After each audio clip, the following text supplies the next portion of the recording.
Yes. Ladies and gentlemen, we are back for day 3. That's right, March 3rd of 2021 on the Pop the Chart live stream.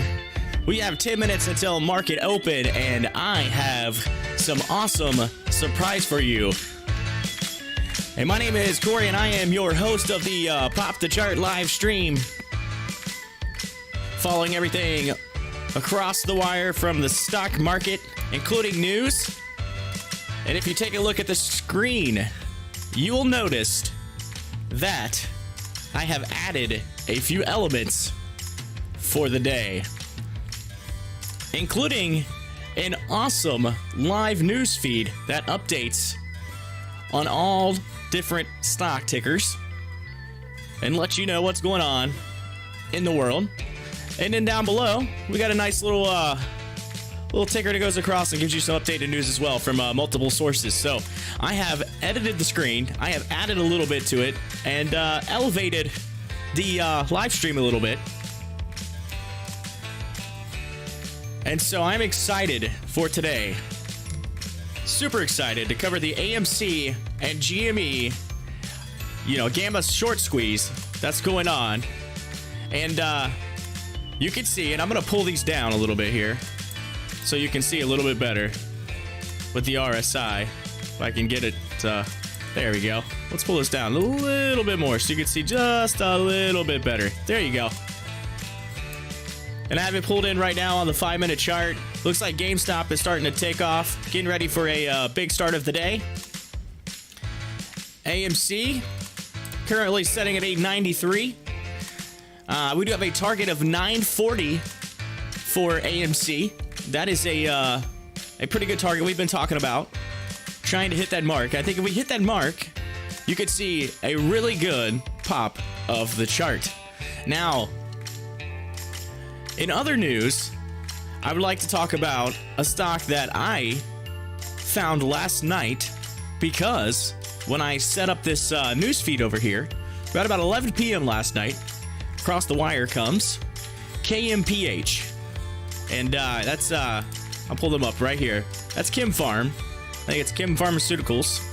Anyway, they had FDA approval on a drug for ADHD, I believe. And so last night, I'm like, I want to try to get into this. This looks like this might be a hot stock for tomorrow.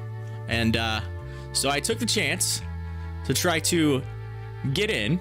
I set an alarm because, of course, the market was closed, so I had to wait till 4 a.m. for the pre-market hours. So I set an alarm. 3:55 a.m. my alarm goes off. Beep, beep, beep, beep, beep, beep. Sweet. I'm going to set it in. Again, try to put the order in. The order won't go in until 4 a.m. I see it's at $9, or I apologize. Yeah, $9.43. And I'm like, okay, let's get into this. I think this thing's gonna go. I look at the level 2s. I'm seeing sells at like $18. I'm like, I could double my money right now, real quick. So I'm like, I'm gonna set a limit for about 10. That way, as it goes up, at least it should be able to get it right. Ideally, set a little bit higher limit. Slap that ask, and guess what? Before I can hit that button at 4 a.m., before I can even just touch it, not even half a second, boom, $18. Didn't even fill my order. It went that fast. I couldn't even hit the button. And so now, that thing, if you look, is currently $16, up 71% on the day, and I missed out. And I'm not saying that you couldn't still get in, because market hasn't opened yet. We still got 6 minutes. I think it's a good chance that you could get in, but I don't really know for sure where that's going to go. So, as they say, FOMO, that fear of missing out, got me wanting to click that buy button. But then there's that thought in the back of my head that, what if this is just a quick pre-market pump and a morning open, and it goes back down. I don't know, right? So I can't 100% predict the future. Actually, I don't think anybody can predict the future, but you can at least have an educated guess on what's going on. So it's up to you to determine if KMPH is the right choice for you. Let's take this back to AMC. 5 minutes to market open. I'm going to take a nice drink of this Dunkin' iced coffee I got this morning. I know I am supposed to be trying to get the bod ready for the beach next month. However, I can't turn down an iced coffee that my wife decided to get this morning. And so, I can't say no, right? She went up to Dunkin'. She got some breakfast. She is, again, not feeling too good this morning because my daughter, who was sick, has now passed it on to my wife. And she's not feeling well. But, she had to get in the vehicle because I had to run my daughter. I had to run her over to my parents for the day. And so she's like, I gotta get something. And I don't really feel like cooking today, so I'm gonna go cooking breakfast. So I'm gonna go and just real quick run right up the street, about a couple minutes away, and get some Dunkin'. So bear with me as I tear up the Dunkin' coffee. And do not get angry with me, but I am going to eat also this McDonald's sausage, egg, and cheese McGriddle. Why? Because it's delicious. That's why. Again, don't forget, we have the live chat open. 3 minutes to go. Everybody's got their eyeballs on the screen, checking out all the latest news. Gonna see if GameStop's gonna fly. I will say that the options in AMC are increasing, and I think in the very near future we could see a pop of the chart.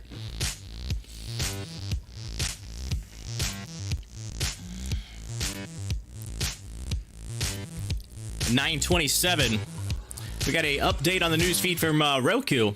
Roku is redefining video monetization.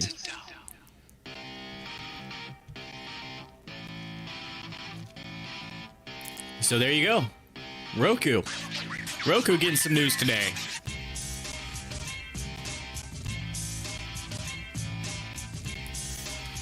Again, feel free to check out that feed over there on the right side. There's a lot of updated news, and it will update in real time.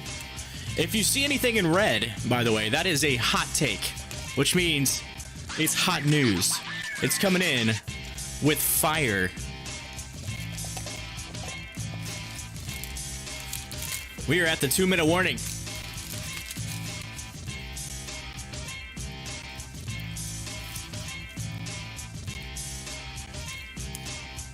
And AMC is starting to look like it is following in GME's footsteps. And I am going to take, just for the time being, and pull this up because I want to see what KMPH. Let's go.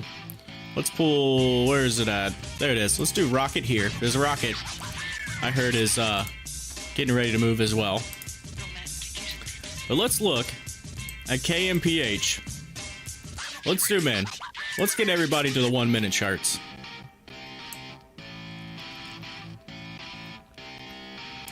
Let's look at all these. Shut up and sit down.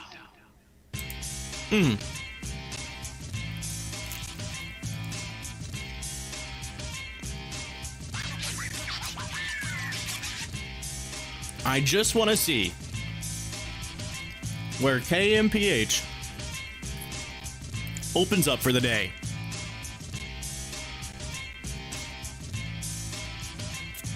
And again, you'll still be able to see AMC and GameStop right up here in the top.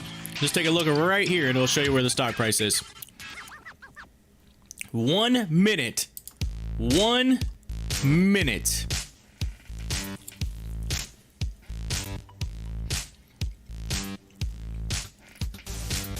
Oh, there we go. There we go. There's the open. Kim Farm. $15. Look at that. Let's see where that thing runs.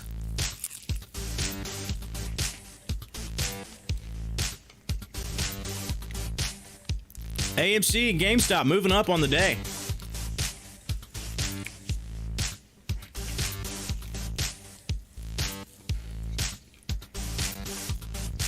Ladies and gentlemen, I'm seeing a lot of green. Seeing a lot of green.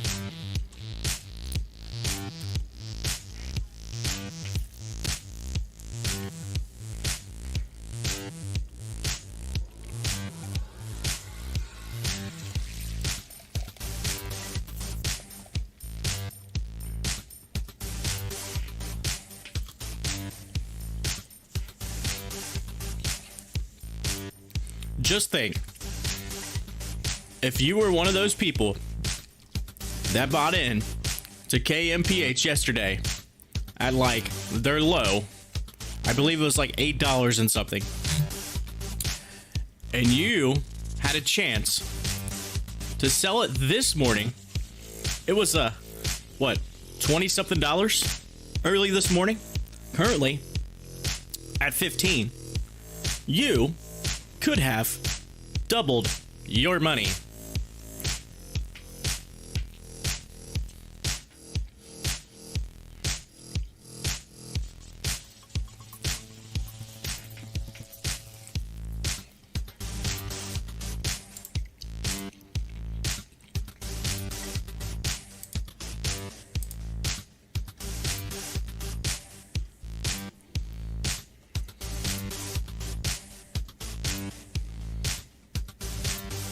We will keep looking at that. But right now, let's flip over to AMC. Sitting at $9.09. Oh, look at Wendy's. We talked about Wendy's yesterday. They missed their Q4 earnings and revenue estimates.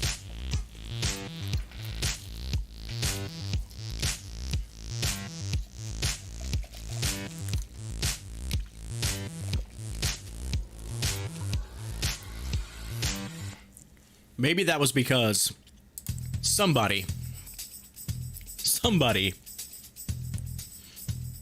and if you were listening yesterday, you would understand this, had a bad day running.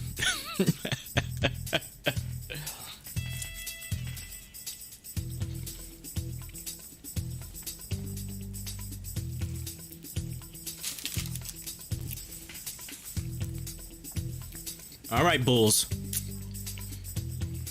Hang in there. Old Papa of Pop the Chart here has to shoot a big old shout out on AMC, GameStop, Rocket, and KMPH right now on Stocktwits.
All right.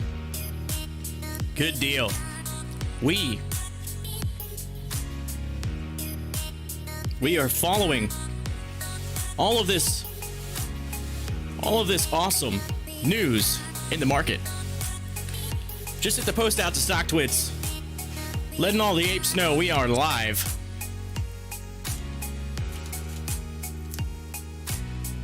We did have a pullback on AMC and GME, but look at KMPH go. You know, I might have had a little FOMO, but that stock is running, and I am telling you, it is running. I cannot believe that last night, when it came across the wire at about 11 p.m., it came across my news wire here, and I was sitting there and I was like, $9.43. Why not get in? So, 4 a.m. market, early market open, pre-market, I had the opportunity to try to get in. I set an alarm for 3:55 a.m. I set that alarm, and then 4 a.m. went to hit that button to buy some shares, and I set a limit for $10, so above the price, thinking, expecting it to go up. Before I could even hit the button, KMPH was at like $18. In like half a second, it doubled. My order did not get filled because I was too slow. And that is just not fair. By the way, if you are new to the channel, thank you for joining us. My name is Corey. I am the host of the Pop the Chart live stream. Feel free to hit us up in the live chat. Also, like, comment, and subscribe. This is our third day of the live stream, so we invite you to join in on all the fun. On the screen, you will see a updated real-time news feed for stocks that updates right here. It will tell you the stock, it'll tell you the news. If you're interested to learn more, let me know. I can pull up the articles. I can read them. I can check it out. Also, we are following AMC and GameStop, the Gamma Squeeze, short squeeze situation that we are currently in. Feel free to share out the live stream. We are growing here. And this whole setup is for you. Also, down in the bottom of the screen, you will see a news feed that's constantly updating live from multiple sources. So, it's an easy way for you to see what is going on right now in the market. Look at KMPH go. Look at the go. Holy smokes. 89%. If you bought in yesterday when it was like $8, you are dancing. You are dancing. And you know what we do around here on the live stream? On the Pop the Chart live stream, when we have a pop of the chart, which is what you're seeing right now, we do this right here.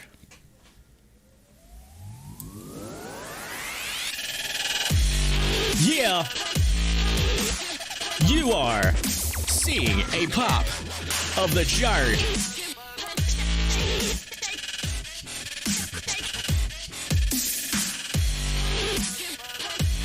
Yeah, look at KMPH. It just popped across the news feed again. Shares resume, trade, and continue higher. And that is all because of some FDA approval that came across last night, around, according to this news feed, it came around 11 p.m., right across the wire. And they got approval for a drug that apparently helps ADHD. And so that news gave us a big pop of the chart.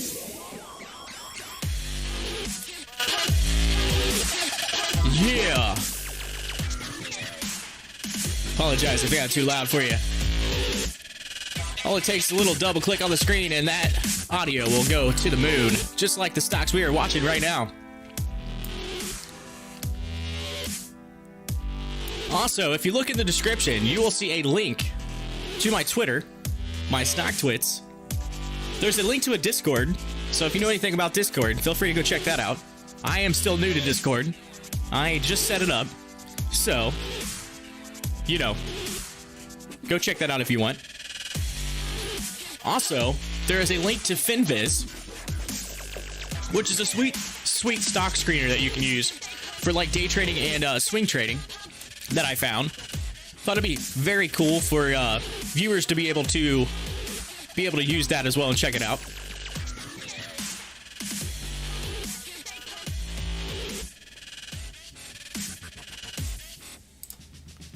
Also, if you're watching the live stream right now, introduce yourself in the live chat. Type your name. Tell us where you're from. Give us our price predictions. What do you think AMC? What do you think GameStop? What do you think KMPH? Or Rocket? Which, by the way, Rocket looks like right now on our 1 minute chart that it is running out of some fuel. So, and that could just be the morning sell-off, right? I mean, it was way up yesterday, correct? So, I'm not surprised to see a little bit of a pullback there. And we have our level 2s over here you can check out as well on the screen. And this is the WEBULL app. You can check out WEBULL. I have a link I have to get, and I will put that in the description. If you are looking to get a platform, WEBULL gives you like 2 free stocks for signing up. And I do know that if you use my link, I believe both of us, so you and me, will get free stocks. So why not? Check it out. I think you have to deposit $100 though. But hey, you know, if you got money and you're going to use it, why not? It's free. Can be free. Also, you may hear me from time to time drinking my iced coffee that my wife surprised me with this morning. She was like, here. Also, something that I feel bad for eating. Not that I don't like McDonald's. Uh-oh. We're gonna have to do a refresher. An old refresher of the screen here. That happens sometimes, right? Here we go. Come on. Load it up. I may have to pull it back across. Yeah, here, we'll bring this back. It happens. Murphy's Law. News feeds sometimes, they get a little crazy. Let's drag this over here. They get a little wild.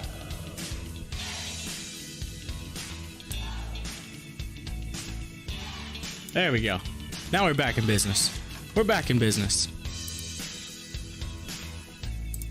We're looking good.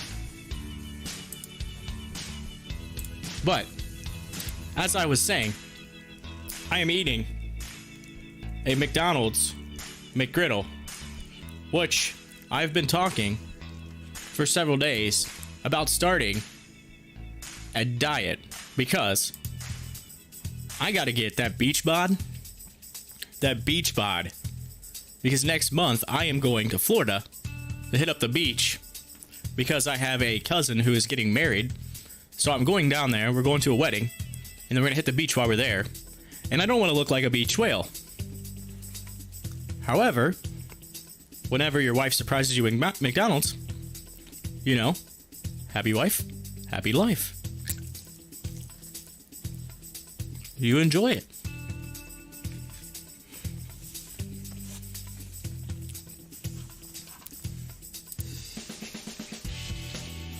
All right, I'm gonna jump over here to another screen. I want to see a couple things really quick. Let's flip back over here to AMC. 883 currently right now. 883.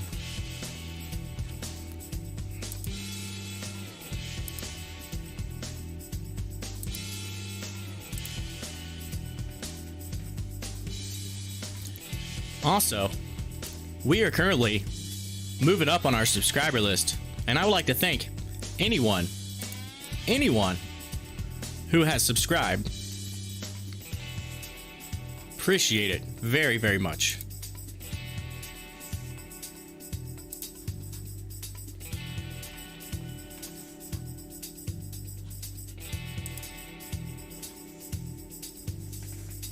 if you get a chance,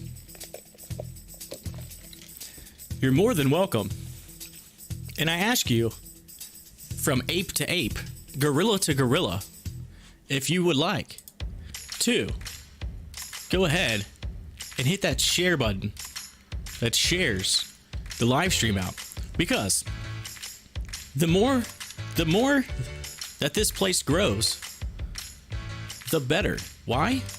Because that helps out the information. Because you can get more information for more people. Wisdom of the crowds. We get this live chat rolling. We'll have the news going. You have the stock tickers going. You have me looking for stuff for you. I mean, that's what I'm here for. Tell me what you want to see. We had some peeps past couple days throw out a couple of companies that they've been in that they've actually made some money on in the past year. So, you know, you learn as you go.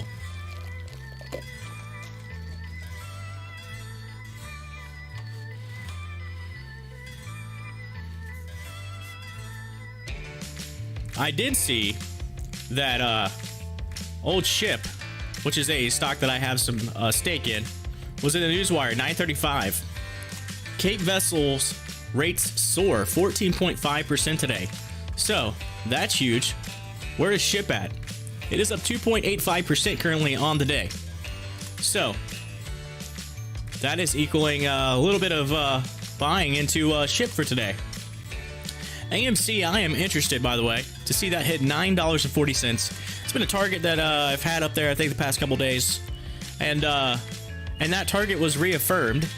I happened to catch the Trey's Trade Show earlier today, and as I was driving my daughter to my parents' house, and I caught it, and it was so funny because I heard him say the 940 target, and I said, that's so funny. I've been saying that for the past couple of days, that 940 is where we need to get to.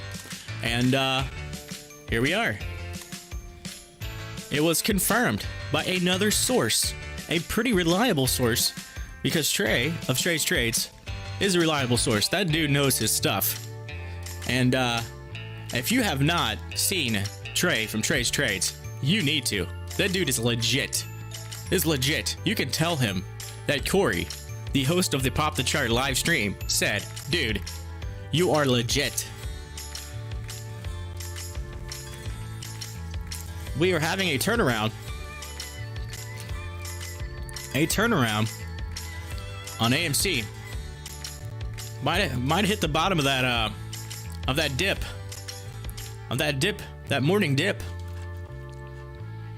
I mean, buy the dips. That's what they're for. Dip it and rip it. Buy that dip and let her rip.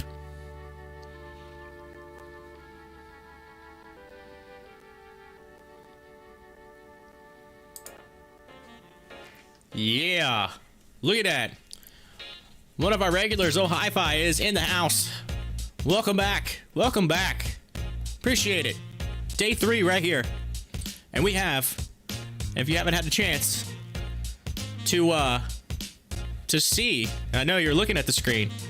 I don't know if you heard me earlier or not, but I went and worked hard last night and got a live news feed that comes across right here, and it updates in real time with legit news on stocks. It gives you the stock ticker, the news, and I even got a news source at the bottom that I figured out how to do. I wanted to actually do like a stock ticker where it was like all the popular stocks. However, I cannot find an RSS feed that has that.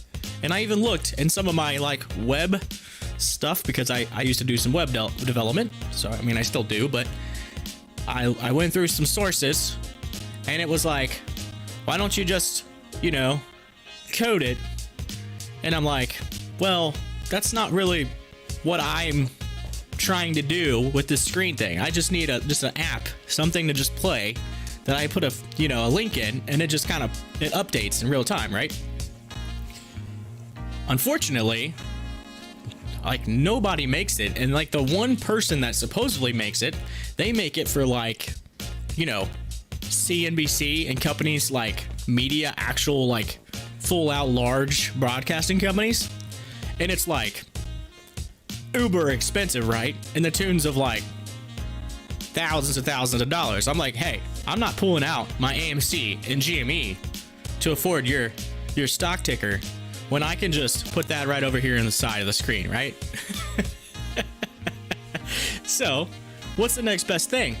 How about an updated live news from multiple sources, right? And that's updated. It's updated in real time. Can't beat it.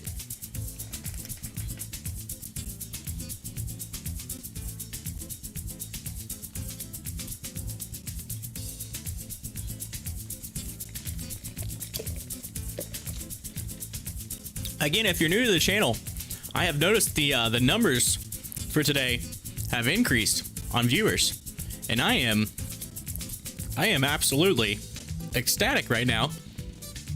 And maybe it was because of all that hard work last night, all that hard work getting this news feed up here. Now, I will say, this news feed I currently have as a trial run for 2 weeks, because I wanted to see how good it is, right? I want to just throw all the bones into something. If it's not worthy, you know, because we're not worthy. Little Wayne's World reference right there. However, I like it. I like it a lot.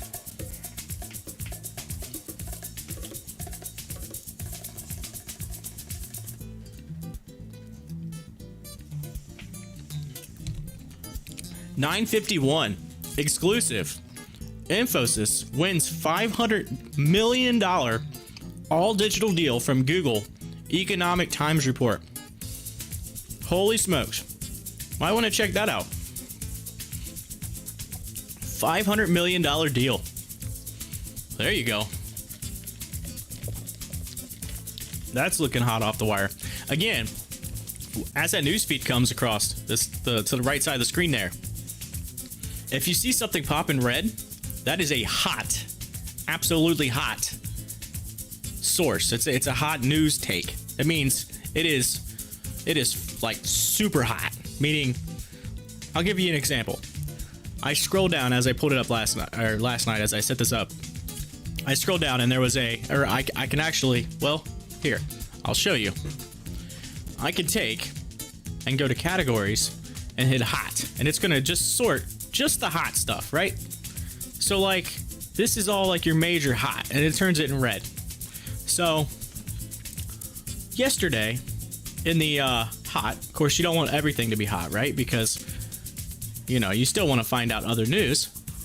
However, like yesterday, one of the news sources was talking about, you know, President Biden and Johnson & Johnson and the whole agreement yesterday that they had, and how Johnson & Johnson, you know, was about to get the whole COVID vaccine thing rolling. So that was like super hot.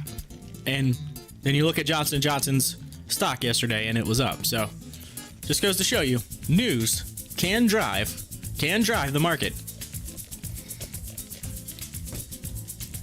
I was so shocked when I typed in, you know, on Google, stock news live real-time feed. And that was the first thing that popped up. And I was like, amazing. I mean, can't beat it. Super stoked. How you doing, Jason? Welcome back. Welcome back, Jason. Hope you guys are having a good morning. I don't know if you heard me earlier, but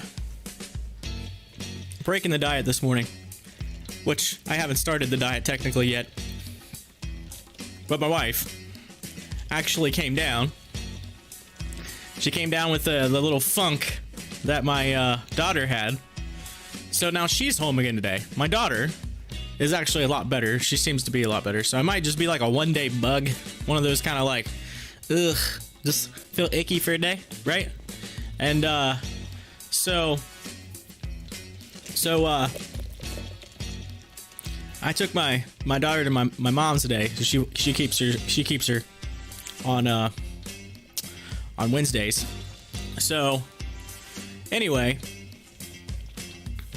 my wife, she was like, I don't feel like making anything. She went up to McDonald's and to Dunkin' right up the street here, like 2 minutes away, and got me an iced coffee and a McGriddle and surprised me. So I am partaking.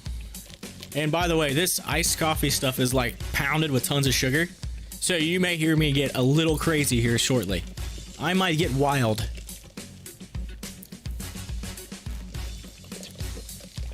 Oh, and by the way, since both of you are on here, and you were here for the, and when I say both, I mean Jason and Hi-Fi. Both of you were here when I was talking about Tesla.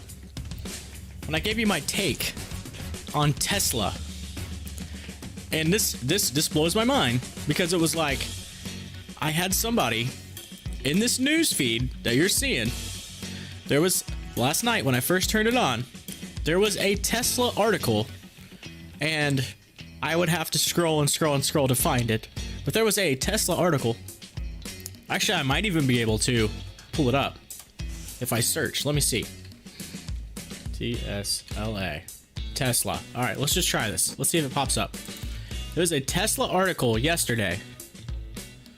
Oh, wow. Oh. Here it is, right here. Right here. Tesla. Former board member says Elon's company won't remain king of the hill in electric forever. And I was like, holy smokes. Holy smokes. I said that Tesla is, you know, while they are king of the hill right now, there will be more competition in the market coming in the future. And speaking of that, we also talked about the power grid. The power grid, and how you don't feel like the power grid could handle, you know, all of the vehicles on the road if they all were electric. However, I mistakenly clicked on a Nikola feed, and when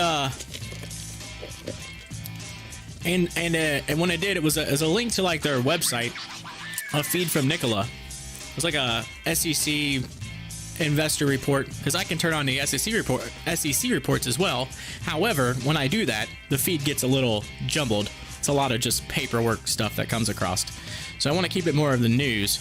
But anyway, I click on it, and on the website there is a picture of a you know, tractor trailer semi truck that is like a futuristic kind of truck pulling up to a station. And this is all like a 3D model, right? A station. And the instead of fuel station, I guess you would say the electric station.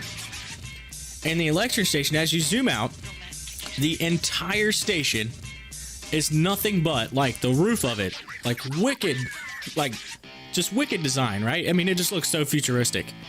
Is all solar panels. And I'm like, wow.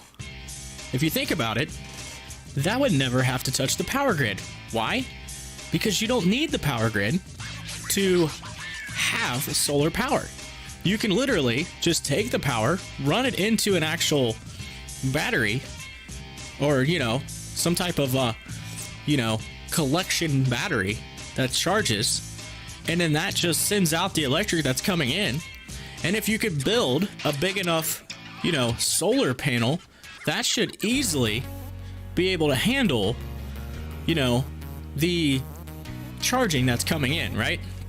Because you can say, all right, this is how much it usually takes to charge a vehicle, and this is how many outlets we have, so we only need this to get to at least this point, and continue to get to that point so that it never runs out and we're not touching the power grid. So that leads me to believe that it would be really smart to invest in and I'm not a financial advisor, but think about this for the future, solar panels. Why?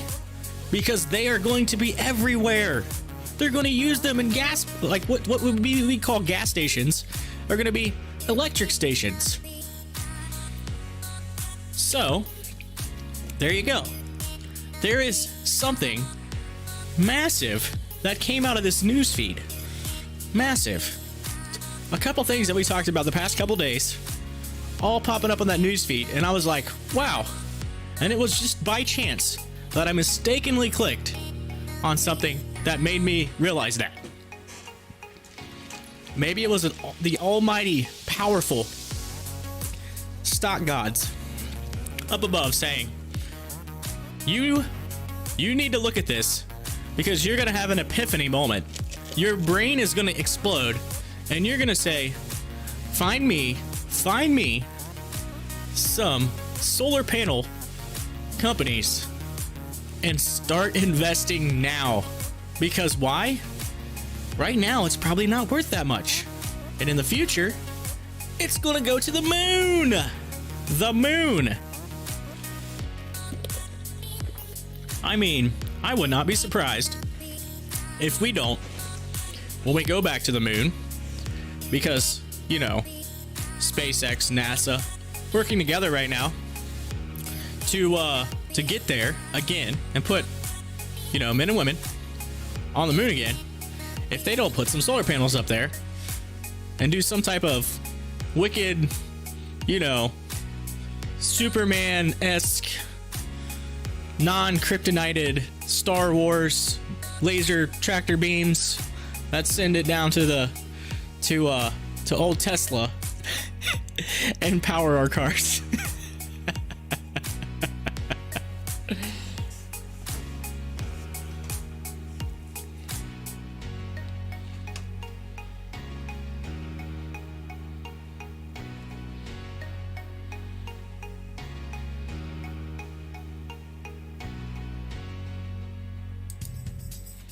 Glass grade sand.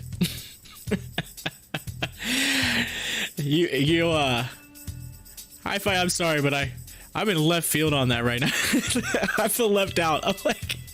I'm not sure what you're talking about. But okay, I'm with you. As far as solar, I will say I have a neighbor that actually works for a company that goes around, and they're a nationwide company. Don't know the name. I just know that, you know, from what he's told me, they're a nationwide company, and they put these. He goes out on like a crew, and they just do maintenance on the solar panels, like you know, fixing some nuts and bolts here, make sure they're facing the right direction, you know, that sort of thing. So he's always like posting photos of like him and bunch of buddies out in the fields, and it's just like these massive like open fields of like solar panels.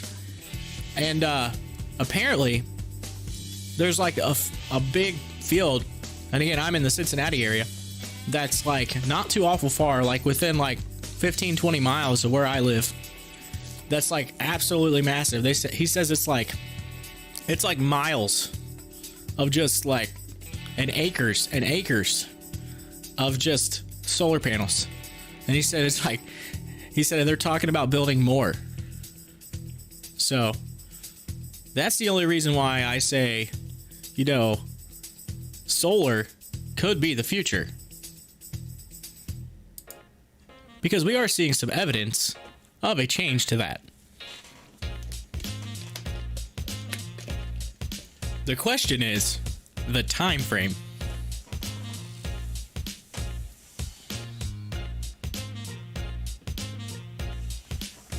All right, I am going to Google world shortage of glass just to see.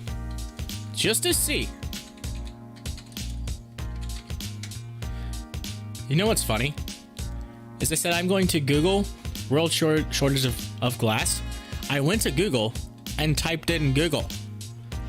My brain, literally, and again, it could have just been because I was trying to drink the coffee and then put my hand down to type. And so my brain was like, caffeine hit it, and it totally messed up my typing ability for like half a second.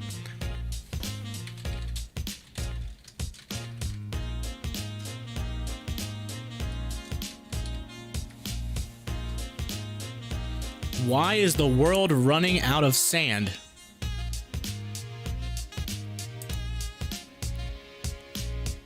What did that say? Hold on. It kind of, the glass in every window, windshield, and smartphone screen is made of ...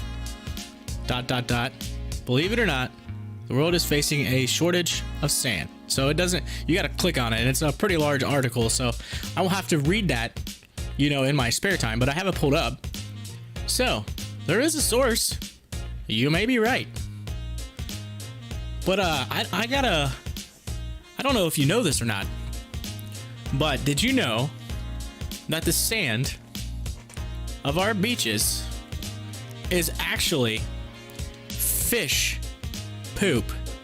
Curious to know that. So when I go to the beach and I lay in the sand, I'm laying on a whole bunch of fish poop. Yeah, that's right. I told this to my wife last time we were at the beach, and she says, "Yeah, right. Okay, you're trying to be funny." And I'm like, "No, I'm not trying to be funny. I'm being serious." And she's like, "Yeah, right." So I had to pull up the YouTube video to show her that the I believe it's the parrotfish. I believe, is it parrotfish? I'm trying to remember the fish. I'm gonna type this parrotfish. I think it's a parrotfish. Yes, I think it's a parrotfish. They have these chompers.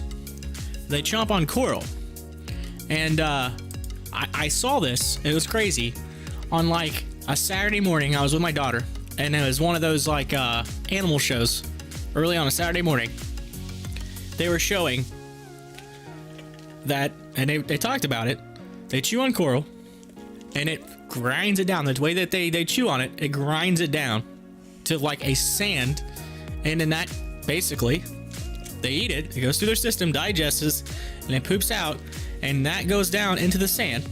And it actually is sand because it's like, it's fine. It's almost like if you took something really hard, you just grind it down.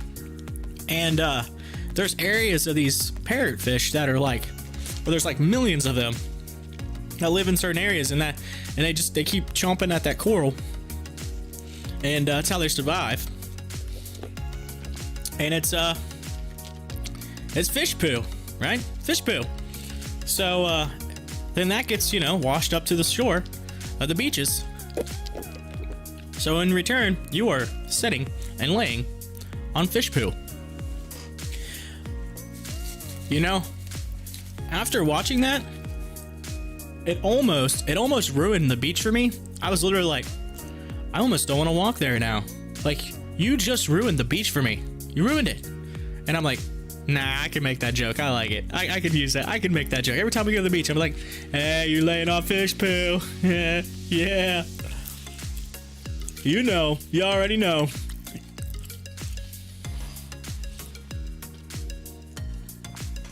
I wish there was some parrotfish stock securities. Totally would jump into that. You know why? Because we always need sand. I mean, kids play in it. People use it. During hurricanes, they back it up. Sand is a necessity.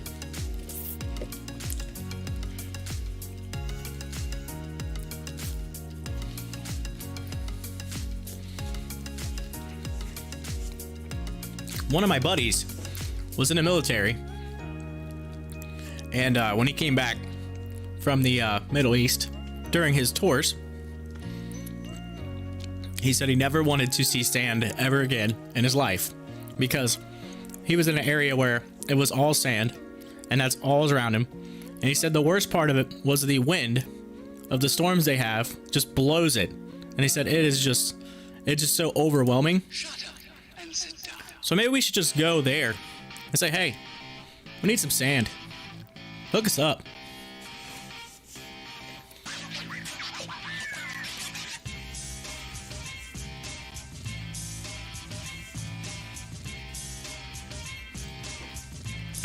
$10.11.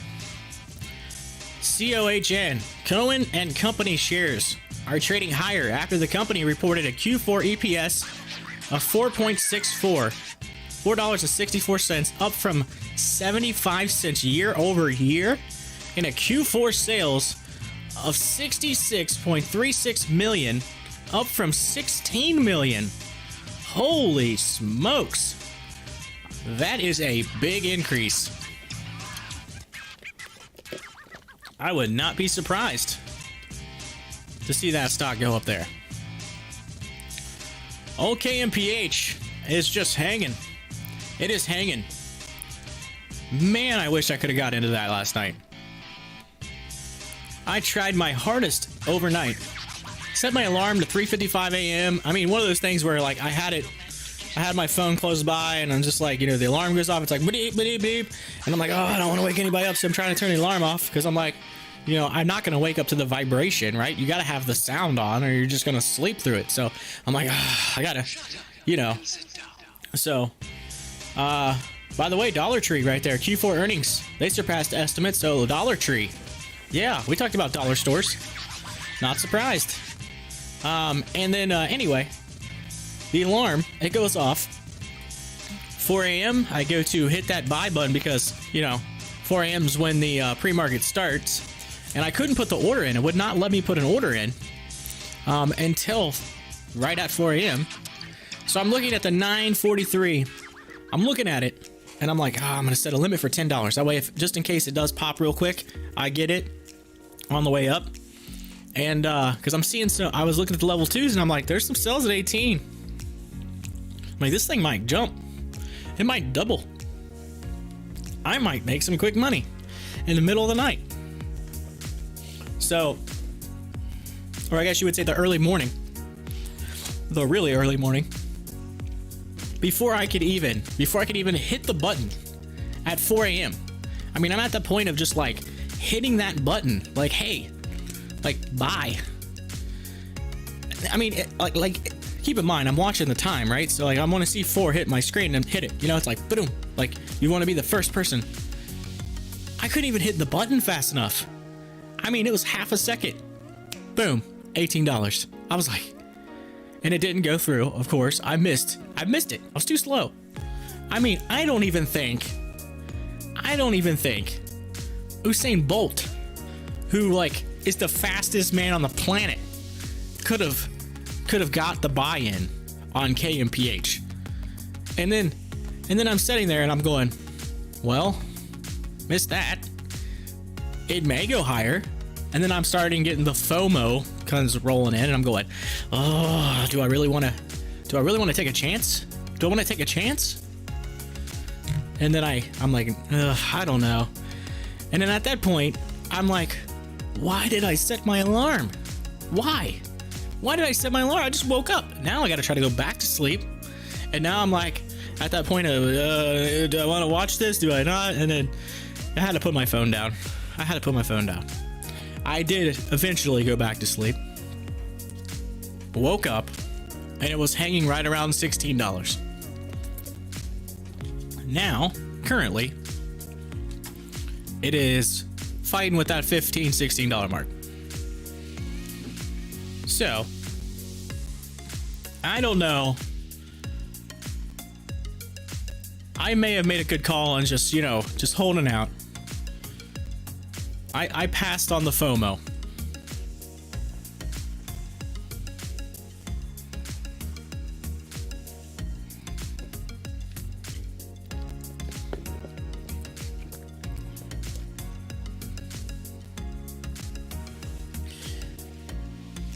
Old Dollar General.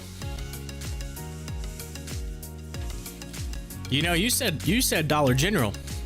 The news article was Dollar Tree, I believe, correct? Dollar Tree was the one I think that reported the earnings. But yeah, I hear you. Dollar General. Which I live, by the way, probably not even a minute and a half from a Dollar General.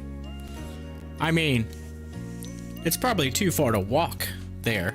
And you could walk there. I mean, ideally, you could walk there. But, you know, I could drive there in about a minute. 2 minutes to a Dollar General. Right up the street. And you know what? They always tend to have that one thing, because it never fails. You always have that where you need something. You're like, I really just need something, but I don't want to, you know, go through the hassle of going to like some major store that's going to be busy, right? And like, just like, I just need that one thing. And that's what they're there for. And you know what? They do a very good job of it.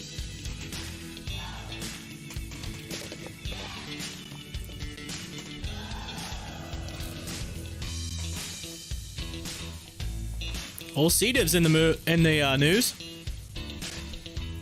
I got a mid-morning market update.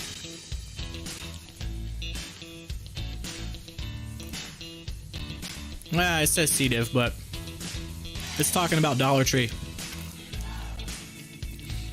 So that was more of just like a general update.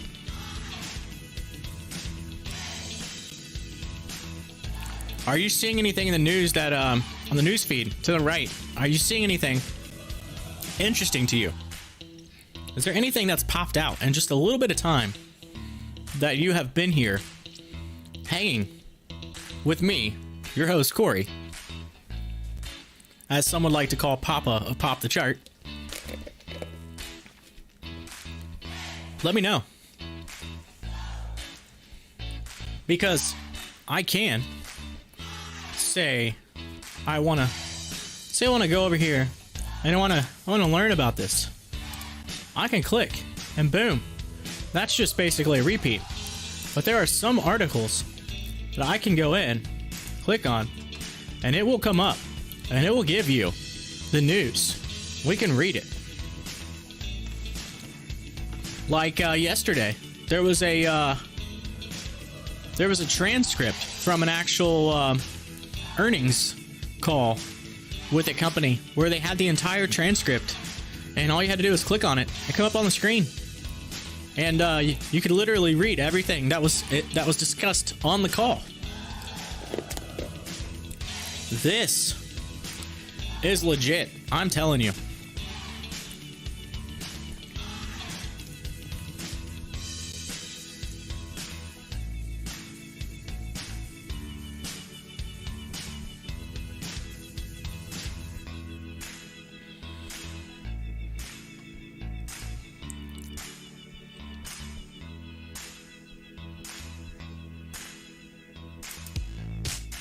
American Airlines to begin providing Chicago-based employees Johnson & Johnson COVID-19 vaccine at O'Hare Airport. Look at that. If you're working for good old AA, American Airlines, AAL, on the stock ticker, you are about to be COVID-free.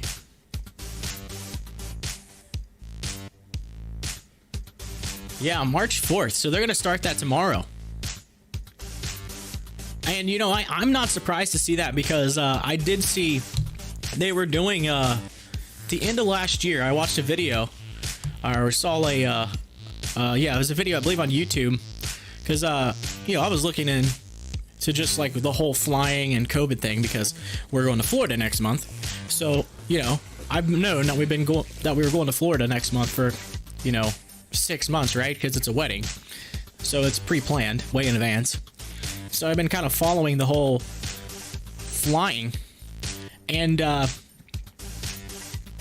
they were talking that several airlines had already started doing, like, trying to roll out like you get vaccinated at the actual airport, like almost like going through a security line, right? So like, not necessarily military style. I mean, I'm not in the military, but I've heard about the whole line. They line you up and just go, you know, just right down the line. But like, you go into a little area and there's a, you know, they have a health professional in there that is licensed and to be able to do the vaccines. And then you just go in there, you go behind the curtain. They give you the vaccine. They give you a card. And then also maybe a COVID test too as well, or something. Like if you've already been vaccinated or something, they'll give you a COVID test. Just real quick, move on, you pass it. And then you go right through security, and then, you know, you're gone, you're in. And then you're good. And then they give you, I guess they give you a little card, says you're good. And then you can fly. So, I can see now they are rolling that. It looks like they were rolling that out. And I did remember seeing that they said they were going to try employees first. And if that went well, they would move it on to the general public. So there you go. The airline industry starting to get somewhat in the right direction.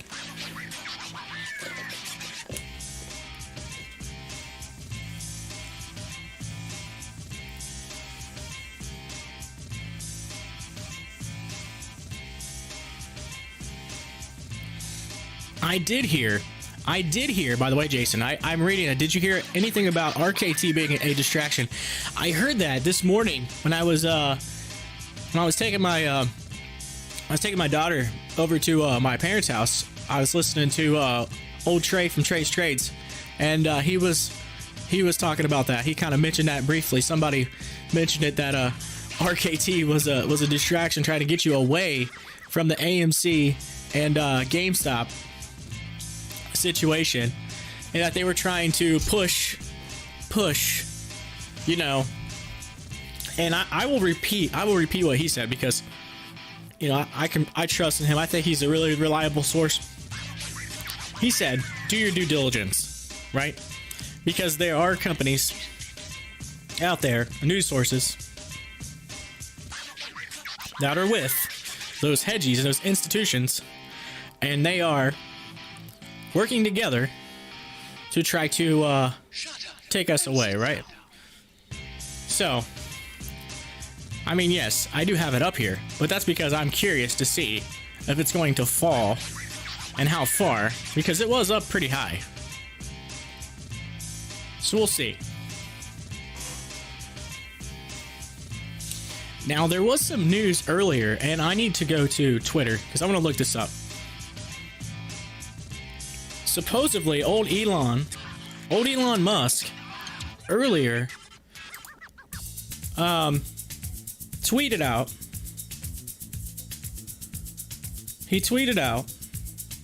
something about that new company, and I seen it in the news yesterday.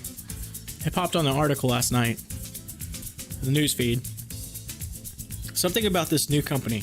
It might even be a new company. It's just something about a company that he has something to do with.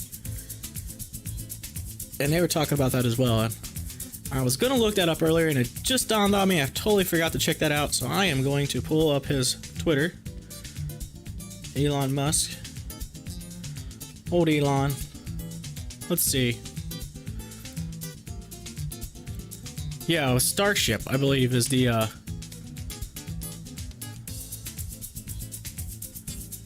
Let's see.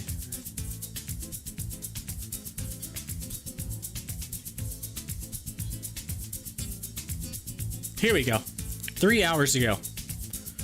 Starship launch tomorrow. Window opens at 9 a.m. Starship. What do we know about Starship?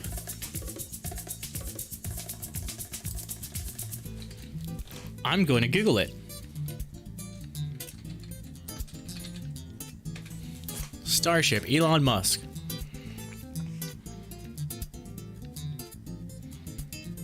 "13 hours ago, according to CNET, Elon Musk wants to rename SpaceX Starship Digs to Starbase Texas." Let's see. What is his tweet all about?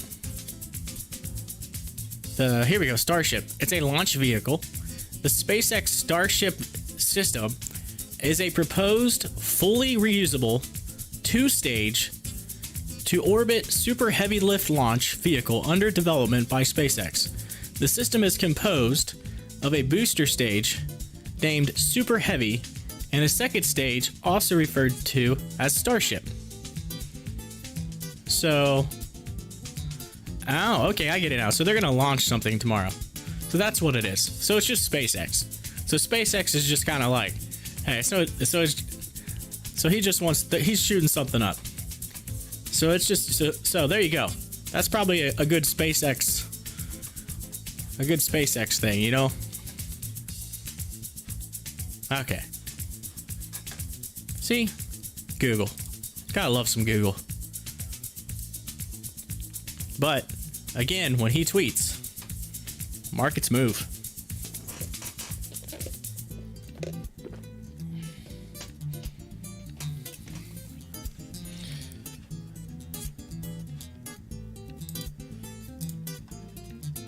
So,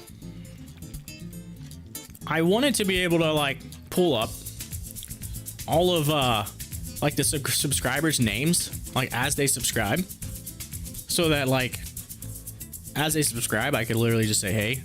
And there is a place on here, but for some reason, it is not showing all of the subscribers.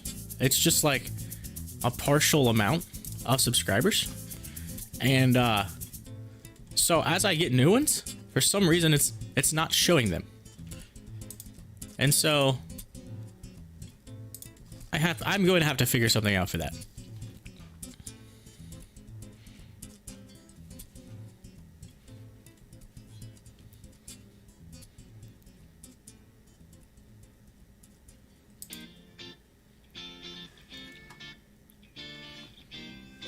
Starlink. Yeah, so maybe it is another company that has to do with SpaceX, Starlink. So let's see, Starlink.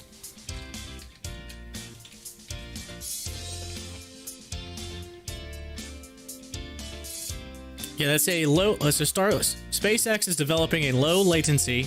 So low latency. If you don't know what low latency is, that's just like trying to something that just super fast, right? Like it's not gonna have a delay. So like, for instance, in my audio system that I have set up here, when I talk into the mic, I have to turn my mic to what we call the pre-processing feed. So it's basically me talking raw into the microphone. There's no effects, no processing, nothing to make it sound good and sound, you know what I mean? Give it that radio good sound, right? So it's got to go into that processing, and then it goes through the system and then goes into you, right? So you can hear it. Same thing with a radio station. They do the same thing. So if I try to click over and listen to the feed that is, you know, the processed feed, there is probably a second delay. So it'll mess with you. So if you have your headphones on, you try to talk, you'll say try to say hey, and then it's like a delay. So then when you try to say the second word, you're talking over yourself. So your brain can't quite like function to be able to like do that, because you're hearing yourself like later than what you're trying to say, and it's totally difficult. So you try to set it up on low latency, and you need a really powerful processor to be able to handle that, which I have a good one, but apparently it is not good enough to have the you know, that like perfect latency, right? There's always gonna be somewhat of a delay. So I gotta listen to the pre-processing in my headphones.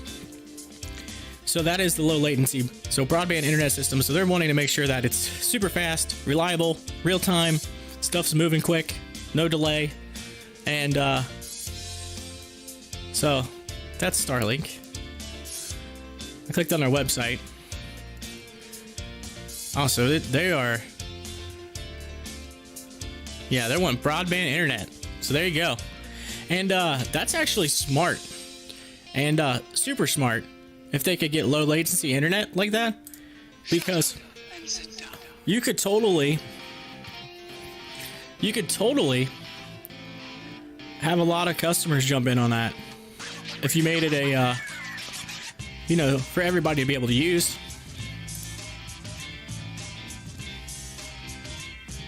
Satellite-based internet. Whoa, whoa, whoa, whoa, whoa, whoa, whoa, whoa.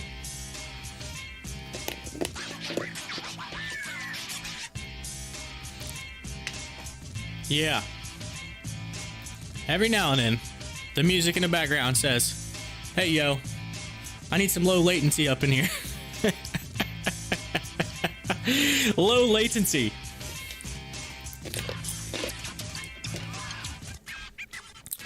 If you look at the bottom of your screen, you will see RKT crosses above average analyst target. So is that RKT a work distraction from an institution and news media working together? I don't know. I am not touting any conspiracies here, but it is in the news. Shut up and sit down.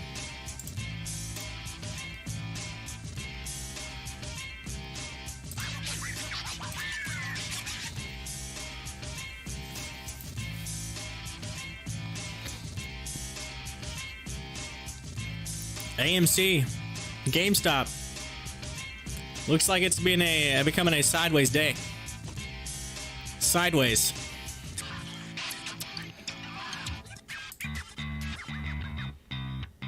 Yeah, look at that little remix. Remix. Curious. Would like to know your feedback on the screen. What do you think? If you have seen the screen in the previous days, what do you think about my update?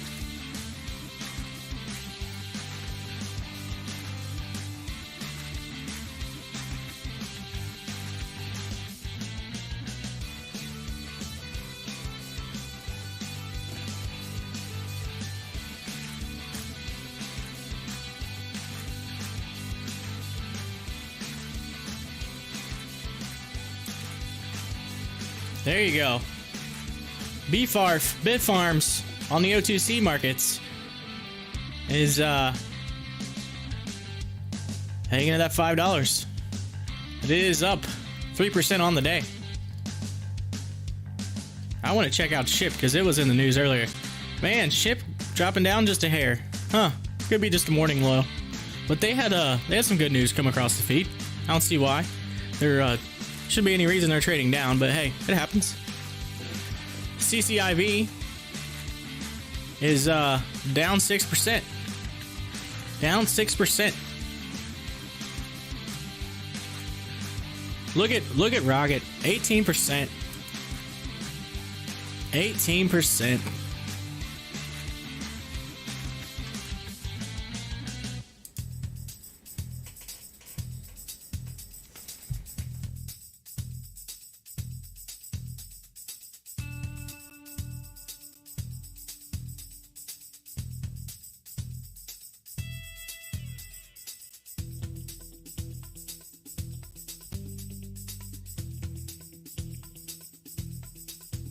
Well, I will say, the screen format that you're seeing, I worked hard. I probably spent a good 2 hours trying to get that figured out, right? I actually had, originally, an actual stock ticker that went across, but the problem is, it would not refresh and open in real time, and as soon as you clicked off the screen, it would stop. So I had to fix that issue, and I was like, well, that's not gonna work. So in return, I came up with the next best thing, which is the news ticker. The other issue I had to have was figuring out how to keep it on the screen without it like disappearing or without any like errors in the OBS system, because I was having some errors. I had to shut OBS down like 3 times. I had to restart it. For some reason, it wouldn't work. Finally, I came up with a solution after the 3rd time. 3rd time was the charm. And I got it running. So, at the end of the day, right before I went to sleep last night, I took a step back. I looked at the screen, and I was like, mission accomplished.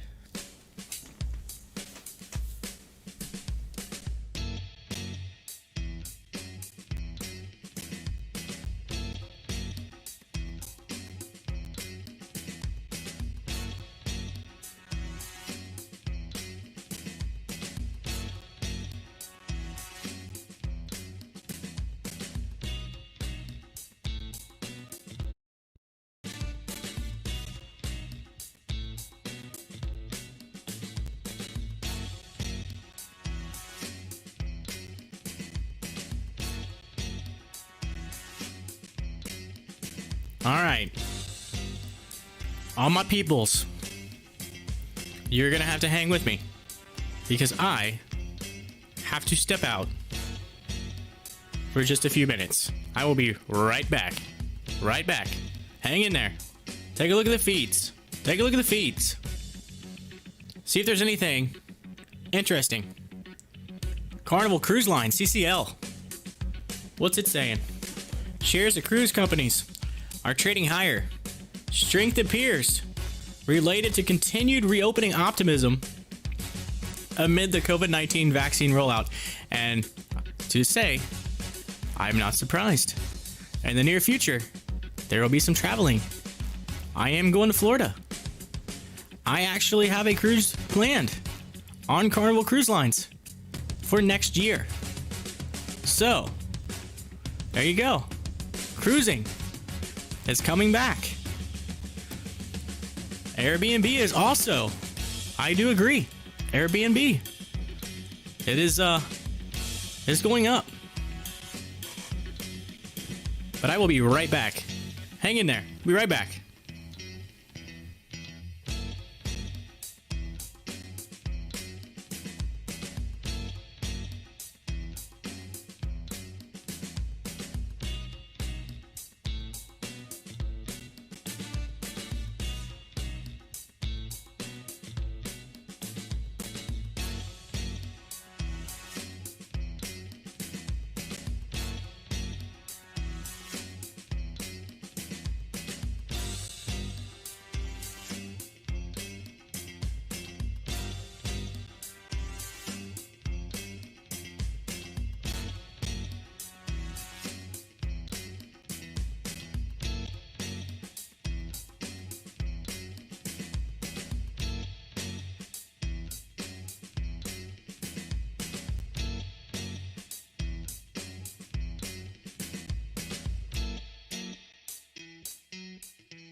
All right.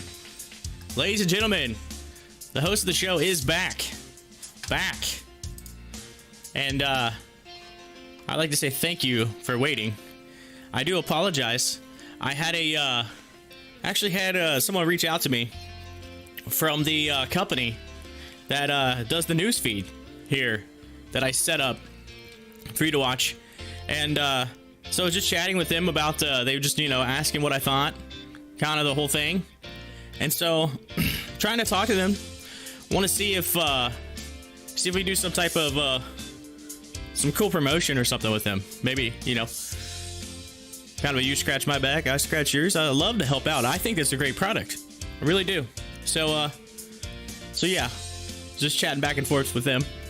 So anyway, if you wanted to maybe write in the live chat what you think of it, I can actually maybe take a screenshot of some of your chat, your chats of what you think about it, and I can send it over and say, hey, my peeps love it.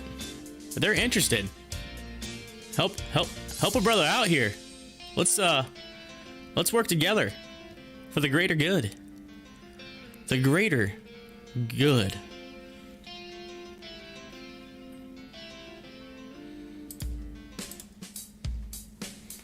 Yeah.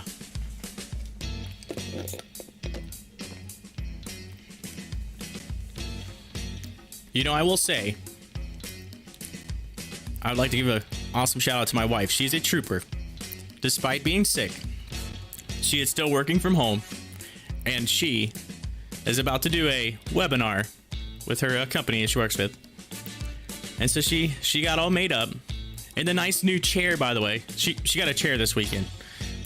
Sweet little, just kind of a nice little, I don't know what you'd call it. Like, it's not like a lazy boy chair, but it's just kind of like a sit upright, nice little, kind of a decorative chair. So she's all sitting in it right now, getting ready for her webinar, and she's all, she's got her nice clothes on, everything. She got all nice, niced up, despite being under the weather. And I went in there and I said, I'm so proud of you. You were a trooper. I said, good job, great work, keep it up. You inspire me.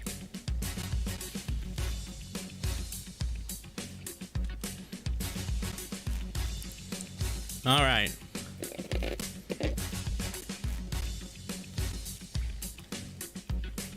Whoa.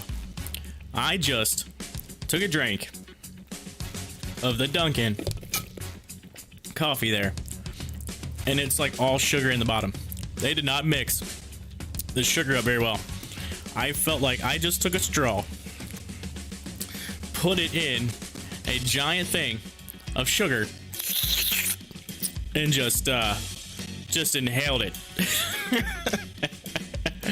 So if I get crazy wild here on the live stream very shortly, you will know why. You know what? Let's flip this back to, whoa. Didn't mean to do that. Let's flip it back to AMC here.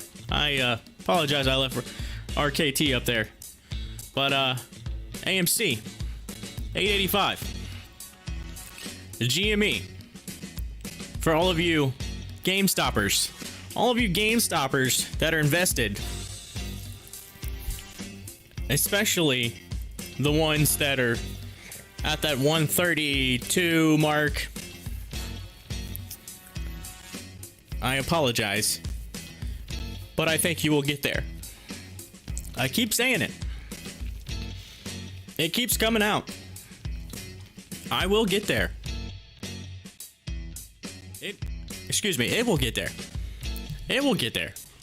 And when it does, we're all going to be dancing for you. Curious to see also if any of you are investing in anything today. If there's anything that you decided, hey, I'm gonna put a little piece of the pie, a little piece of this pie, and jumped into anything this morning.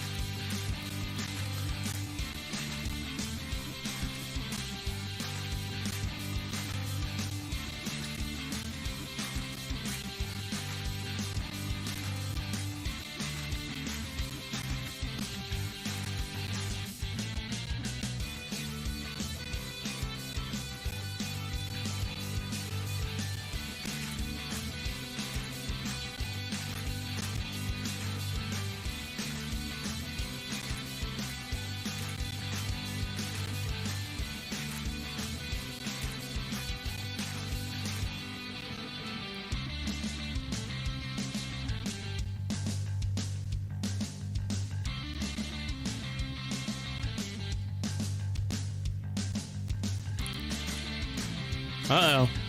KMPH. There's a little, let's see what they're saying.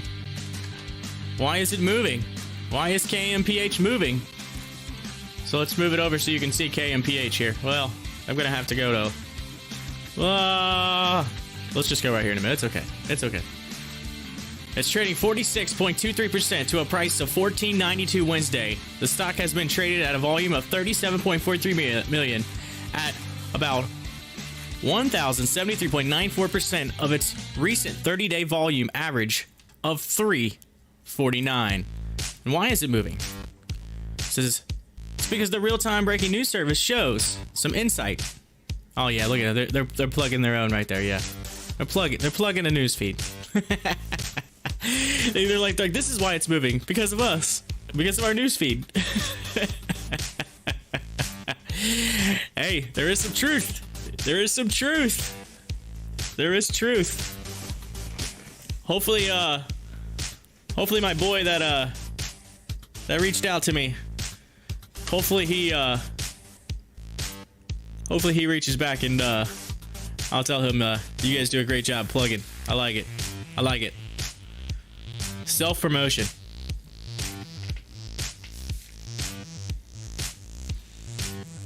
Speaking of that, speaking of self-promotion, speaking of it, let's make a post on Twitter. What should we tweet out? Give me something cool to tweet. What should we tweet? I tell you what, I'm giving you all in the live chat. I'm giving you the ability to create my tweet. All right, you get to create the tweet. Now, come on, don't get too crazy. You know, it's got to be something relatable that brings it back to the live stream. But we got to tweet something out. Come on. We'll call it Tweet of the Day. It's the Tweet of the Day right here on Pop the Chart.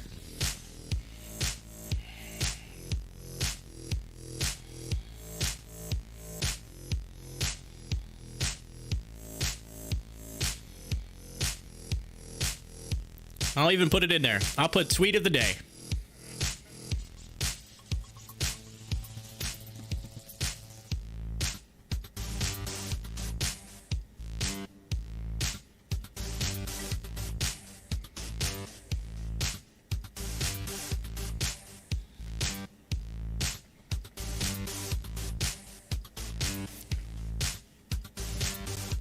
Let's get creative. Come on. Tweet of the day.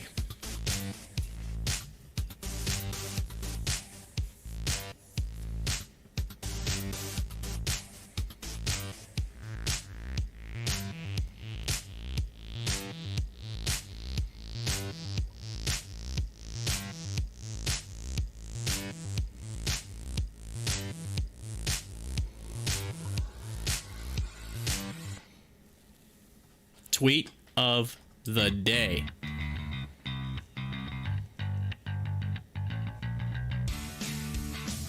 Oh, I like it. I like it. It says, see what's poppin' on the street at Pop the Chart. Your retirement account will thank you.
Yeah, I am typing. I am typing right now. This tweet because I like it. I like it.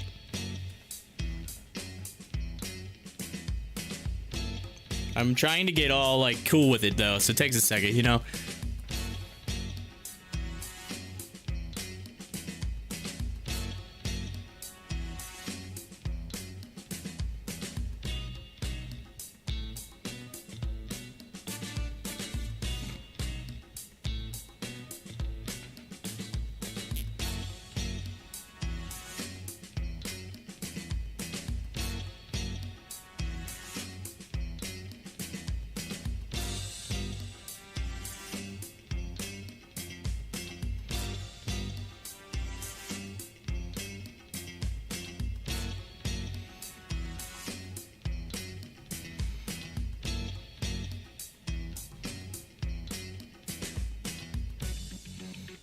All right, I gotta get the link here. Gotta get the link. Gotta get the old link. Get the link.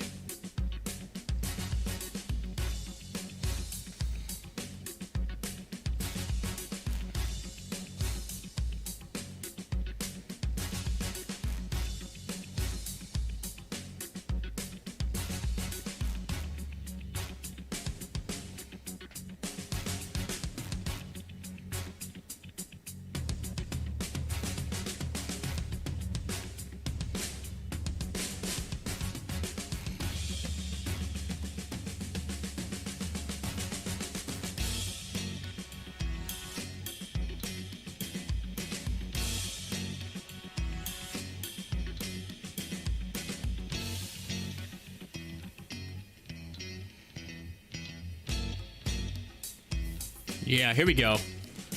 Here we go.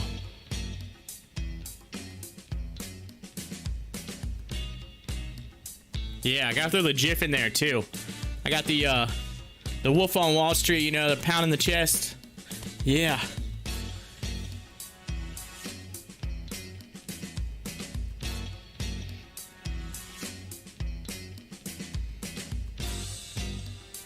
There we go.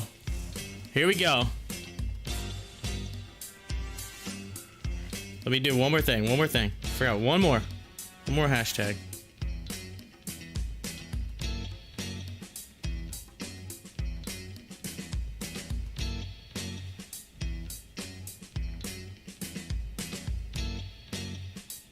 Oh, hey God. Here we go. You're gonna like this. You're gonna like this. I'm gonna do one more thing. My autocorrect jacked something up, so I gotta fix it. Darn autocorrect. Here we go. Right here. It says... Let's pull this back just a hair on the sound here. Here we go. Here we go.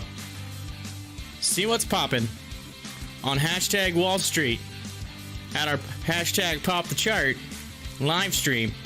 Your retirement account will thank you. Hashtag AMC. Hashtag GME. Hashtag GameStop. Hashtag GameStonk. Hashtag Gamma Squeeze. Hashtag Short Squeeze. Live stream here. What do you think about that? What do you think? What do you think about that tweet?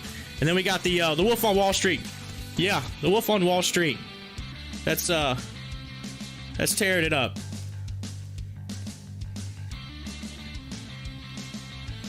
We'll throw in some diamond hands, apes, popcorn, rocket to the moon. Yeah, there we go. It is now officially on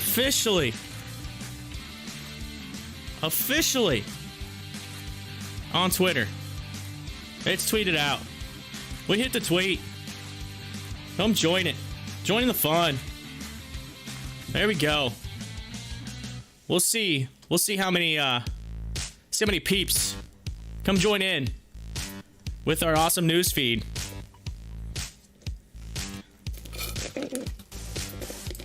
Keeps yelling at me. Hey Corey. Hey Corey. Yo. Yo. What do you think? What do you think about our news feed? Corey, yo. What do you think about our news feed? That's what it says. Here we go. Let's give it an update. Let's give it an update. AMC 883 volume 23.08 million on the day. And then GameStop, let's take a look at that. 121.50 with 7.87 million. That always messes me up right up there in the corner. When you see that highlighted green, your eyes just want to go to it.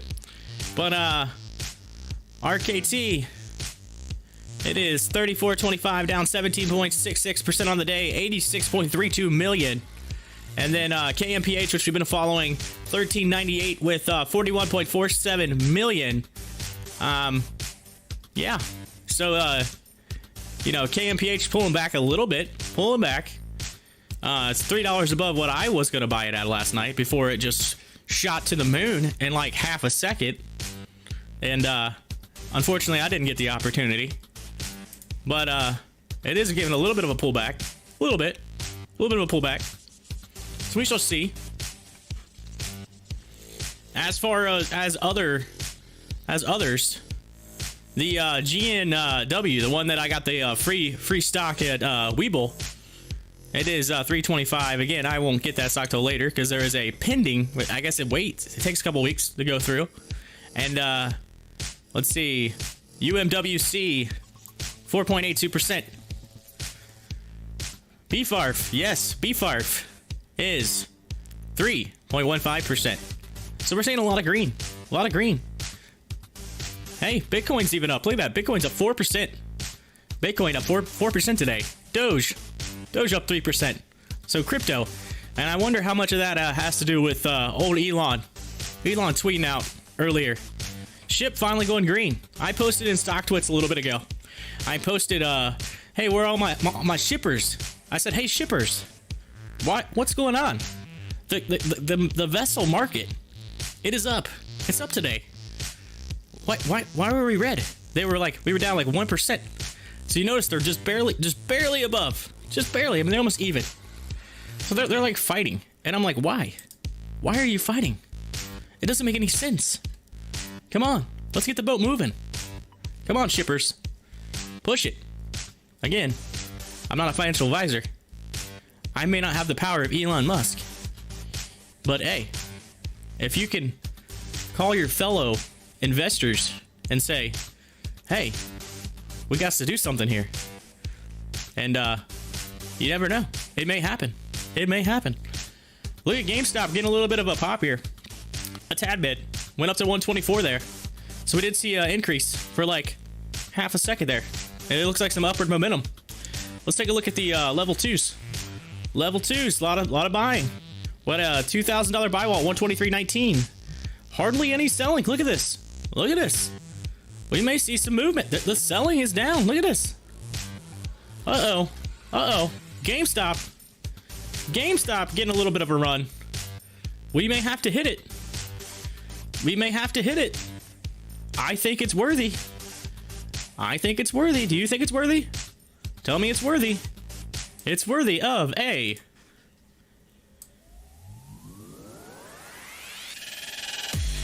pop of the chart. Yeah. I mean, considering where it's been trading, I think GameStop deserves at least a little bit of credit for an upward movement. Especially considering, look at this. The selling was almost flat. It was almost flat. Yeah.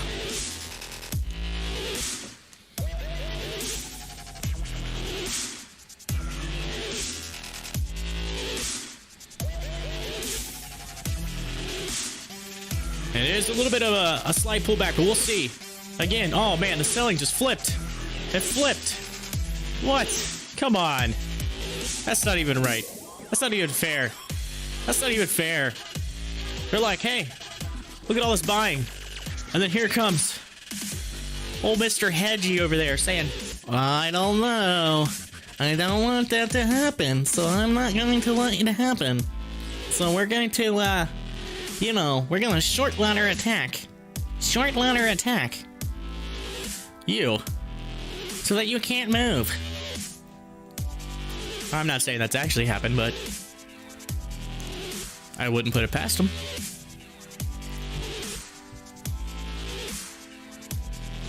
All right. While we're sitting here, while we're discussing all of this, I'm curious to know that in 3 days, how much better has live stream gotten? Or I guess I should say got. Sorry, that might have been my little bit of my country background. Gotten. That's not even proper English. Anyway, how much better has the stream increased? There you go. We'll use that word. In 3 days.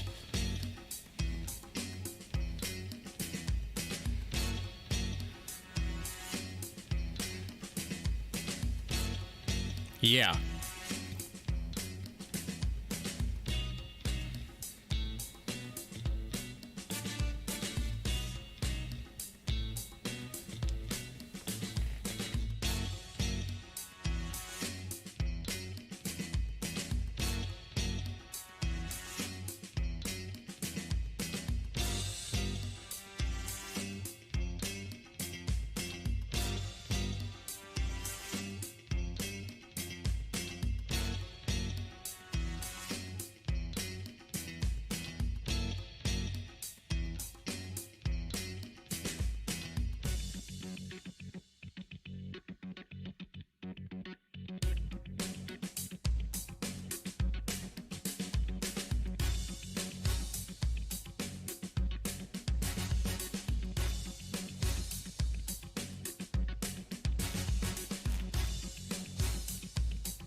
Oh yeah. Thank you.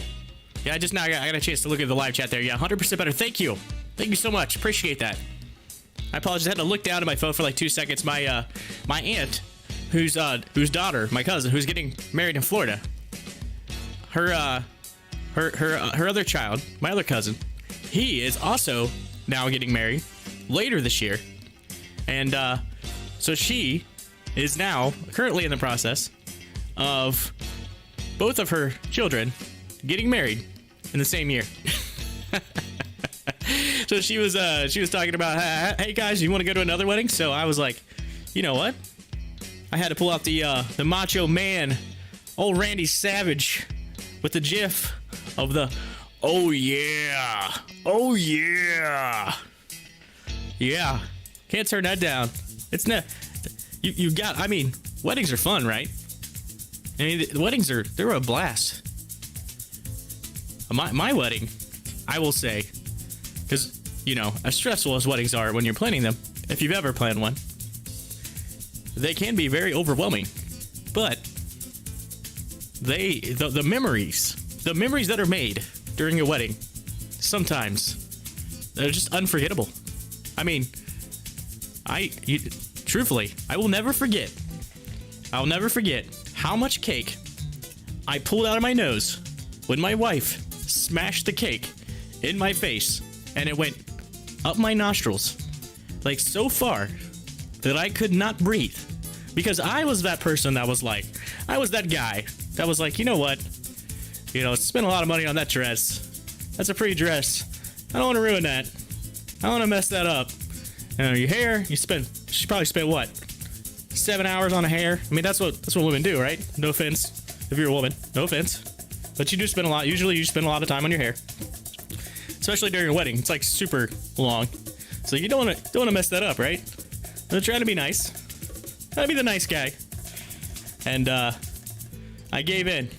I gave in to the temptation of being nice, and I paid the price. It took me every bit of about 15 minutes to get the cake out of my nose. I mean, just imagine it. So I'm in the bathroom after this happens. I'm in the men's room. All the a bunch of men are in there, a bunch of the guys. They're in there and they're all seeing me and they're all dying laughing, right? They're all like, "That's hilarious." I'm like, I can't get this out of my nose. Like, I might have to go to the hospital and have them suck this out of my nose. So yes, but anyway, no, unfortunately, I did not go to the hospital. That did not happen. I did get it out. I'm not gonna say how, because that's just too much. That's TMI. That's a little TMI, right? But you get the point.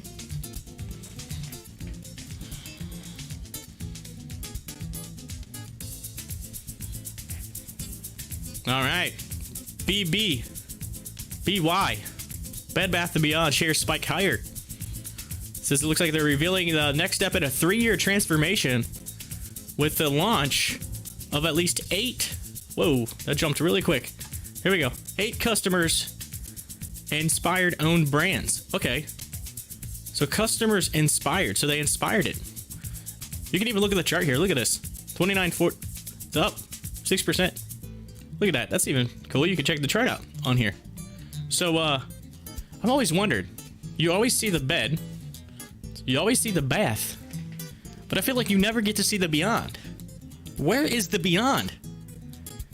Can someone please tell me where's the beyond at Bed Bath & Beyond? I mean, I just want to go there. I want to see it. I want to visually see a beyond. I should be able to go through like the back door of Bed Bath & Beyond, the back door, and boom, there's like some Teslas, maybe like a Jetsons mobile, anything, solar panels, some sort of technological advanced future.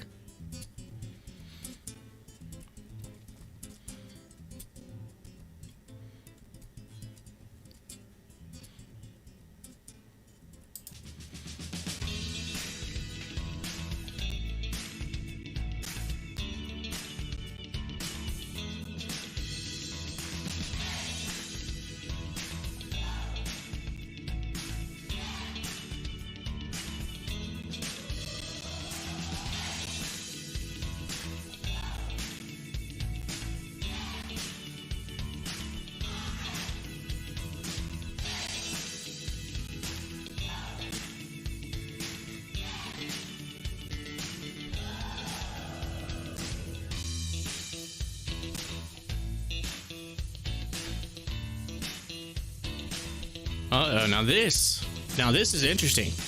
Google announces landmark move to stop selling ads based on user web browsing. What? That is interesting. Google to stop selling ads based on user web browsing. I mean, you think about it. Isn't that like their whole business model?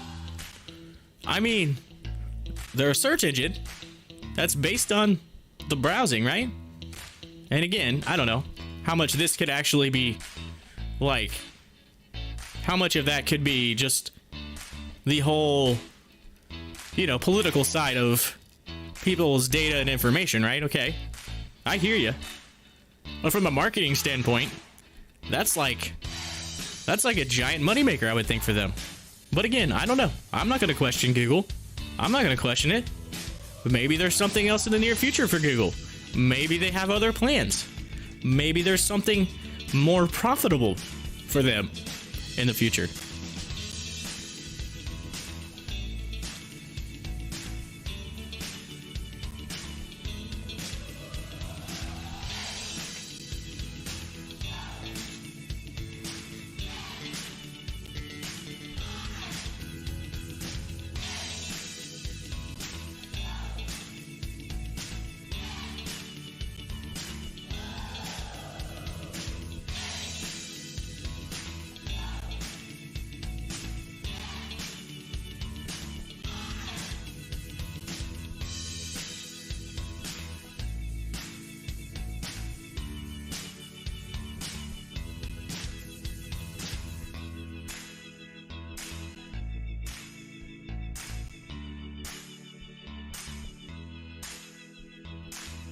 Now here's a bit of news. A bit of news is popping across the wire that, you know, I would like to talk about because it was kind of big. I saw it on television yesterday. There's a few states, I believe Texas being one of them,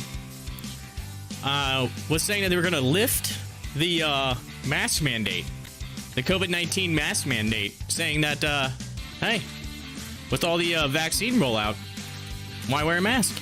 Don't need it. But now, the White House COVID advisor is saying that they strongly encourage people to continue to wear masks to fight COVID. So, you know, I think maybe they're saying that some of these states are jumping the gun. They're like, hey, vaccine's out. Why do we need this? What's the point? And I think the White House is basically saying, hey, we're not out of the woods yet. We're there. We're going there. We're almost there. We got the step in the right direction. But just interesting in the whole political side of things. But hey, look, we're about to test that $9 mark at AMC. Here we go, $8.99. Here we go. There's the push. There's the push. Uh-oh. We're moving upwards in GameStop. Starting to get a little bit more of an upward momentum. Here we go. There is a lot of selling pressure. There's a lot of selling. Got to get some more buying. Come on. We'll just check. We're just going to wait just a second. I don't want to jump the gun on this pop the chart call. I don't want to jump the gun. But we may have it.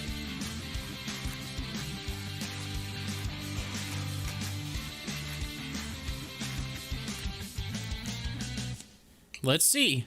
Is it worthy? Is it worthy? I don't know. I don't know. Let's check. Let's see. Can it get past $9? Come on, that target at 940. We gotta get to 940. That's the key. That's the key. Uh-oh. Uh-oh, little bit flag formation. Little bit flag formation. Here we go. Let's see. Let's find out.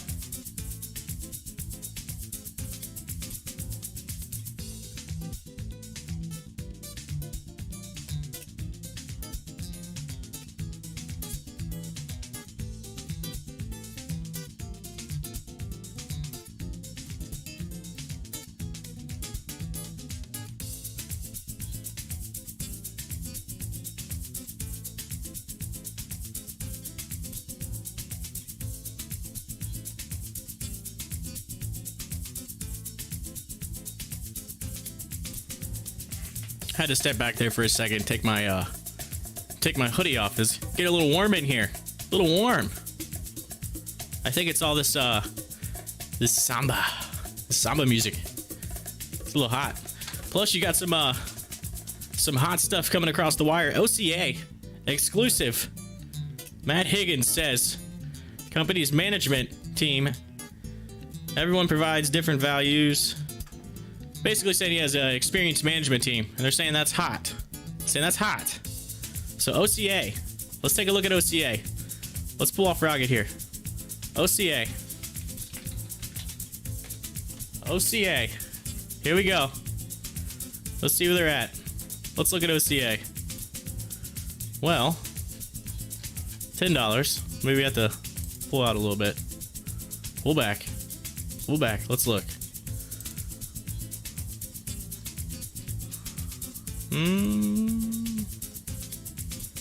I don't know.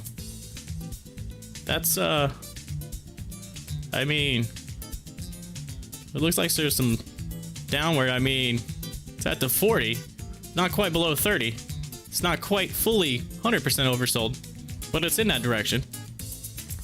So, looking over here, there is a big buy window at $10. Giant buy window. 26,000. But we got a sell wall at 14,559. Or I'm sorry, 1007. It's a 14,000 buy wall or sell wall. I can't even talk today, man. My brain, it's all that coffee. Told you, I'm gonna get crazy. This coffee. So, I mean, there isn't much behind it. There ain't much over here. So we'll keep an eye on that. That came across as hot. That's an exclusive, actually. This is exclusive. So it was just a, hey, probably should check this out. We're gonna mark it in red. It's an exclusive for just us. Nobody else sees that. I don't know. Anyway, there you go. Omni channel. Let's go back to Rocket. Let's see. Actually, yeah, let's go to Rocket. Unless there's something else you want to look at. There's something else. Let me know. You want me to pop up Zone? How about Zone? Let's look at Zone. Look at Zone. Let's go to the 1 minute chart here. Here we go. Zone. A little bit of an upward trend there. Starting to see that. We shall see. Uh-oh. Look at KMPH. It is also starting to run. Starting to run. Could have got a buy-in. $13. And made about $1.50 a share. You had some cash on that. There's let's see, Workhorse Group drops nearly 50% after the EV company was passed for the USPS contract. Now that's a little bit of old news, but yeah, I'm just curious. Workhorse.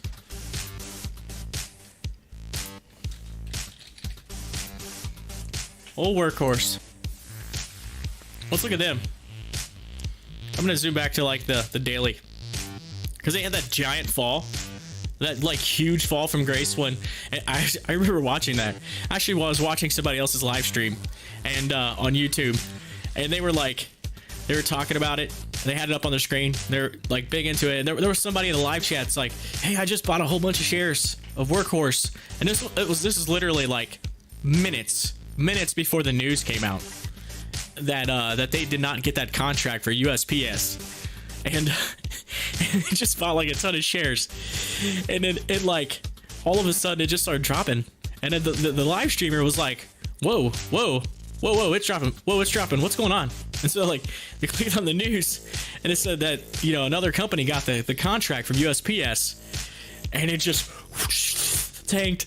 The person in the live chat was like, it's like, what? I just bought on the show. And I was curious because I felt like that very next day there was some talk. You know, is it gonna make it like an upward? Like, is it gonna move back upward after this ginormous drop, right? And so the level that I had was like 15 something, right? It was like 15. And so if it breaks that, the next like point was like $2. See, if you look like, or yeah, right here, like the lowest low was like 244, and so like right here would have been like the bottom, right?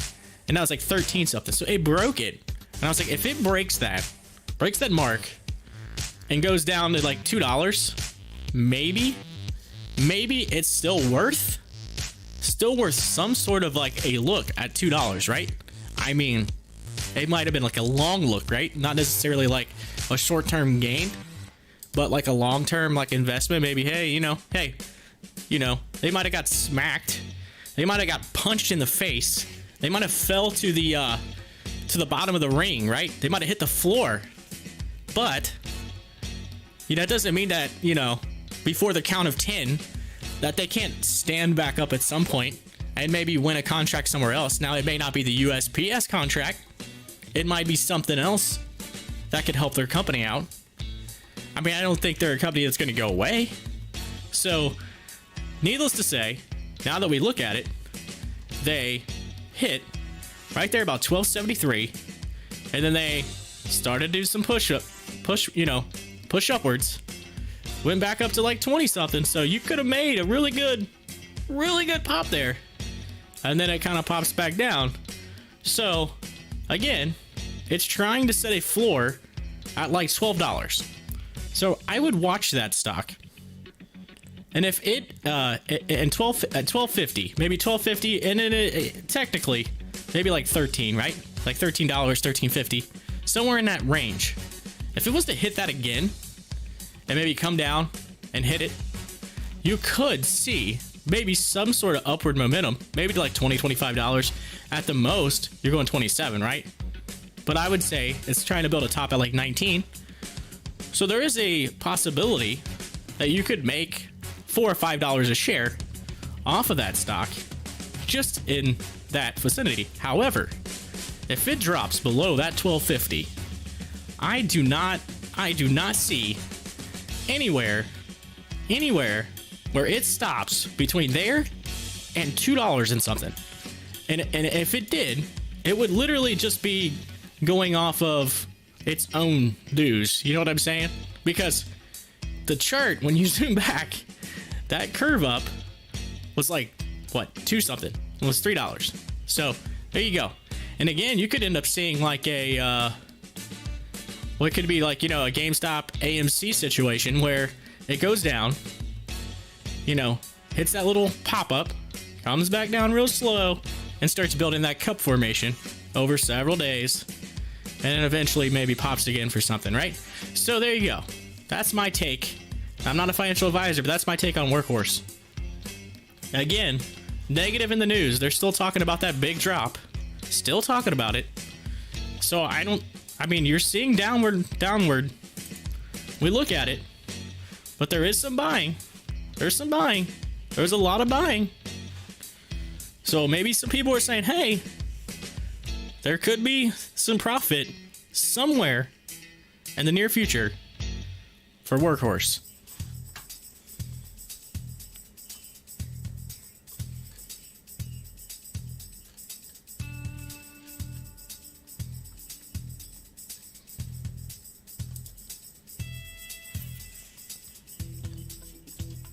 Look at that. Rocket. Oh, so basically, Rocket, it hit the it hit the atmosphere, and then it had the capsule separate, and now coming back to Earth. Coming back to Earth. So maybe beware of Rocket. Look at GameStop. Look at AMC. Tell me that doesn't look identical. So weird. So weird. I mean, you would think that you were looking at the exact same stock side by side.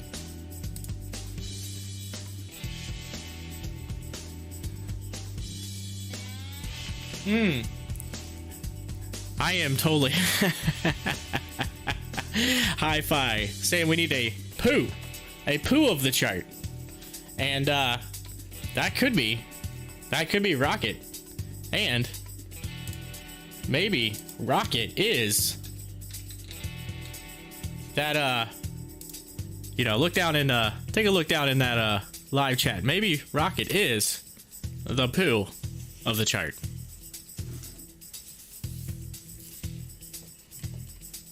Japanese billionaire to fly 8 members of the public on SpaceX moon flight. Uh-oh.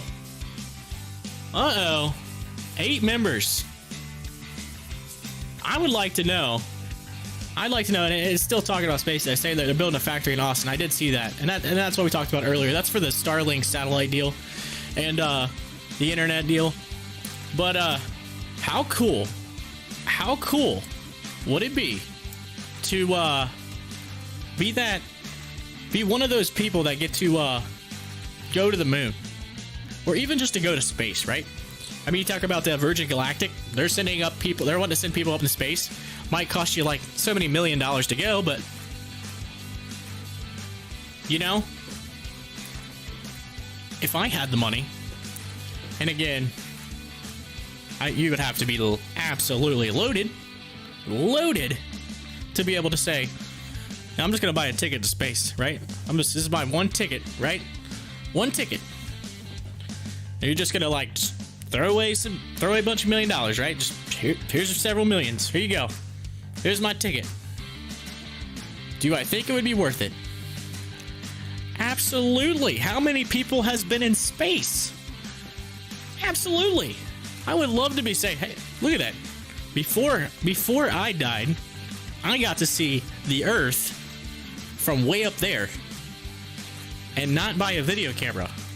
Like, my 2 eyes got to see something that only a few people in my lifetime has been able to see. So, I think it's justifiable. Would I be able to afford it? At this current time, no. At this current time, not even close. But, then again, maybe. I have heard some rumors. I don't know how true this is. This might be like a search the web kind of thing. But I did hear that there was some like lottery drawings that they were gonna do with SpaceX. It's where they were gonna take, like, you know, commoners, people like you and me, and sign up. You sign up. You put your ticket in. You know, Willy Wonka style. You try to get that golden ticket.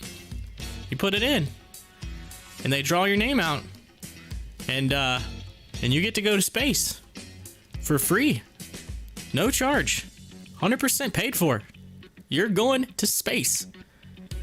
Now, when that happens, if that's available, I am putting my name in, and I'm also going to wonder how many people are going to create like as many usernames as possible and as many email addresses as possible to try to cheat the system to get like as many opportunities as possible for the name to get drawn. But of course, the chances of winning that would be like probably even worse than like getting struck by lightning, winning the lottery, getting struck by lightning again, and maybe winning the lottery again. Because you know, with the following that Elon Musk, SpaceX, and just anything in the technological world is that there are going to be like everybody on the planet sign up for that.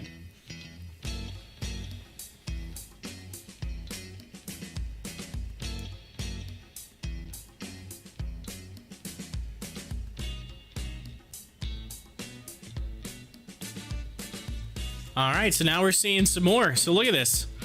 So American Airlines announced earlier they were going to do the COVID vaccines for all their flight crews, for all their peeps. And now here's United Airlines saying they're going to open reservation only COVID-19 vaccination in Chicago. So look at that.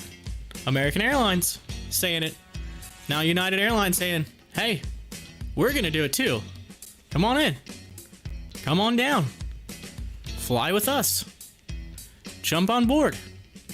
We have peanuts that we can give you. Come get your peanuts.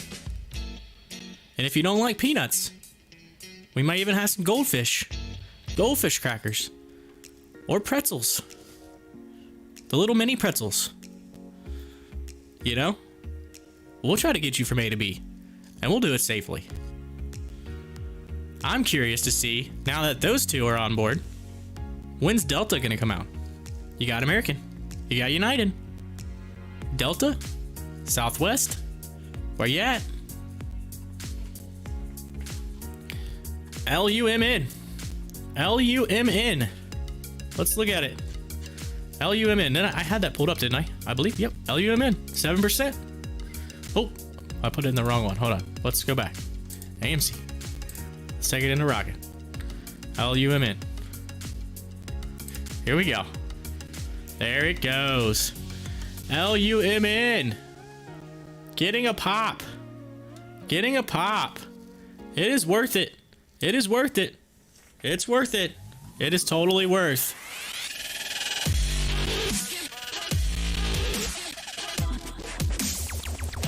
Yes, Luma Technologies on the 1 minute chart, getting a little bit of a pop of the chart.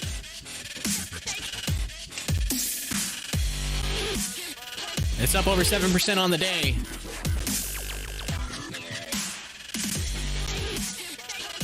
It hit a high of 1379. It's 10.99 million in volume. Got a huge buy wall at 1371. A lot of selling up here though. It's spread even. There's a lot of selling. So, I mean, there may be some pullback. Question is, can we get some more buying pressure in? You can see this. I actually have, there's the time and sales, but here's some volume analysis that I pulled up as well.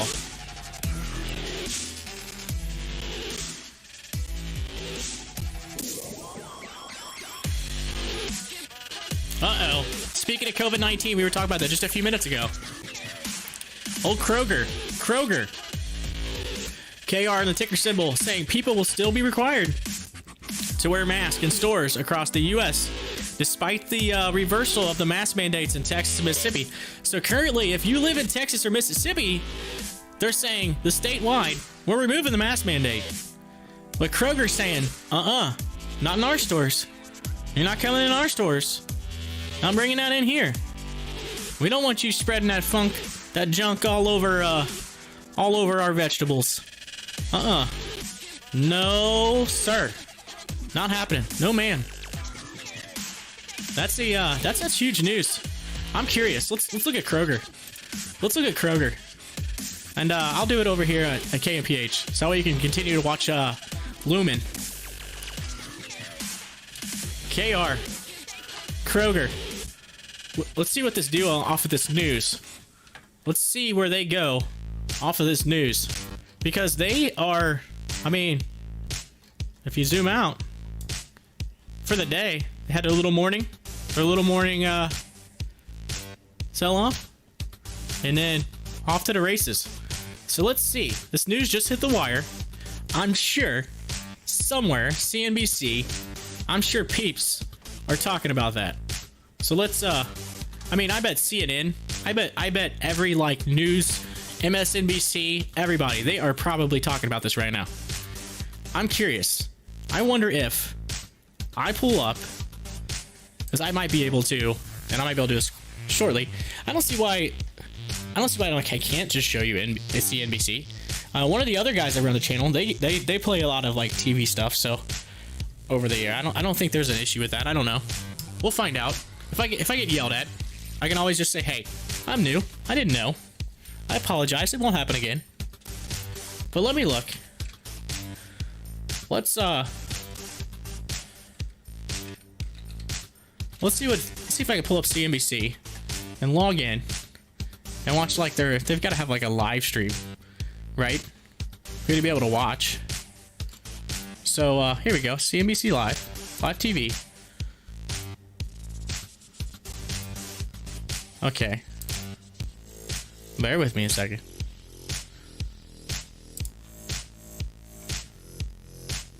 Let's see.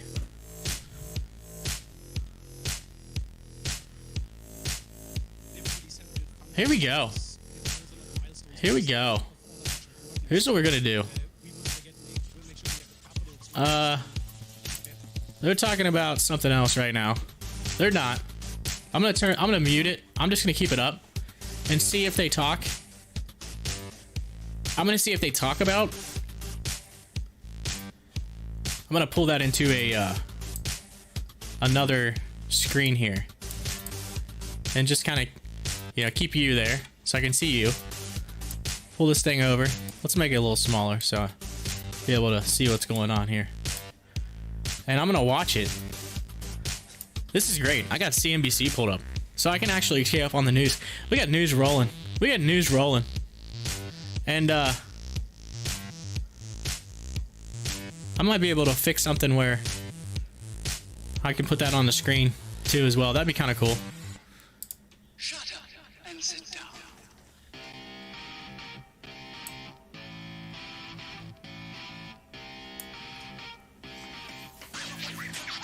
Again, though, I'm kind of running out of screen space over here, right? So you think about it. Once I get my camera rolling, which I have a camera, by the way. I do. But I mean, it's an older one, and I got to get it set up. So, and I want to fix the room a little bit, or the room that I'm in. The way the camera would be set up, it wouldn't quite do well. So, I think that's going to be an over the weekend thing, and then hopefully, Monday-ish, maybe you'll be able to see my face. See my face, but again, I want you to be able to see this because that's the whole point of the channel, to be able to see what's going on. And so let's keep an eye out on that Kroger thing. And it looks like Q4 earnings for Kroger as well, right? So they got an E up here. It says date March 4th. Okay, so that's tomorrow. So Kroger is announcing that they're going to keep the mask mandate in those two states. And then tomorrow, they're going to pop out earnings. They're estimated at And sit down. yeah, it's showing an estimate of 0.9219, and it showed an actual at 57. So, but this is data March 4th, so that's tomorrow. So I mean, maybe that's just their estimated. I don't know. Maybe the actual was from last time. I'm not sure. That's the first time I've been able to see one that had the E up here. So I had to check into that. But I'm interested to see where they go, because I mean, think about it. Are people gonna be? Are investors gonna be scared of them saying that they're gonna keep the mask on? Or are they gonna be like, "You're doing the right thing. You're doing the right thing," and then push it upward?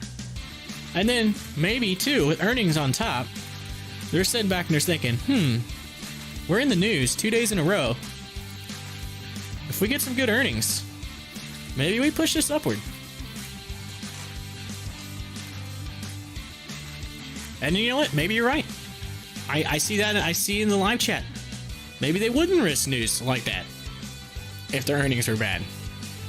So I would say, and I wouldn't be surprised, right? Think about it. Think of all the shopping. You think about Kroger in general. And right now, their click list. Their click list. And how that works. And just how genius that is. That whole business motto. And how perfectly almost timed that came out. I mean, to be honest with you, I had a professor when I was doing web design development in college, who worked for a company who and this guy, I'm just gonna be honest, this guy that was my professor, I mean, he's a genius. Like, I'm just gonna say it, dude is a genius. Like his coding level, like, I thought I was halfway decent. No, this guy is like tech level 1000 when it comes to code. And there's some things that I like understood, but there was times where like he would explain something and every one of us in the class would just like look at each other and be like, what in the world is he talking about? like literally, like, what is this dude talking about? Anyway, point being, he actually coded and codes, like, his job like was to like code what runs the click list, like the program that actually runs click list on the Kroger website. So like he is like one of the peeps in the background that like makes all that work. So, and he I'm assuming he works in a team, right? They have to, for how big that is. They work in a team, but he is one of like the dudes that like created the actual like coding for that. And so you think about it, you're like, all the people that use ClickList are using his, like, him and his team, like their program that they wrote to make that work. And this, keep in mind, this is like 2016 when I was in school, right? And so, you know, fast forward 4 years, 2020, COVID-19, people don't want to go in the store. ClickList, boom. I am not surprised to see Kroger increase, because they, I feel like, had the right business model at the right time.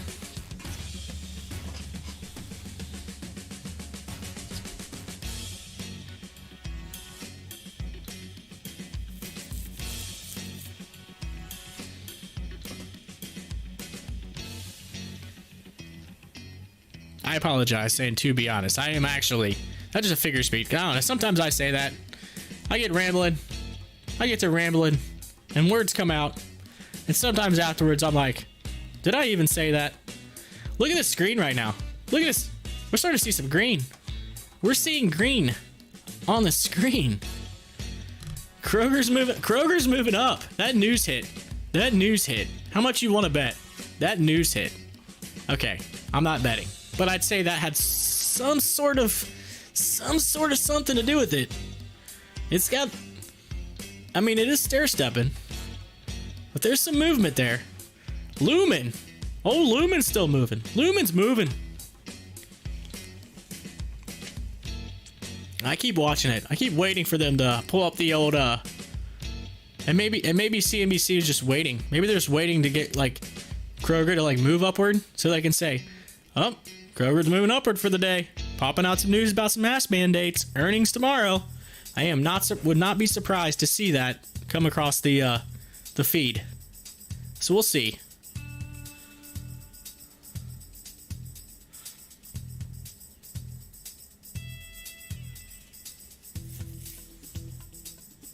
Tesla popping across the feed. Shorten the Model 3 delivery time frame.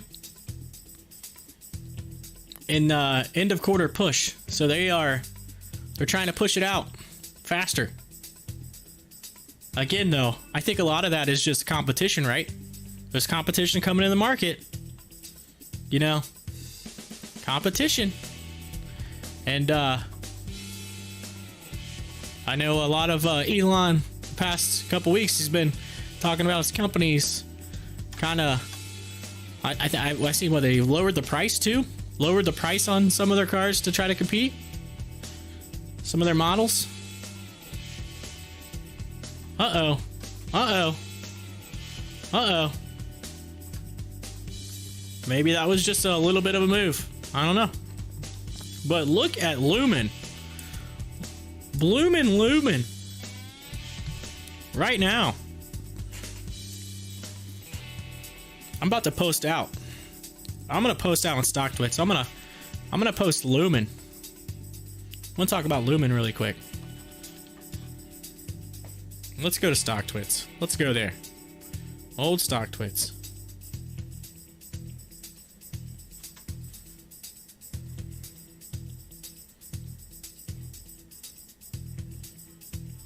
Here we go.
There we go.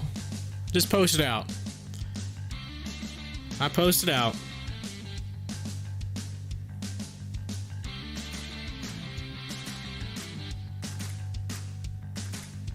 There we go. I said Lumen. Lumen. I see you. Hit that up on Stocktwits. And CNBC's updating all the industrials and markets. You got looks like Dow's up, S&P's down, Nasdaq's down, Russell's up. So there you go. There's a little bit of an update.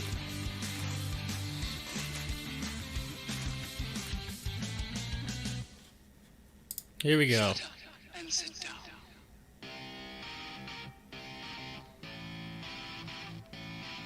That's the whole point. That's the whole point of the newsfeed, is to make sure that you are updated, and we are updated, and I am updated, and everyone is updated, to make sure that we know what is going on in the world.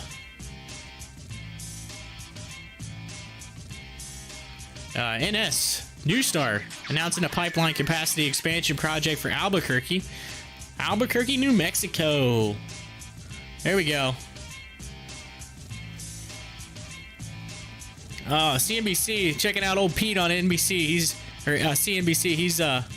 He says new calls. His new calls. They got Boeing and Delta up there, and they're both up. Said Boeing's up 4%, Delta 0.46. So they're slightly up, but they're so. But again, I mean, how much of that is to attest to the COVID news that's coming across the wire for all of the other airlines?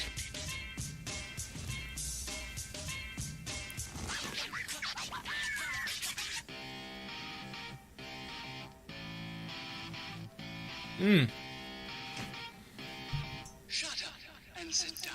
You know, I'm actually still waiting for a response from the newsfeed company. Waiting for them to respond. Might be busy talking to other clients. They're like, I don't know about this guy. So hey, we'll see. But it would be nice.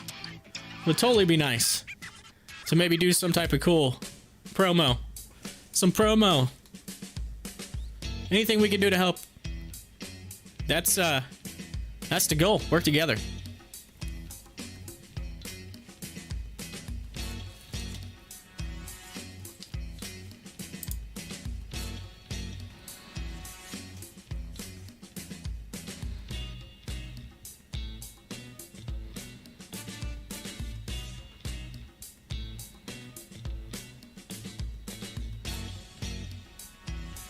CNBC was saying that there was some big movers in the midday move, because we are officially in the afternoon, 12:04, March 3rd, 2021, and we are seeing some movement in the market. I mean, I am seeing green.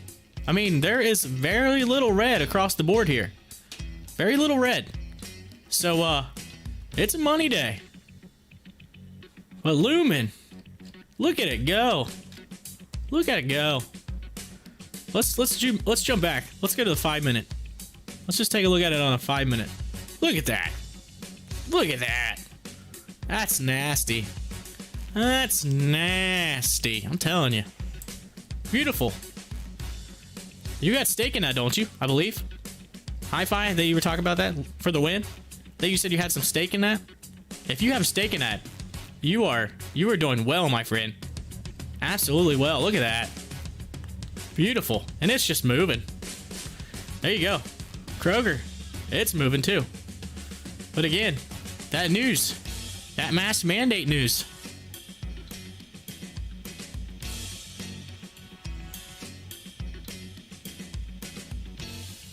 And here we go. BAC. Bank of America. Bank of America coming across the wire. CNBC contributor Joseph saying that I guess he's buying Bank of America. Buy Bank of America. That's his take. And guess what? That's coming across right now. It's on the screen. I will show you. Old Joe, buy Bank of America, and it came across. Look at that. That's how fast. That's how fast that was. It literally hit this screen before the actual live stream came out. So as soon as it hit CNBC, they typed it, hit enter, and boom, it came across. So there you go. That's how accurate that news feed is.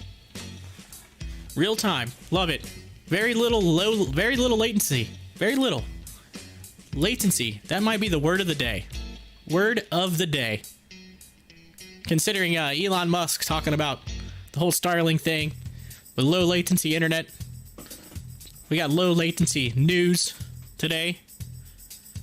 I mean, we're moving. Market's up. Everything's green.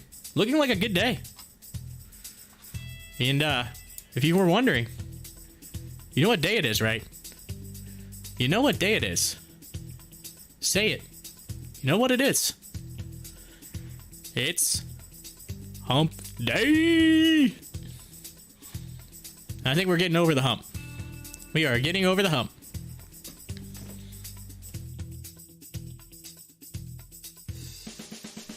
moving up in the viewer count. So if you're new to the channel, welcome. My name is Corey. I'm the host of the Pop the Chart channel. Feel free to like, comment, and subscribe. Hit those buttons. And keep in mind on the screen, you're seeing updated newsfeed on the right.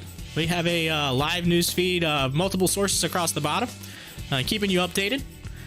We have the AMC GME follow coverage of Gamma Squeeze, Short Squeeze. We're also going through other tickers, following Kroger right now because they came out with some news about mask mandates with the Texas Mississippi thing. They said, hey, you might be removing your mandate, but we're gonna make you wear a mask in our stores. So that's something. And they also have earnings tomorrow.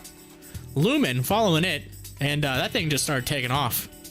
And so Lumen. So also feel free to hit up the live chat. Type in there. We're open. We're open for business today. Thank you also for joining the channel. Appreciate it.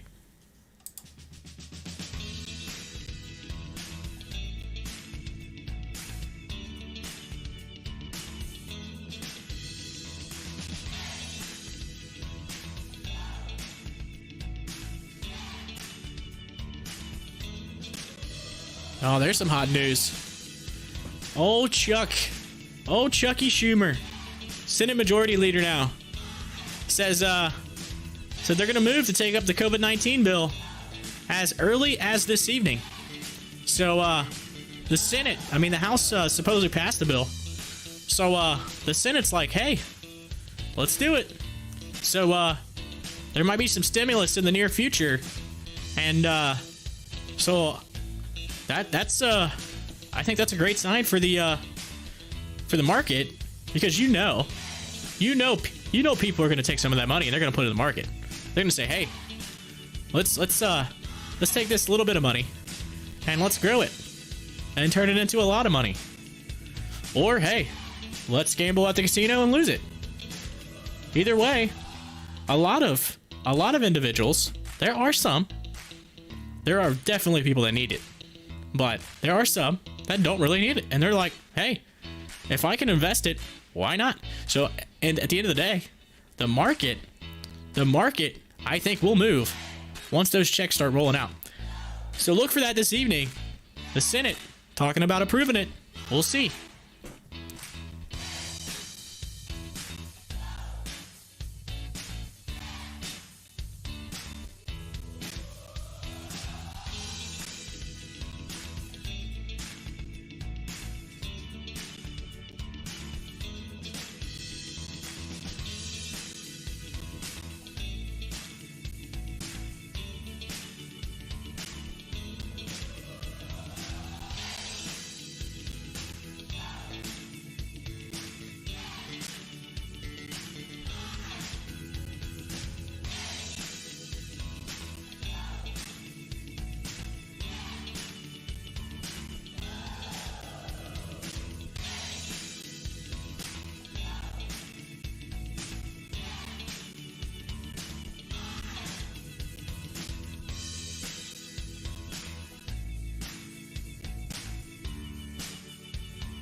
You know, I was looking in the live chat, I just realized that you were talking about the HQ, and they are. Kroger is big, and I'm in Cincinnati, so I know it is a huge business here in Cincinnati.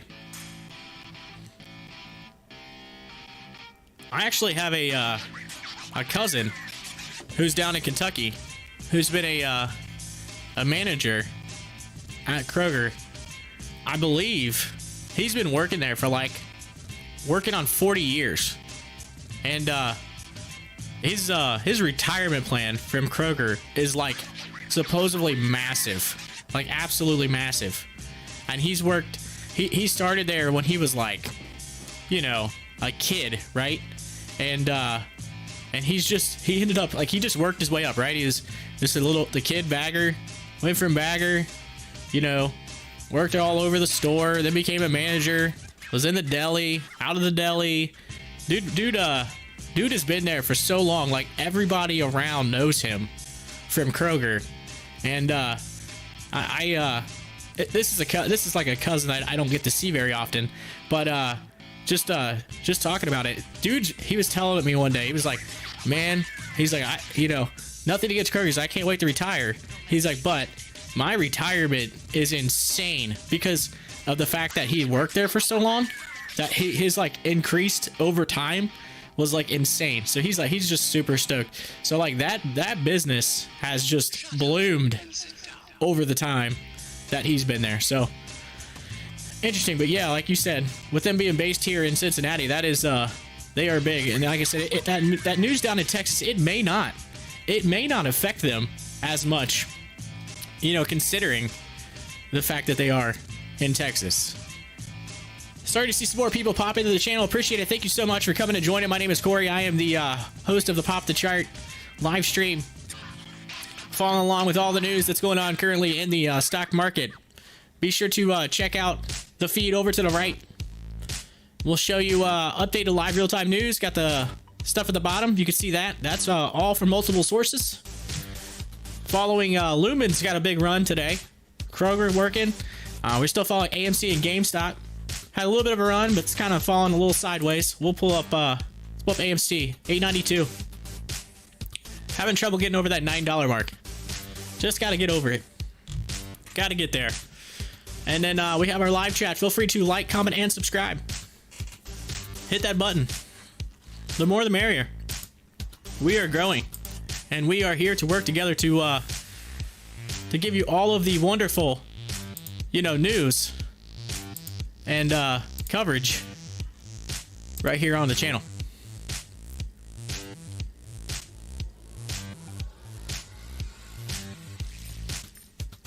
I mean, we're just sitting there. Let's go to the 1 minute.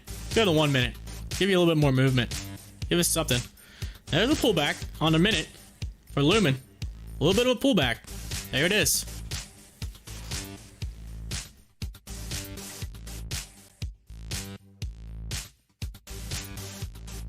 Also, keep in mind, in the section down below, we have some links. Got my Twitter on there. Got Stocktwits. Also have the, I believe, a link to my Discord. You can check that out as well. Still new to that, but it's there. Link to Finviz. That's a great stock screener. It's pretty sweet. Give you all the info for day trading and swing trading. Check that out.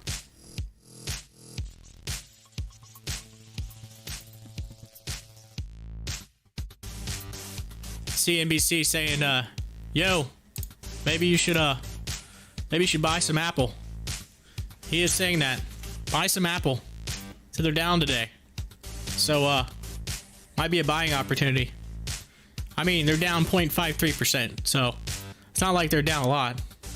But I guess 4.54% of a $124 stock could be a lot if you do the math correctly there. He's like, Apple's down 0.54%. Get in while it's hot. Hot diggity dog.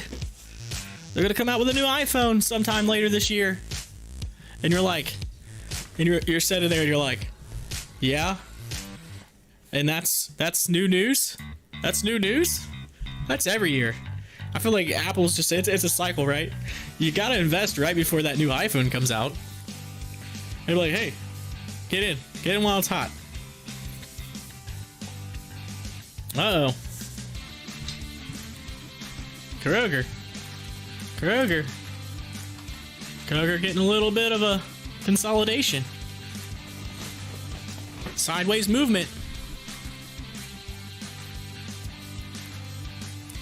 Although AMC just flat today. Flat. 30, not even 30 million volume, and it's past noon. We are flat. Somebody let the air out of the tires there. Whew. The air. GME. GameStop. Ugh. They look identical. Look at that. I mean, they're so similar. Flat tires. Rolling on 2 flat tires today. Speaking of flat tires, I watched part of it. I still got to finish the episode. I watched the first episode on Netflix of that new show with oh, what's his name? Oh, it's the race car show. Oh, yeah, they were talking about NASCAR. I'm having a brain fart on his name.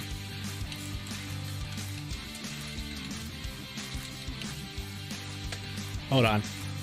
The Crew. Kevin James. That's right. Kevin James. I was seeing the face, but the name was just disappearing. The Crew. I seen it advertised. I'm not like the biggest NASCAR fan in the world. I have been to some NASCAR races. They are fun. They are cool. Super cool to go to. But they got this new show out on Netflix. New show. And it's just I watched like the first like 10 minutes of it. And then I had to go do some things, but that show I was laughing in like the first 10 minutes. Like, it just looks like a great show. It's got a bunch of good actors in it. Kind of reminds me of that like the ranch style show that Netflix put on with the one that had Ashton Kutcher in it. That's a funny show too. So check that out.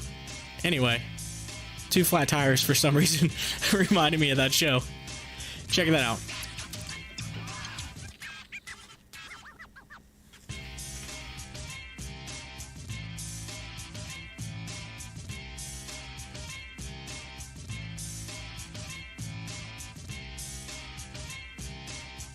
How funny is it that I said I'm gonna turn on CNBC and just see if there's any Kroger news that comes on, and then like the next, like, look at this, CNBC,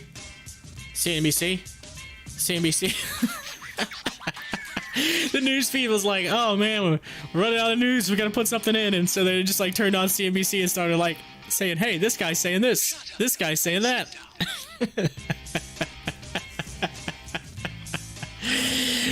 Are they watching the live stream right now? Are the peeps that was texting me, that was talking to me about this news feed, are they like, yeah, let's do this. Hey, that guy's got a good idea. Let's do it. Let's help our news feed out.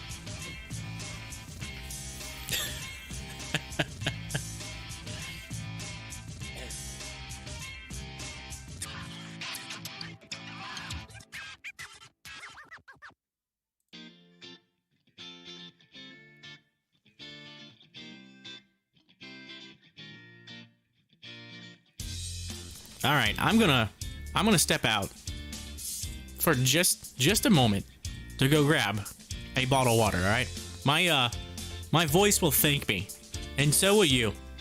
You will thank me for getting some H2O.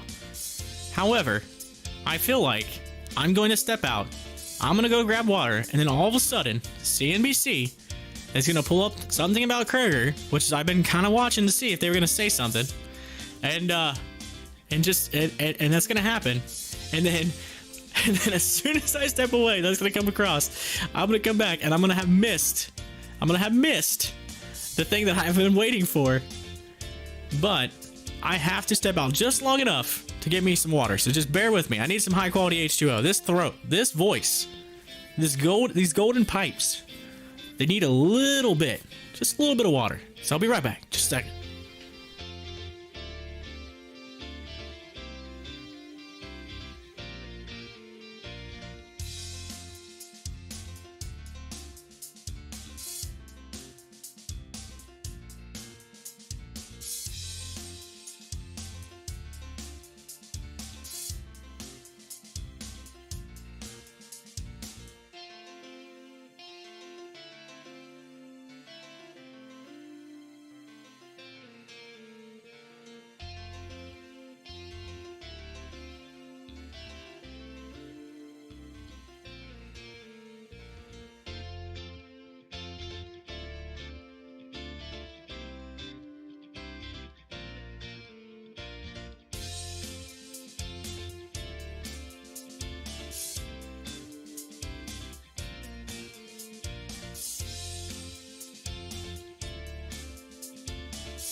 All right, I am back, and I tell you what, I had to go across my house because we keep our big, huge things of water from we get the big giant packs from like Sam's Club.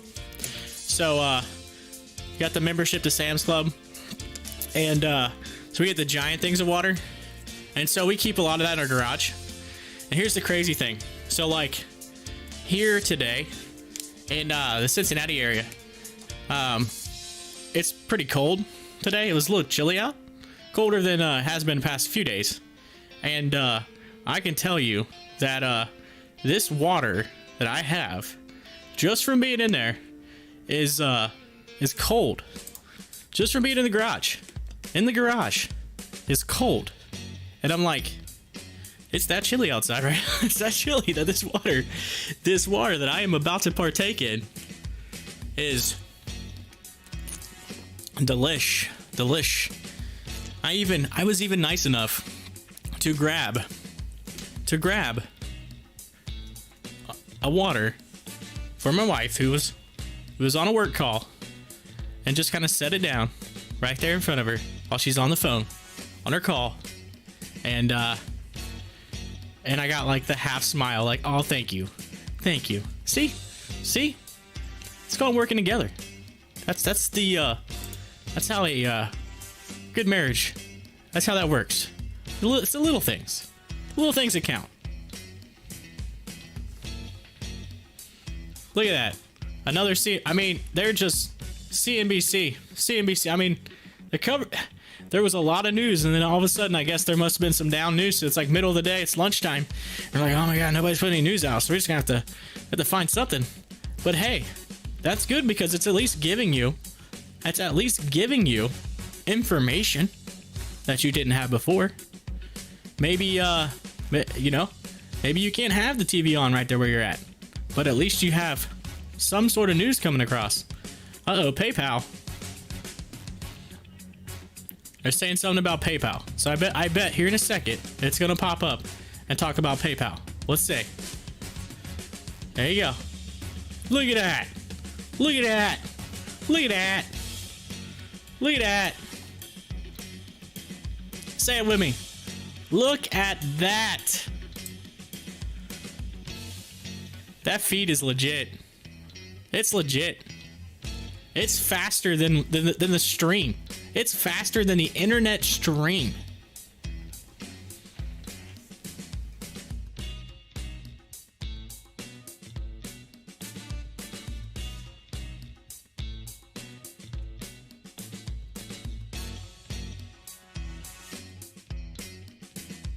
You know, I was talking about missing them possibly talking about Kroger.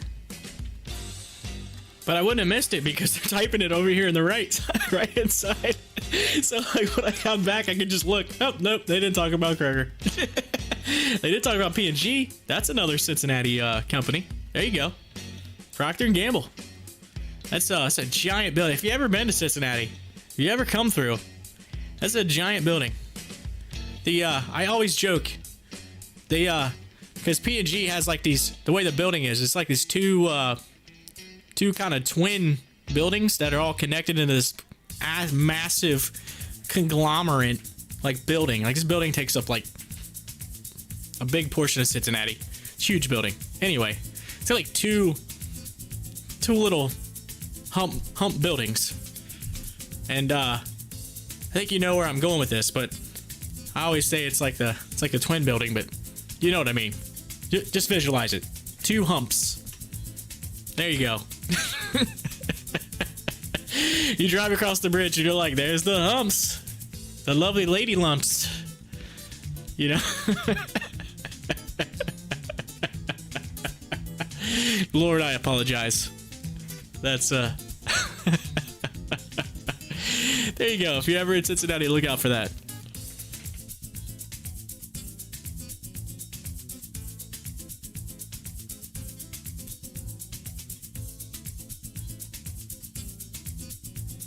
MGTA moving up.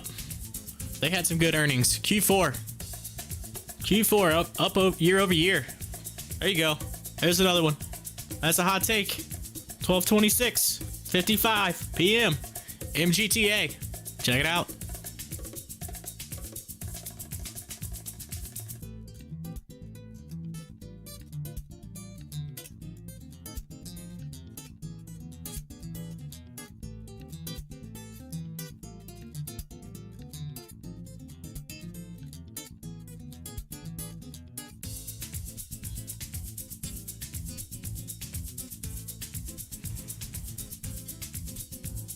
this music just makes me want to dance.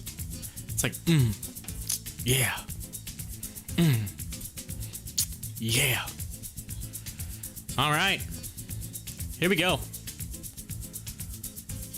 We are seeing a pullback. Look at that. They're identical. I mean, the charts are identical. Absolutely. And then, shoot, Lumen and Kroger look almost identical. There is a lot of similar charts right now in the market. I have noticed that several charts, when you put them side to side, seem to mirror each other.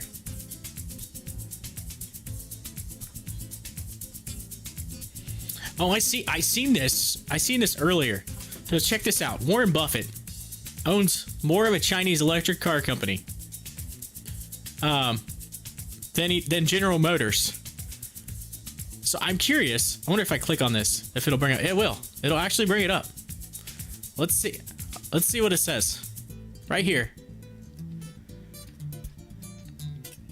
Warren Buffett, Berkshire Hathaway conglomerate, has a larger stake in a Chinese electric automaker, BYD, than it does of General Motors. According to a letter to shareholders, Berkshire Hathaway holds 8.2% stake in Hong Kong's listed BYD and is the company's 8th largest holding by market value as of December 31st, according to the letter, which was released on Saturday. In contrast, the firm held 3.7% of General Motors, which is the 15th largest holding. So look at there. Look at that. Warren Buffett, old Warren Buffett, getting in the Chinese market. What is that saying? What's that saying about vehicles? What's it gonna say? It's saying one of the richest men on the planet is going into BYD and saying, I'm going over there, going over China. I'm gonna get some money. I'm gonna get some money from there too. That doesn't mean he's not staying in the U.S. I mean, he's not a trader by any means. He's a trader, not a traitor, a trader of multiple car companies. And I would not be surprised if that Chinese electric automaker, BYD, is not one of the companies that may be in the near future coming to the US and competing with Tesla. And so Warren Buffett's like probably looking in the future and saying, hey, there's some money to be made right there. Right there. So BYD. I'm gonna open that up. Take a look at that. BYD. BYD. It's on the Shenzhen. I hope I said that. Shenzhen Stock Exchange in China. $209.75. Of course, that says 209.75. I'm assuming that's dollars. That could be, it is the Chinese market. That could be like 209, whatever in the world they use over there. I'm sorry, I don't know. Yen, maybe? Yen? I'd say probably yen. I don't know. It just says 209.75. It's down 0.78%. So Warren Buffett's actually maybe losing just a hair on that right now. Well, there you go. Interesting.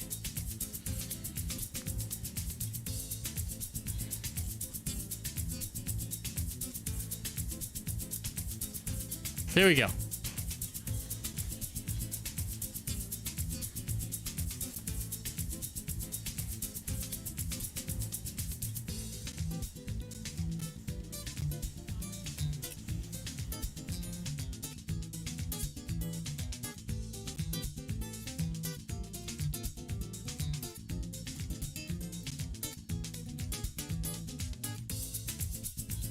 Uh-oh. We're seeing some green on AMC. AMC seeing some green. Let's see what it says. Let's see if it keeps moving. Let's see. I'm gonna see what Stocktwits says. Hold on. Let's see here. Let's see what some peeps are saying. Let's look at AMC. AMC.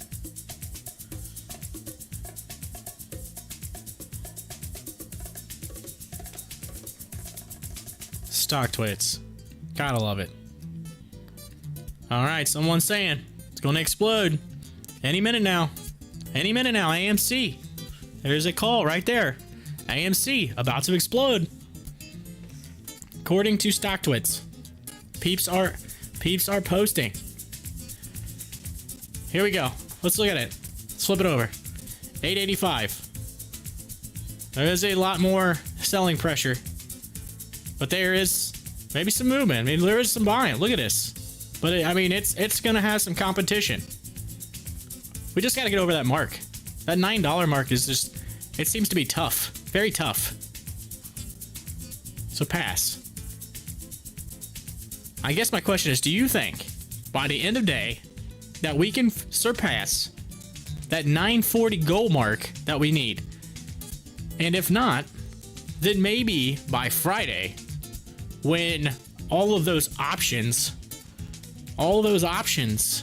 that were bought, I'm saying there is a lot of options purchased in AMC right now. So that we maybe start to see some of that gamma squeeze. Right there at the bottom of your screen, Robinhood still on track for a hot IPO despite the GameStop uproar. So despite all of the GameStop stuff, despite it, they're saying Robinhood is still hot. So, how believable is the Robinhood IPO? Do you think it is a worthy investment? Yes or no? Put it in live chat. Let's know. Let's find out.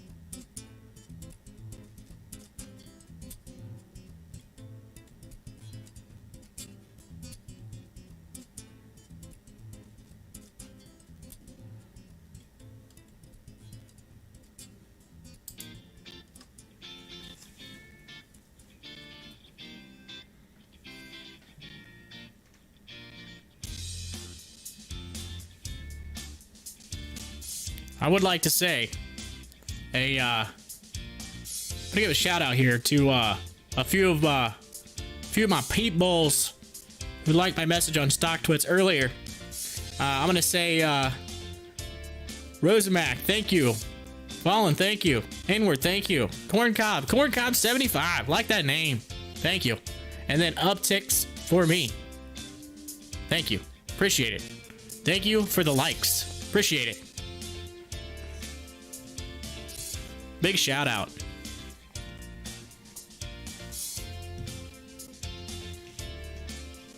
And if you're wondering, that was some of my shippers, that were liking that. All my ship peeps. Ship. SHIP. Do not hold your tongue and say that 5 times fast. However, ship back down again. It's back down again. 1.22%. And it just does not make sense. Because the vessel market is up. It's up today. It's up higher. They're making more money today. More money. Do you not understand that more money should mean a higher stock price? Come on. It's profit. Profit. Profit, people. Here we go.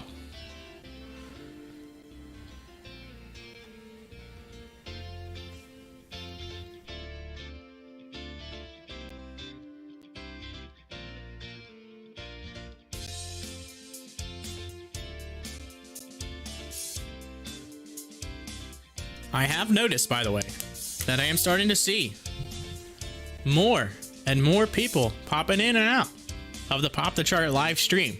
So, maybe that algorithm in YouTube is maybe starting to slowly move a little bit northward.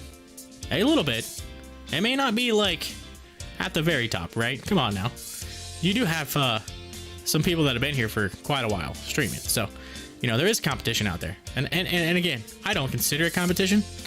I consider it friends because other streamers love other streamers. It's awesome because I like even playing other streamers on the live stream. That way you learn some information from multiple sources.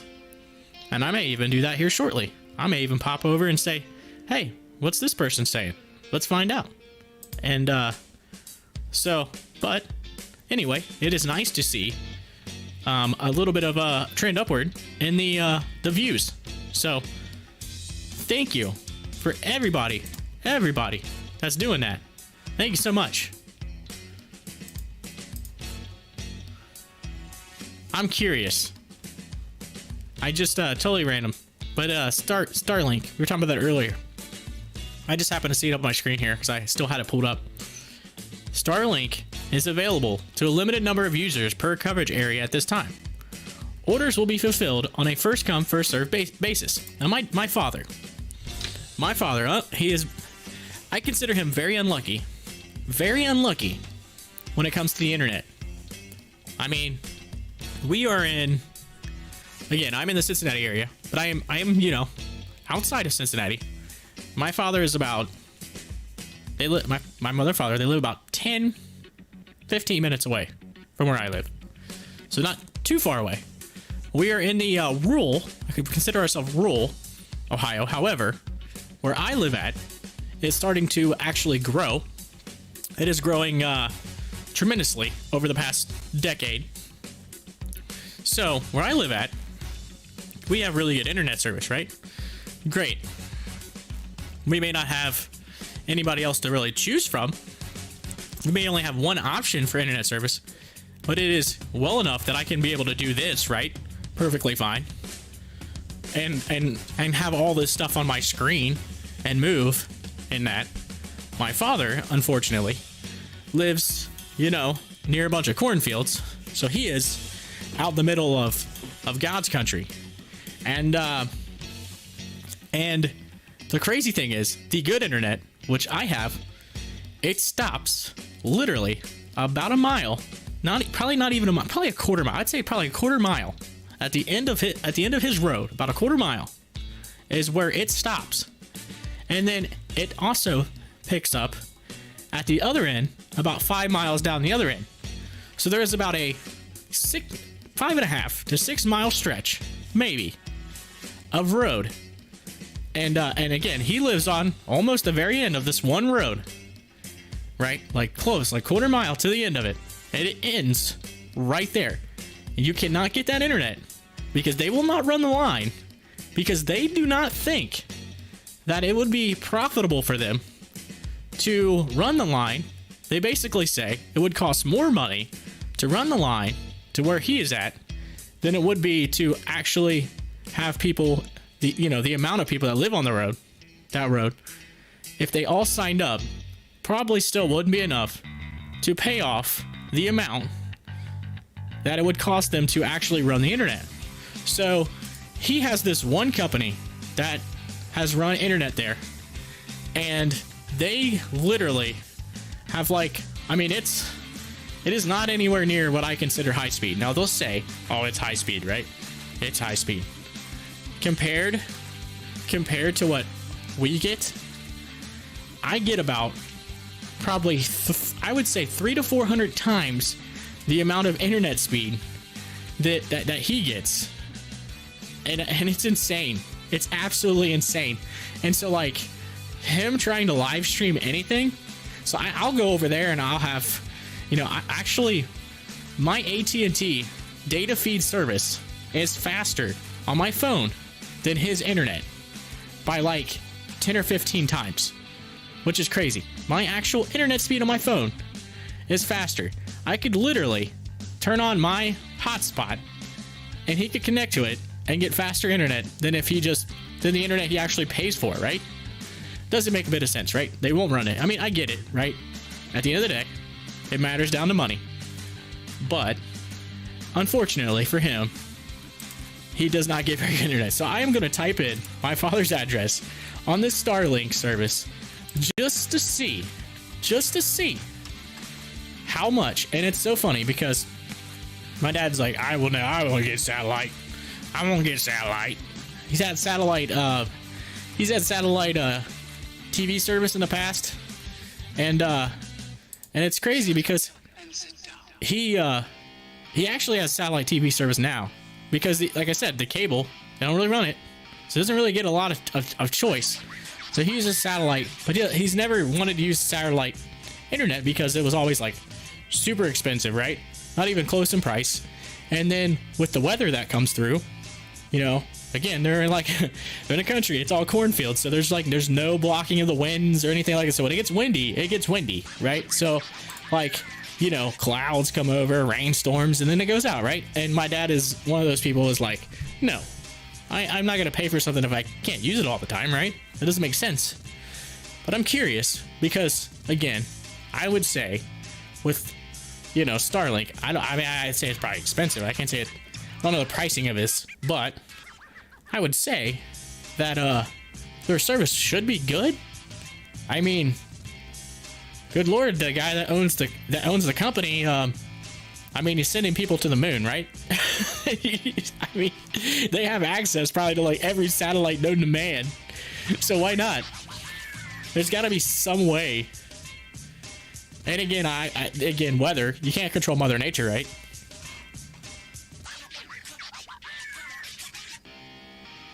So I'm gonna type this in. Let's see. Shut up and sit down. All right. Well, let's see.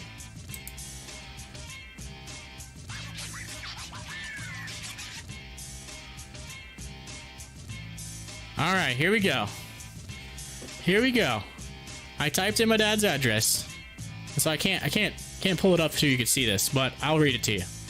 The hardware for Starlink, $499. The service, $99 a month. $100. $100 a month. $50 of shipping and handling. Estimated of $39.81 in tax.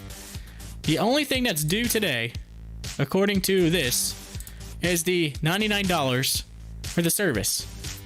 So, I would say the $499 and the $50 shipping and handling and the $39.81 tax is probably going to be on your bill. And so you pretty much pay $99 up front. Then you probably pay the rest on your bill. I'm assuming. I mean, it doesn't really tell you this. It just says here, type in your card number, type in your info, and send it. $100 a month. Question is, how good is that internet? And it says it'll be targeting coverage in my father's area, mid to late 2021. So basically, he paid $99 now, up front, and he would start service sometime. Looks like in the summer to fall of this year. So that's interesting. So I don't know. I'm gonna have to talk to my father and say, hey, I don't know how much you're paying for internet. I know you've never really probably thought about satellite, but hey, this is Elon Musk. This is the dude that's sending people to the moon. Maybe this could be something beneficial for you in the future, considering maybe how much you're paying. So I don't know. And again, that might be like 3 times what he's paying currently, but who knows? Maybe if he is paying a lot of money for really what I consider not very good internet, maybe it's worth it. I mean, it's one of those things. Can't knock it till you try it, right? What's the worst? Worst you can do? Cancel? Go back to the other one, right? Maybe it ends up being something better for you. What do you think? Do you think $99 a month for satellite internet, do you think it's worth it? And I wonder what the speeds are. I'm curious. What are satellite internet speeds? Let's search. I know I might be getting a little bit off topic on the stock market here, but I mean it's definitely something that's newsworthy stock-wise, because Starlink is something that is in the news for a company. Satellite internet average speed. Satellite internet. Generally, satellite, and again, this is according to Google. This says and this is January 21st of 2021. So this is just a couple months ago. Generally, satellite internet speeds range from 12 to 100 Mbps. All right. I'm going to put this to perspective. Put this in perspective. 12 to 100 Mbps. Currently, at the place that I am using, the company I am using, it's like $40 a month for like 200 and like I think it's 200 actually, but they always give you a little bit more because, you know, and if you've ever talked to a person who installs, a technician that installs internet, they'll tell you they always give you just a hair more, just in case, you know, you're running a TV or something on it and it takes a little bit more to run it. So they give you a hair more. So I think we're at like, I think we get like 230, 240. So I'm like $30 for like double what current satellite speeds are. And again, that's current.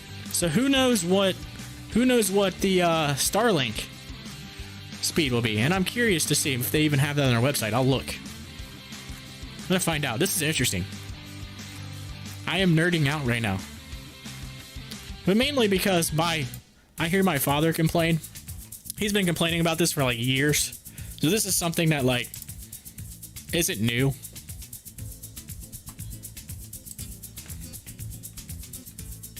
So I want to see Starlink. I'm gonna open it in a new page here so I can keep that. Starlink. Frequently asked questions.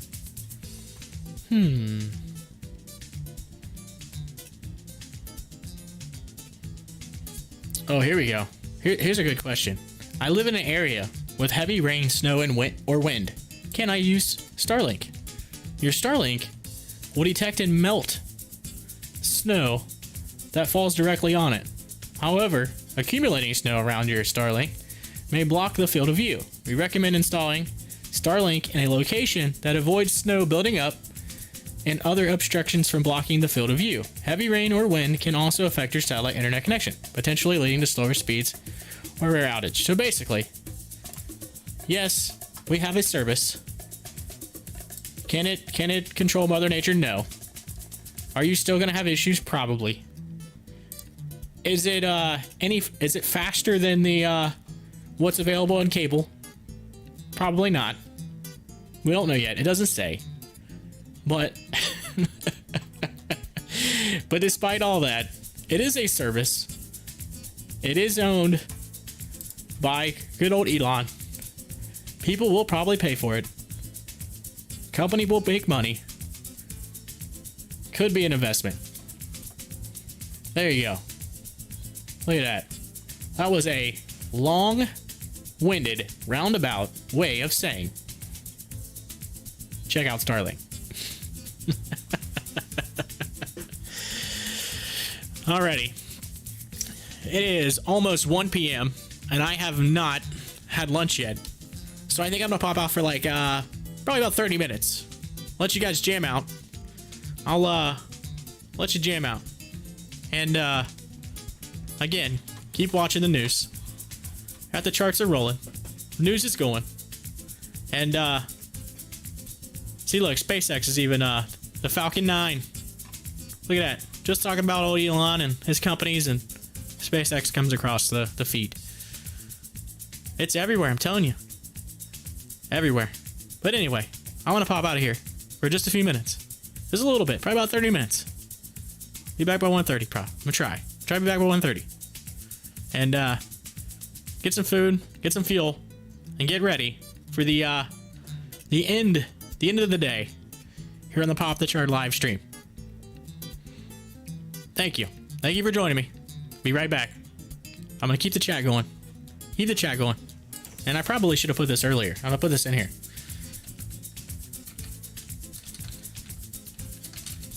Day 3 is rocking. Rocking.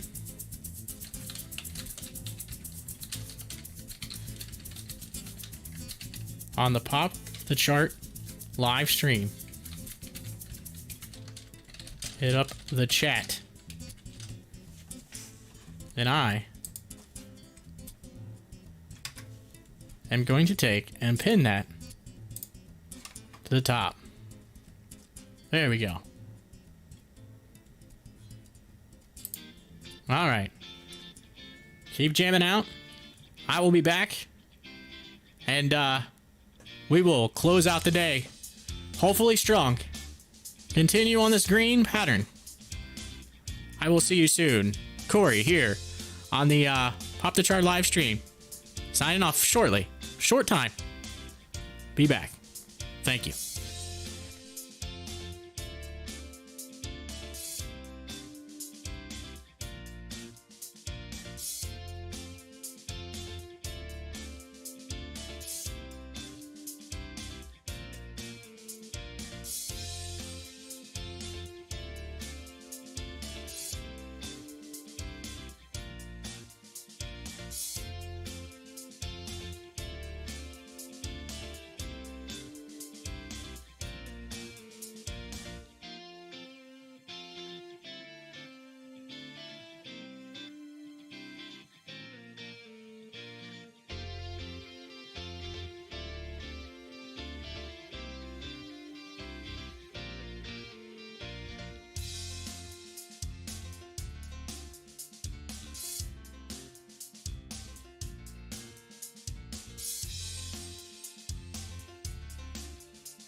All right, I am back just in time. Look at that. So I tried to be back by 1:30, and it's 1:28.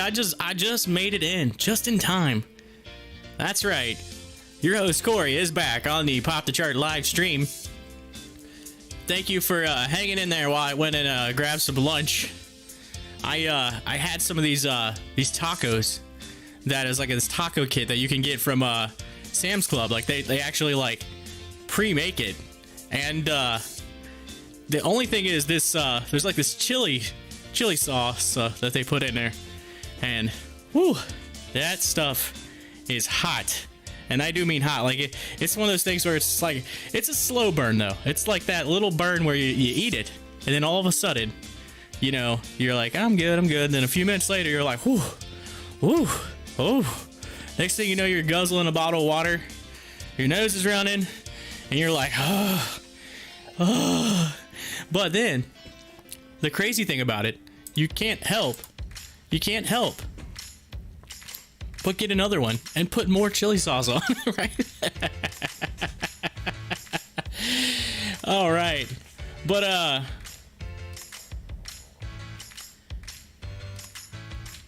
I'm sorry, I was trying to read what you were saying there. It just popped up. Oh yeah, 4,000 hours. There you go. 4,000 hours. You gotta get that 4,000 hours. You know, while I was away, I did get a chance to talk to my father for a short stint. I had to check on my daughter, make sure she's all right. Again, she's at the parents' house, hanging there today. Called, checked on her. Had to talk to my father because I wanted to kind of mention that whole Starlink thing that we were talking about earlier. And then I just wanted to pick his brain, and he said, you know, $99, that price, it's one of those things. Depends on the speed. That's what he said. Depends on the speed, right? He said there are companies out there currently doing the same thing, but then again, Elon Musk is Elon Musk. He does have SpaceX. He does work with NASA. He does have the ability to send people to the moon. So why not? I'm sure his service is probably going to be a lot nicer than some of the other satellite services out there because, let's just be honest, he's got a little bit more access. So he said if the speed comes back and it's insane, he said then yeah, it would be worth it, right? If the speed comes back and it's insane, and it has to be insane, like enough to be able to compete with cable internet, then there you go. Then it would be worth it. It is 1:31 p.m. March 3rd, 2021. My name is Corey, host of the Pop the Chart live stream. And currently AMC sitting at 876 on the day. And GME, GameStop, 119.43. Been following Kroger, checking that out. But let's look at volume. AMC volume, 36 million, 36.42. GameStop, 11.63. So, volume, not quite there today. Wasn't quite there yesterday either. So, trading sideways. Trading sideways. Just hanging. Just hanging out for the day, right? That's okay. The market, however, still seeing a lot of green. There's some red. There's some red. Let's look at Workhorse. Let's take a look at it. Lumen kind of went sideways for a second, so let's look at Workhorse. What did it touch? Because we were talking about where it would go. We were talking about where the bottom is on that. And I was saying, what was it, like 12 something, correct? Correct me if I'm wrong. I believe it was 12 something. And the current $15. So you are seeing a downward trend, but because it's moving this way. Question is it gonna find, if I drew a line right there, is it gonna move up? We'll see. So I'm gonna see if that's one of those stocks that ends up hanging in there, or if it goes back to the $2. We'll find out. Anyway, down 5.46% on the day. So we're gonna go back. Let's look at somebody else. Bitcoin, still up 4%. Live Nation up 2%.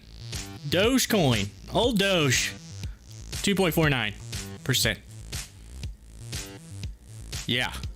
There you go. Hey, look. Hey, look. GNW. My free stock from WEBULL. Up 2.63%. I'm making money. I don't even own the stock yet. And I'm apparently making money. That's pretty cool. As long as they give me the stock, right? Like, it says pending. And I'm like, you know, it's pending. I don't know how that whole system works on the backside, on the hidden back end. But I think, I do think that is nice. Hey, it might only be $3. But who's to say it doesn't go to $100? Maybe something crazy happens, right? Maybe something crazy at G&W happens. And all of a sudden, I get $100 stock. I get $100. Like, here's your $100. Here's your $100. Here's $100. There you go. Anyway, let's go back. Let's go back. Back to Lumen. Look at that, 6.93%. Whoop whoop. There we go. Here we go. Newswire. DY. Dycom Industries shares are trending higher after the company reported better than expected Q3 sales results. The company also announced a $150 million share buyback. Oh, buyback. A buyback. There you go. Trading up, DY. Looks like BP is in the news too. Says shares of several energy companies are trading higher ahead of Thursday's OPEC Plus meeting. Okay, so yeah, OPEC Plus. That's I've invested a little bit in oil.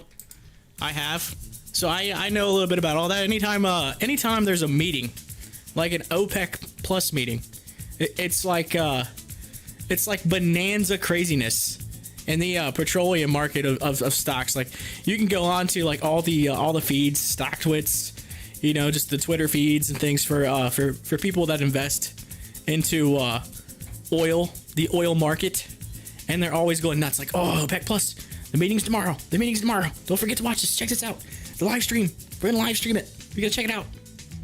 And so that's usually when the OPEC Plus meeting happens, those stocks tend to go up. And I know that specifically because I followed it this past year.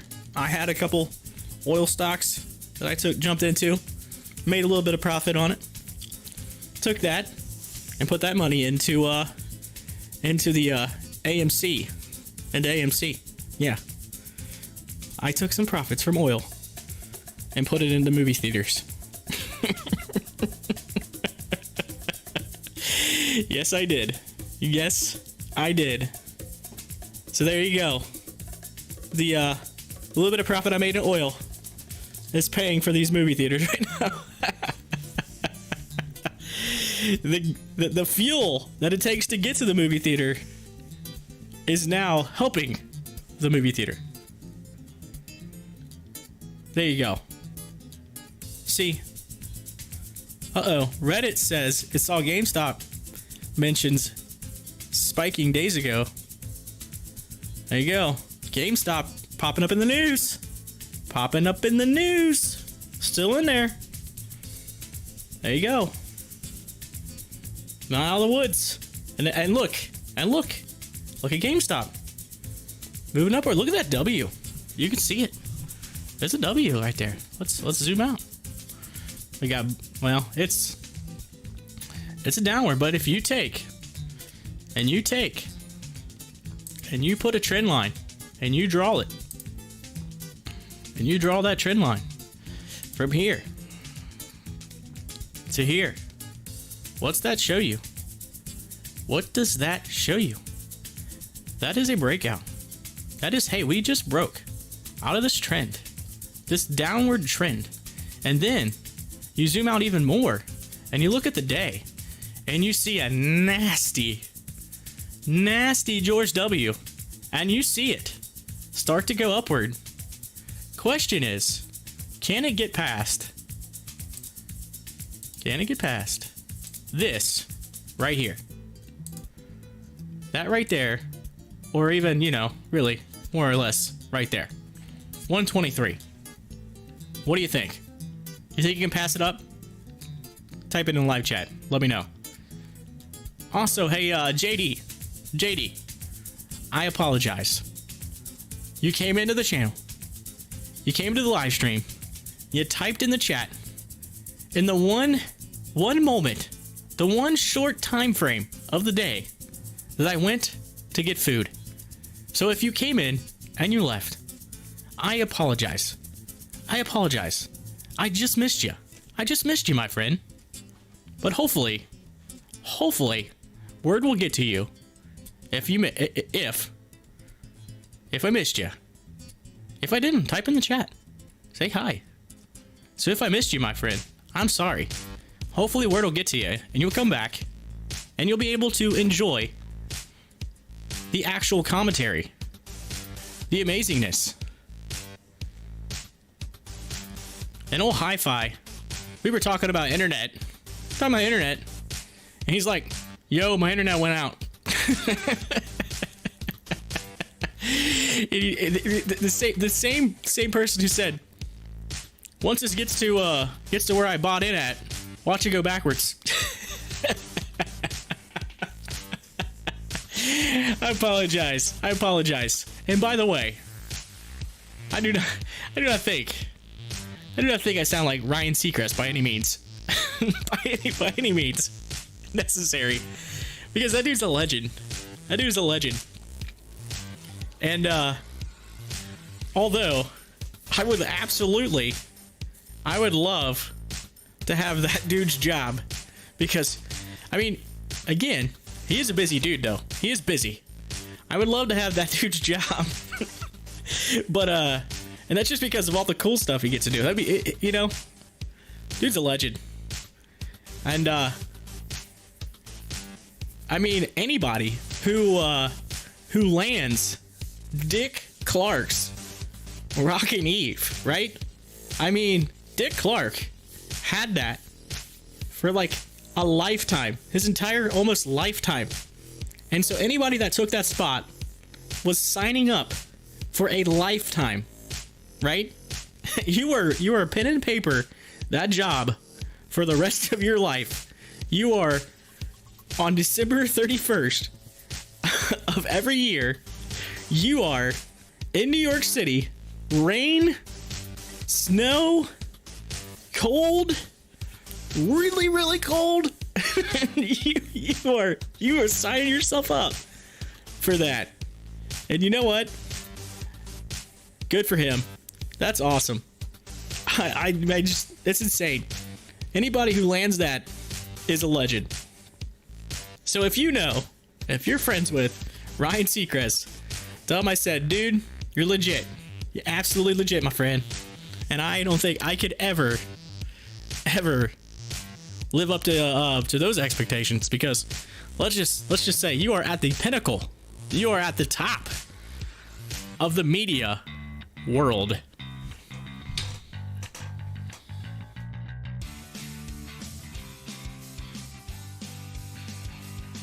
You know, speaking of the I'm actually getting kind of sick right now, right? Little sick. I get too sick. I don't mean by sick as in like actually sick, like just looking at the screen. I have a little notification on my phone that showed the oil stock that I jumped out of to get into AMC, and I made a little bit of profit. However, it is up like crazy today because, like I said, we were talking about OPEC a little bit ago, and man, the profits I would have right now. I could have bought like probably twice the amount of shares of AMC, or at least a percentage more. Still, they say don't look at that, right? You know, you gotta think in a little bit a way like a day trader. And as you know, you might jump out, you might take a little bit of profit. You know, I was doing it for the greater good, right? That's what you gotta look at it as. I was doing it for a cause. I was joining a cause, fighting those hedgies, right? Fighting those hedgies. Fighting those hedgies. And, ugh.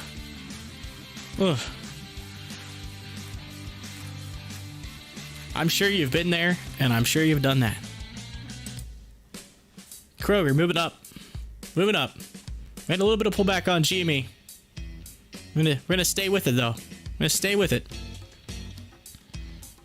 Let's go to 1 minute. Go to 1 minute chart. There you go.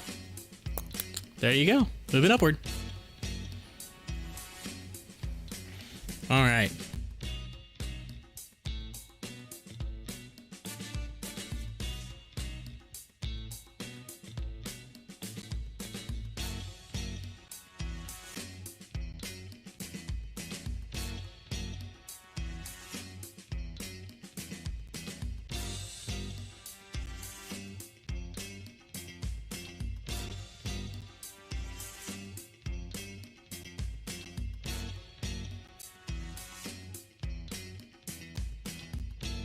So another thing, when I was talking to my my father, he said that he's seen somewhere that there was a company that Bill Gates and a few others,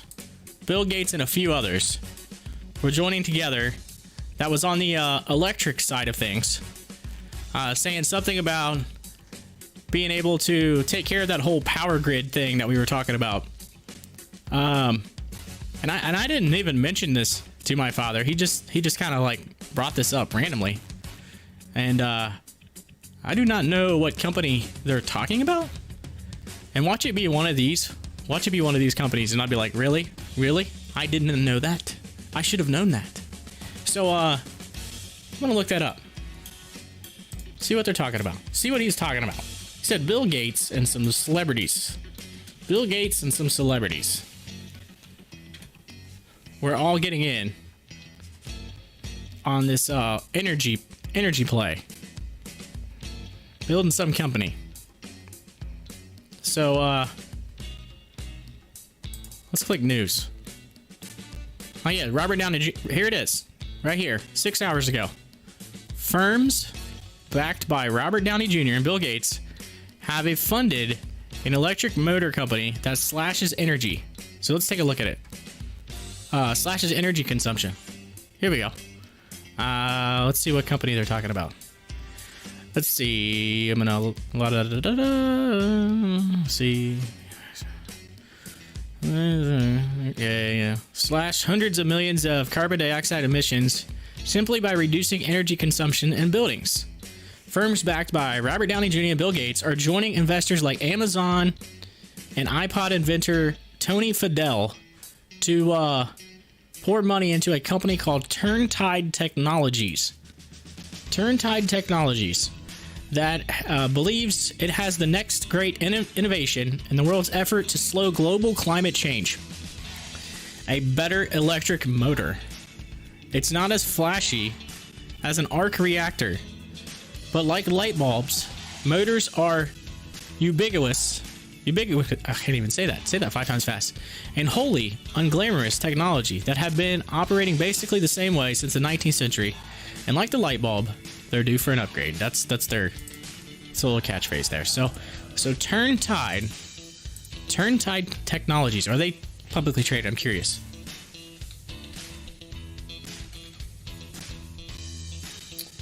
It doesn't look like it's popping up. Turntide. So they might be privately owned right now, and maybe they will go public. Let's see. Turntide. They got a video. They got a video here. So let's I want to pull this up. I'm gonna take a look at this video. So let's here we go. Let's pause this for a second. Here we go. I'm gonna pull this up. Here we go. Let's see what this says.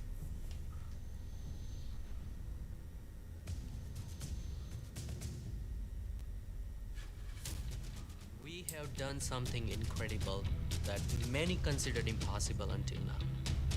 Most of the time when people think of electricity, they think of lighting. but half of the energy in the world goes into electric motors. Motors are everywhere. Your air conditioner, your refrigerator, cars, conveyor belts. Half of the energy that goes into motors is wasted. So how do we make every watt of energy in Not to interrupt this because I know you're watching it, but how are you not getting pumped up by this music? I feel like I'm watching like an opening to like, you know, like a like a college football like playoff game. electricity worth watt? A switch reluctance motor is not a new design of motor that typically are used in sort of bulletproof industrial applications where you want something to run for decades at a time. So think nuclear power plants, those sorts of things. They weren't available for the rest of the world because it was too hard to control. And that's the thing that we've taken over the finish line. Climate change is the biggest challenge of our time, and we need to do everything we can in our power to reverse it. If we could replace every motor in the world with our technology, we could cut 25% of carbon emissions. There you go. The motor revolution. The motor revolution from Turntide. So, yeah. And you go on the website and don't see any like investment stuff. So I guess they're probably, like I said, probably privately owned. They got the about page. You can probably check them out. Anyway, looks like old Kroger popped up in the feed. Twitter even popped up. Twitter popping up in the feed. Look at that. It says Twitter CFO says Apple's identifier for advertisers update is going to level the playing field. There you go. Hey, Vegas. Vegas making it. The Sands. The Sands. We were talking about the Sand earlier, but now we're talking about casino. Said it will sell its Vegas properties, including the Venetian. The Venetian. I actually got to visit there. 2019. I was in Vegas. Got to go there and went in the Venetian. That place is stunning. Just the way it's decorated and everything. Venetian, sweet property. And the Sands Expo Convention Center being sold. $6.25 billion. Question is, who are they selling it to?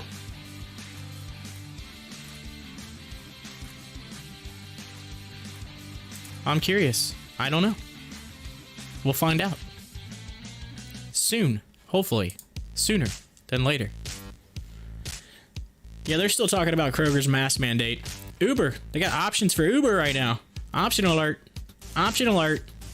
$75 calls at the ask. Yeah. There you go.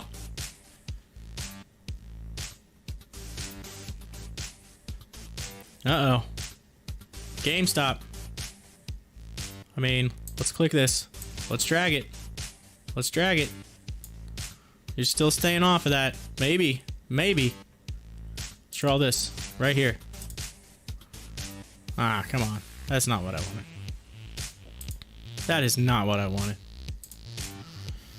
I want a trend line. I want a trend line.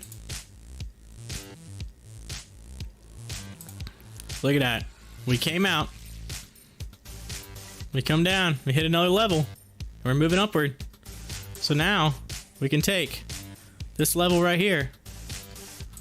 This level. Say bye-bye. Because now we're in an upward moving channel. Upward moving channel. Look at this. There we go. Moving upward. Think we can get back to that 130, 132 area. We gotta get that 130 mark again.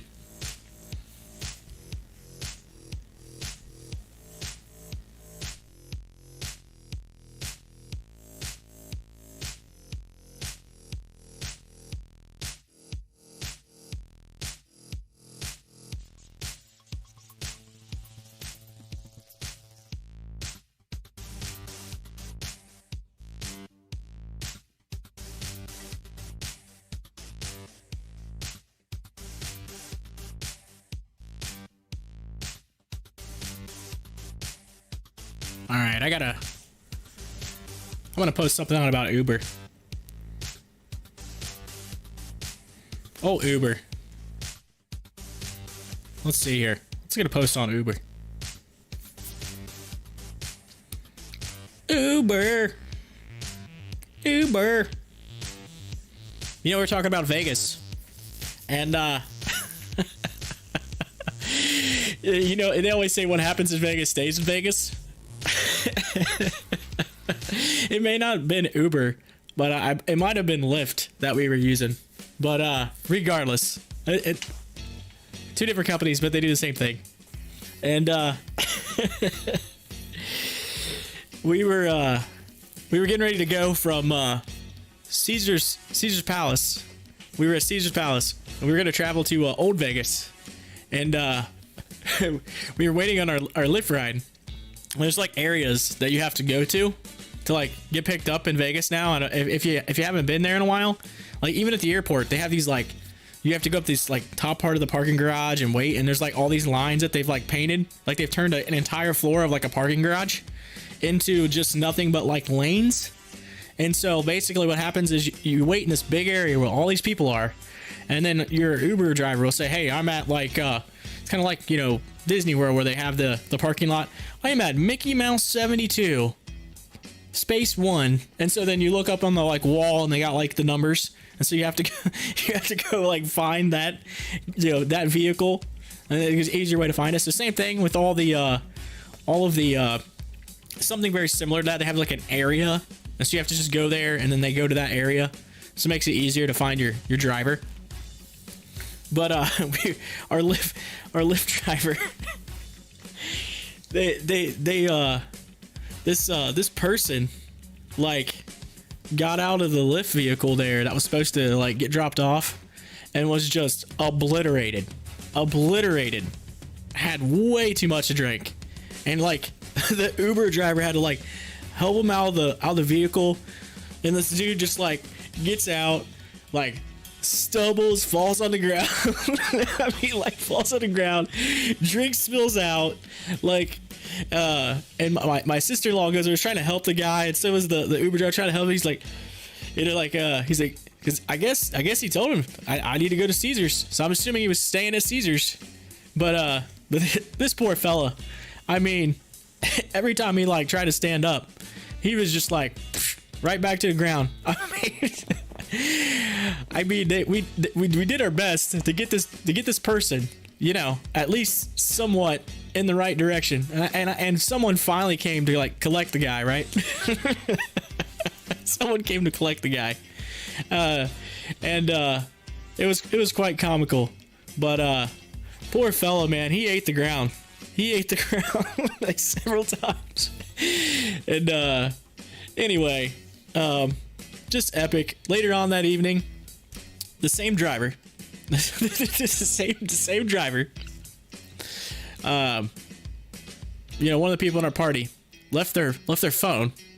We get out of Old Vegas. One of the people in the lift leaves their phone in the back seat. So we're rocking around Old Vegas. This person goes, where's my phone? Where's my phone? Oh yeah, I lost my phone. So, looking for their phone, and so we call the phone. I called it, actually. It's just my phone. I was like, I'll call it. All of a sudden, Lyft driver's like, it was the Lyft driver on the other end. Hello? Hey, how are you? Lyft driver's like, apparently I'm doing better than you are.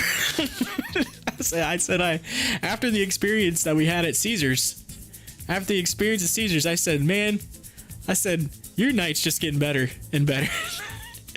And keep in mind, at the time, not a single person that was in my party had anything to drink. We were completely sober at that point in time. It was just one of those things. And that Lyft driver, thank you so much, drove back and delivered the phone, met me. I had to actually go back. I had to walk like 2 blocks. I ran back and got the phone from the Lyft driver, and even gave him a tip. I gave him a big tip. I was like, dude, you don't even know. That phone was a brand new phone. Brand new. I mean, brand new. They like just bought it. Brand new phone. I said, it's worth it.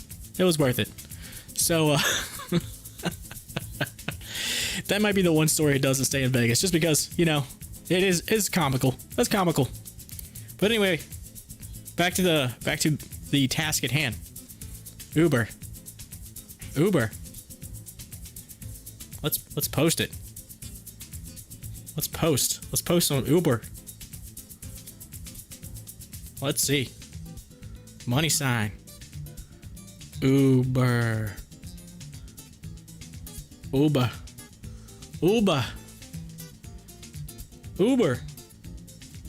Options alert. Option alert. There you go.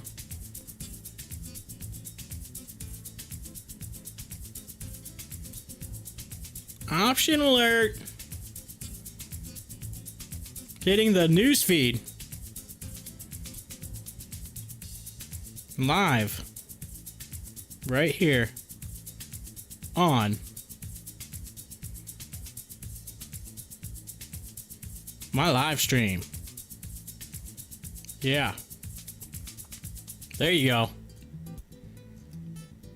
There you go.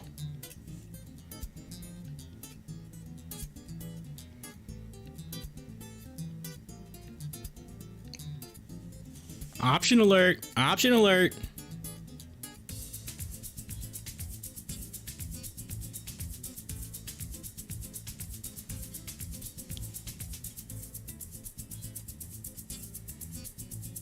There we go. There we go. We got it out there. It's out there.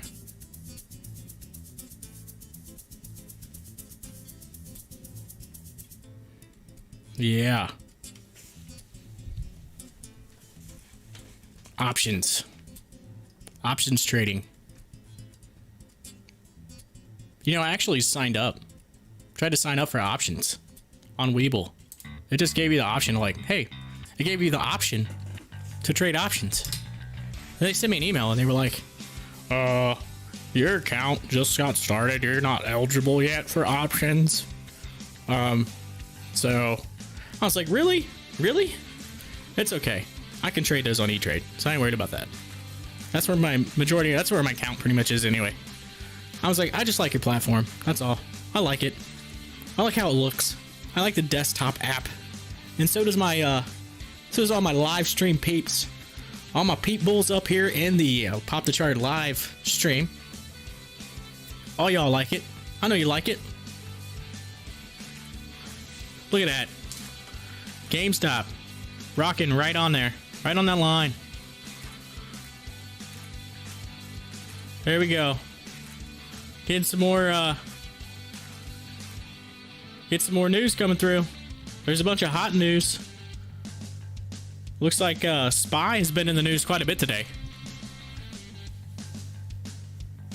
And I think a lot of that's just simply because they're saying they're interviewing them. So they're probably going to do a live interview and just kind of get some info for Spy.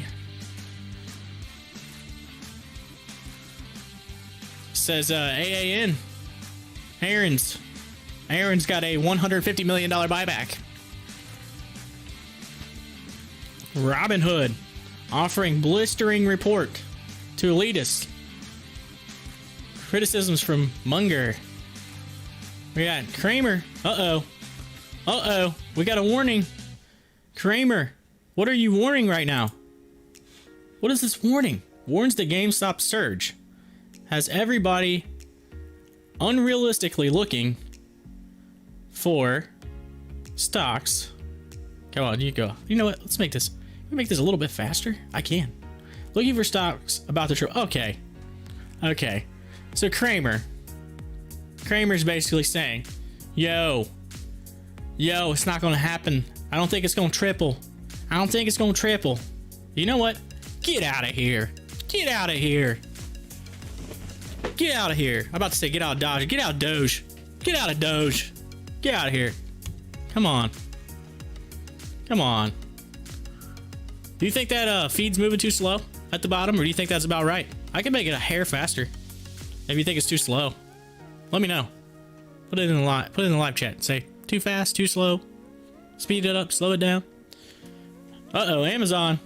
Amazon popping up in the news. And it is hot news. ARK Invest. Kathy Wood discussing her investment in Amazon in 2002 says when sentiment is so negative and something differentiated is going to happen, those are great times to consider an investment. Okay, there you go. There's some info. Info on Amazon. It's hot. Hot off the wire. It's in red. That means it's hot. Whenever we see stuff in red, it is what we like to call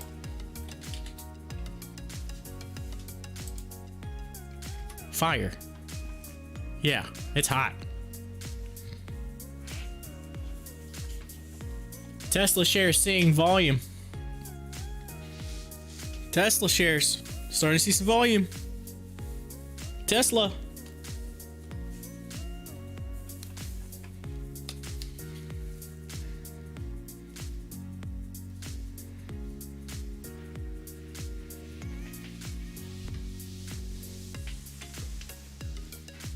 Here we go. Let's go back, pull up, where's that? CNBC. I'm about to refresh it. There we go. Uh-oh. Old Como. Andrew Como, governor of New York. He's doing his COVID briefing right now. They just got that posted up there. They're like, check it out. Come watch Como. Of course, speaking of him, I mean, AMC had big news with him when New York decided, hey, we're gonna open theaters. I mean, yeah, it's just limited capacity, but hey, that's a step in the right direction. You got Texas, Mississippi. You got what I'm saying? Hey, we're gonna take the mask mandates away. Vaccines are rolling out. You know, even though you got your stores and your businesses, and that's key, your businesses saying, you know, not quite yet. We're still gonna have you do some, you know, mask in our businesses. GameStop coming off of that trend line, falling down, but reversing. Maybe it's a false break. We'll see. Might have a false break. All right, we're less than an hour from Power Hour.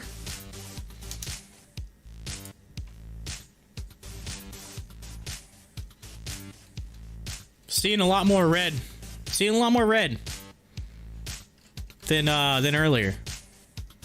I'm just trying to figure out how we're like super green,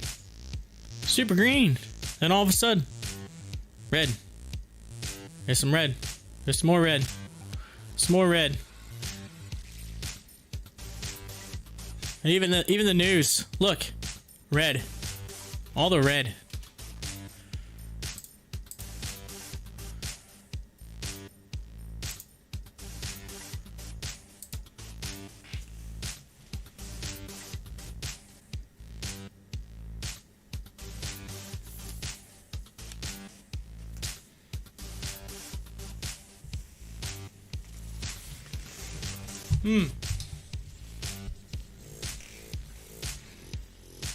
I think we're gonna take a look at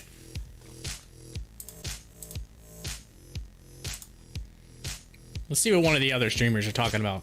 We'll see what's going on.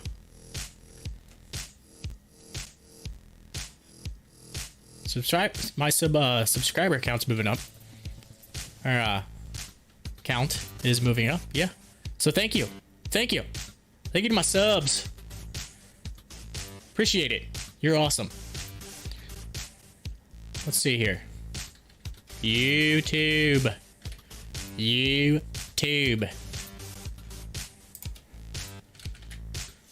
Let's see right here. We got Matt. Matt's on. see what Matt's saying. Let's see what Matt's up to. Gotta wait for those advertisements to end.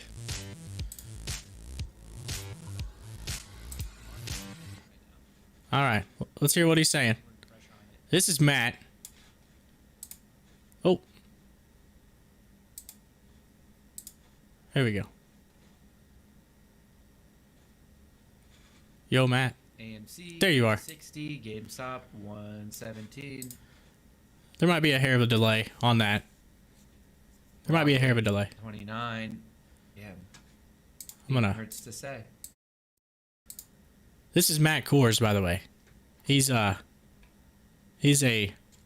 legend of the YouTube live stream. Just curious to see. I guess. He's got the. I'll pretty much get the idea that the RSI is super oversold on all these. I could switch it back to volume if people don't mind.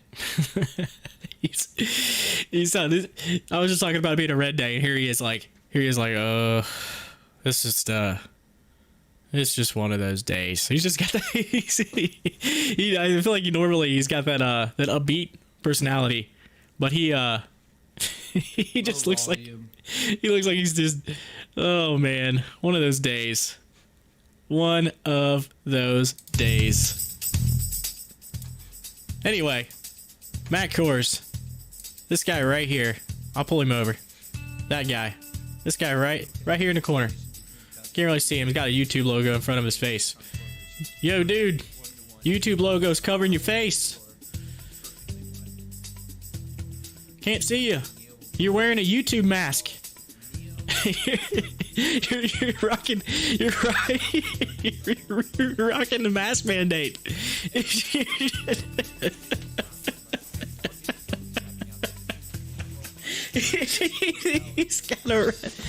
He's got a red mask. I'm gonna type that in this. Hold on. Here we go.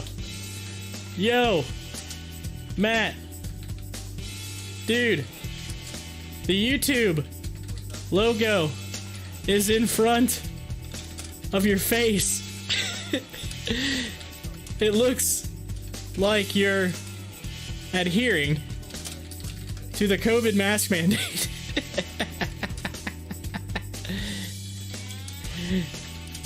You rock, my friend.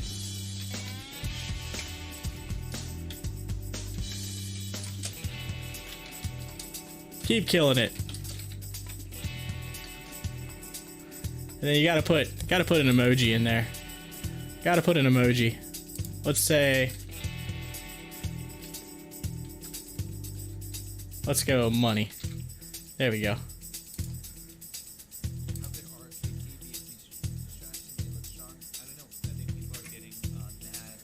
There you go. I'm putting that in there for him. I'm putting it in there. And sit down. I'm curious to see.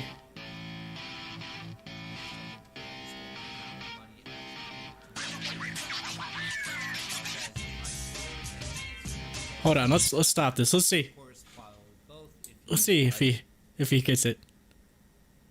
Of course, there's a lot of people typing, so he may not see it. Let's see. RKT is still selling.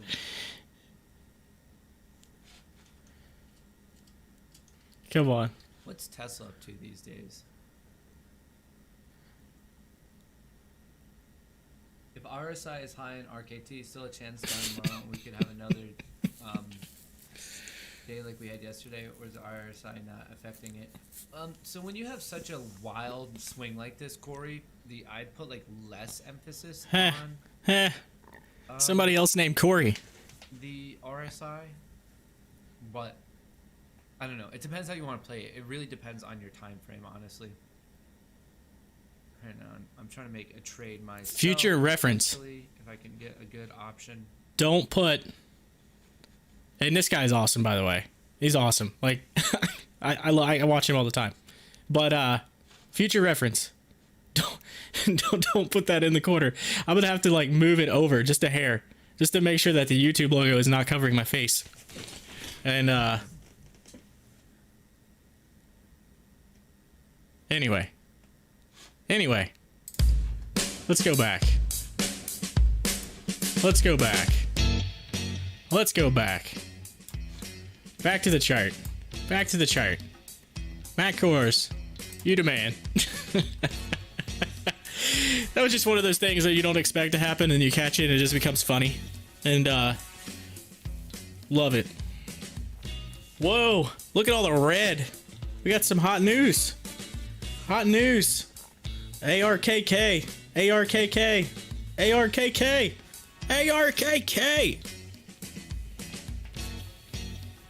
We're getting a lot with that, and I think that's just, one of their analysts. One of the news feed company, their analyst.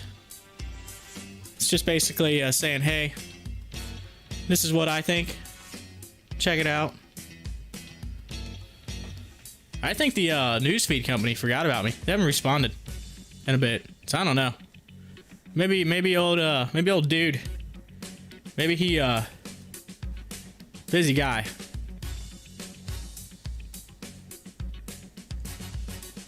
All right. Oh. So 45 minutes.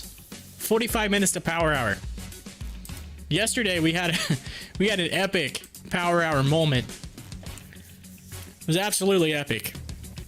I dropped in the old like He-Man, I have the power, like like the song, this like music song. And no one expected it. And it timed it out. Everything just worked out perfectly. And I still laugh about it. It was priceless. I actually went back and listened to it last night. I was like, I tried to show my wife. I said, check this out. This is pretty funny. You know, she was kind of like, what's so funny about it? I'm like, oh, come on. She's like, that's not funny. I was like, it's funny. I was like, you don't get it. You weren't there. You had to be there. I was like, ah, I tried. Look at this. Look at Kroger. Stepping up. We're seeing some movement. Yeah. Ugh. Downward trend.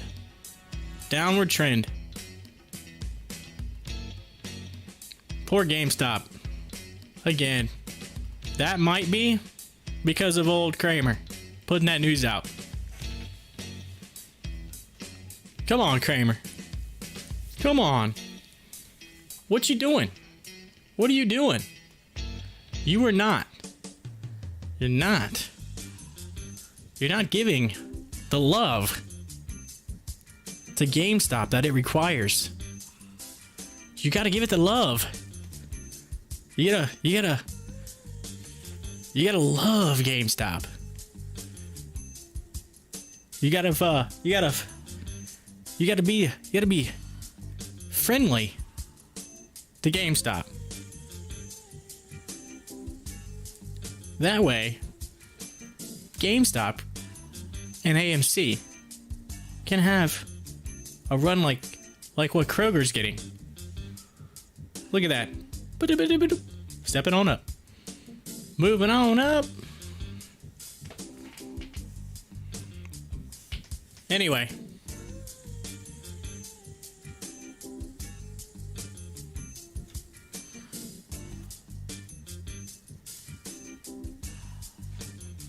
Flip back over here to CNBC.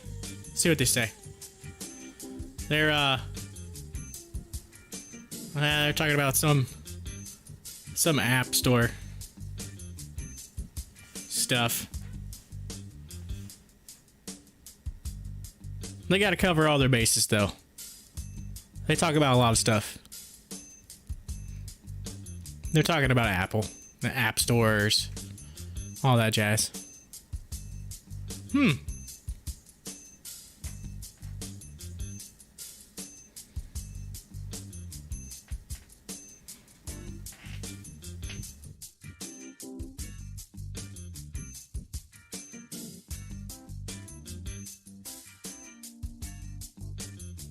Uh-oh.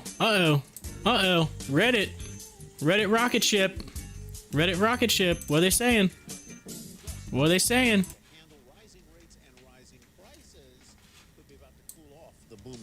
Oh, it's a teaser.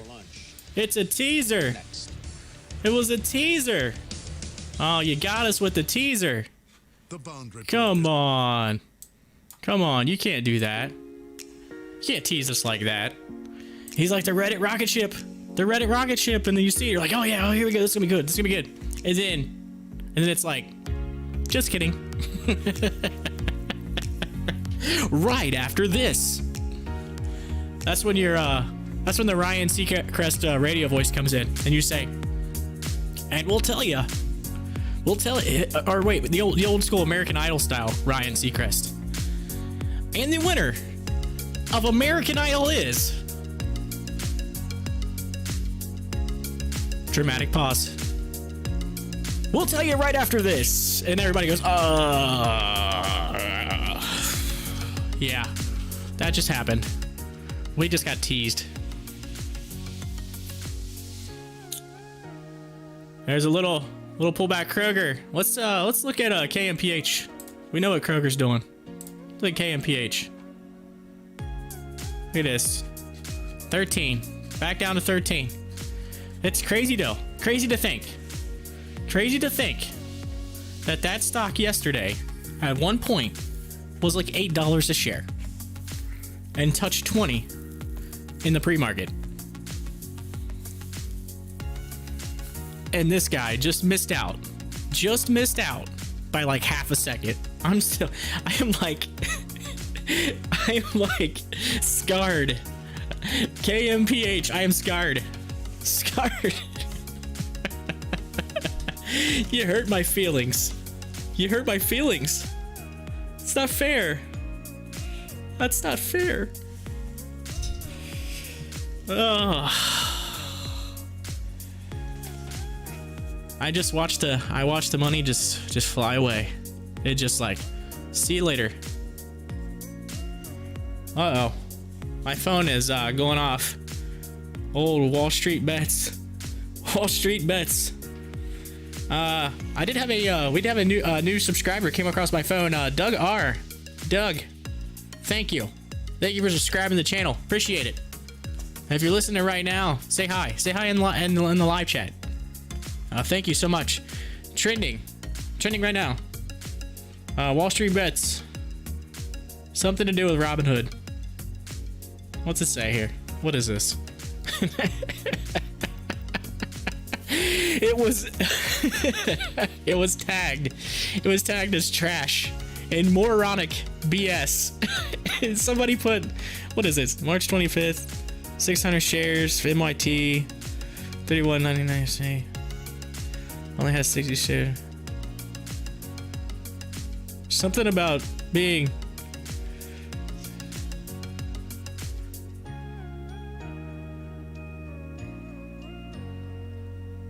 oh, okay, I see what it is saying. Shortchanged. Okay, so they went to buy Robinhood and set up, they wanted to buy 600 shares. 600 shares of a stock. Some stock on Robinhood. And supposedly, Robinhood only gave them 60.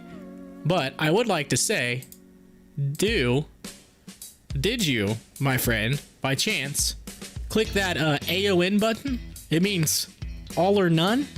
There's a little button there. I don't know if Robinhood has it. Actually, I don't have Robinhood. But typically, like E-Trade, it will say all or none. You click on it, and it means I'm not buying. Excuse me, not selling. I'm not buying unless you fulfill my whole order. So, while sometimes that can be bad, because if you have the fear of missing out, if you're pretty sure, you're like, okay, this is gonna get filled, buying this many shares, you can hit that AON button, meaning you're forcing them to actually buy the full amount of shares that you want. And then you can also do the same thing with selling. You can set that AON button. So, I don't know. Again, this is Robinhood, right?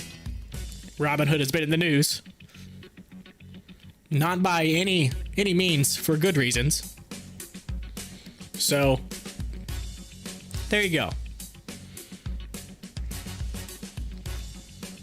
So, anyway. Back to the stream at hand.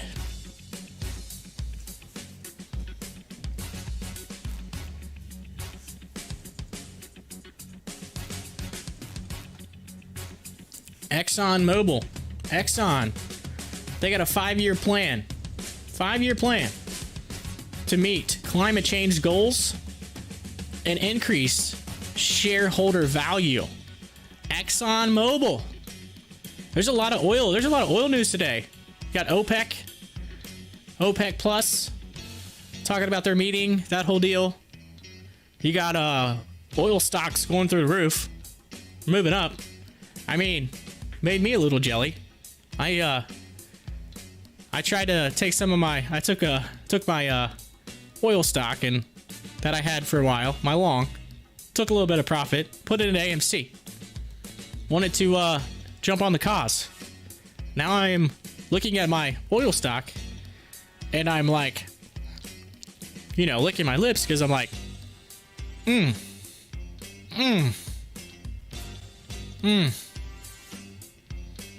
But then I think, when this gamma squeeze happens, I am going to forget all about that old oil stock, right? I'm going to forget all about it. Why? Because, again, I'm going to end up going from McDonald's and moving up to, like, the Texas Roadhouse. I'm going from that burger, that cheeseburger, I'm going to that steak. Or should I say, I'm going from, you know, the small popcorn to the extra large buttery greatness of a large popcorn from AMC.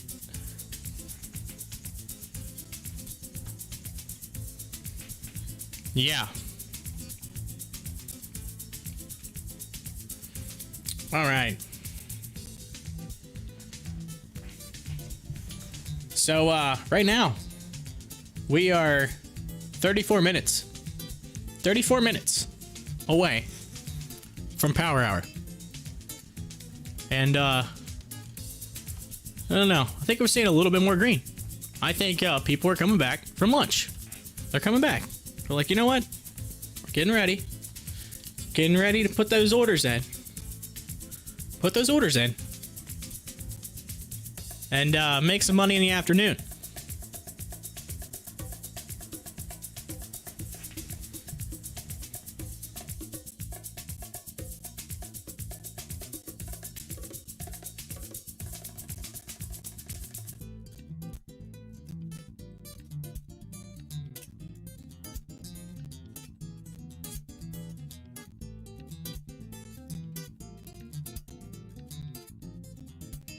Speaking of today, I can't help but to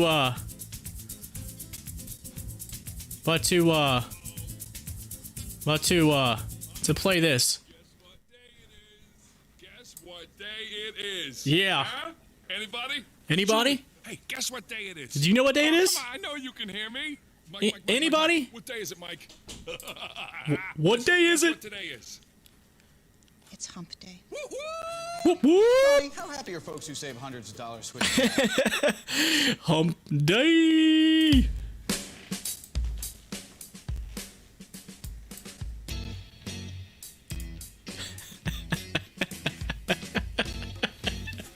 I hope that made you smile, as it did me. If my wife was behind me right now, if she was listening, and maybe she is, maybe she's secretly listening to the live stream right now, she would probably be rolling her eyes saying, "You're ate up. You're crazy. You're crazy." But you know what? You can't help but laugh. It's epic. That was a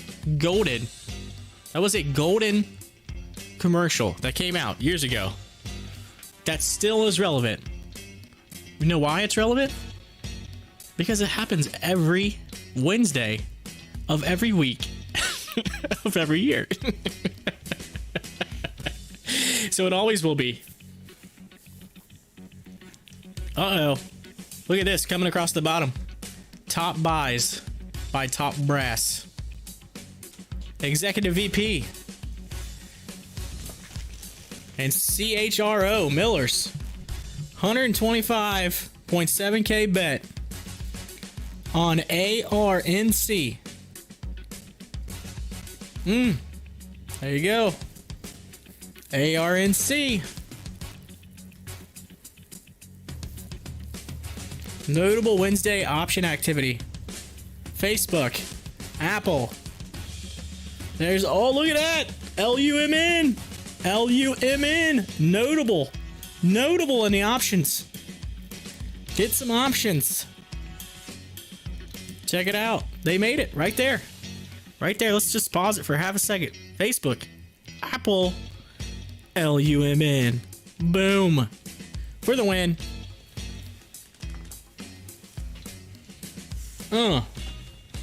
I wonder if I can rewind that. Wonder if I can rewind it. Oh, yeah, there you go. Hold on. I'm gonna take a picture and post this.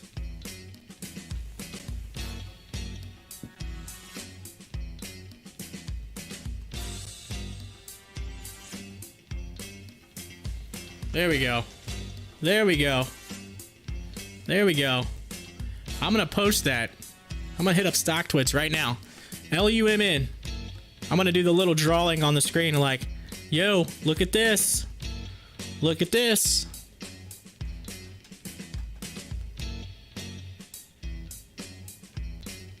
Here we go. Dun-dun. Here we go. Gotta pull up the old markup. The old markup. Let's go green. Yeah, we gotta use green. Green.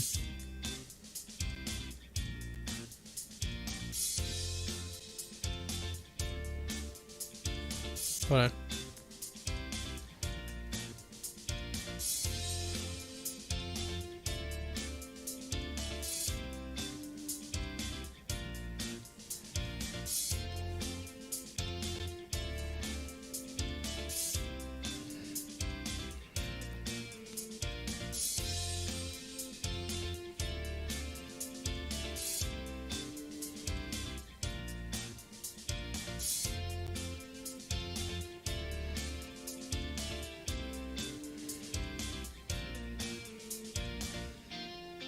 Here we go. Here we go.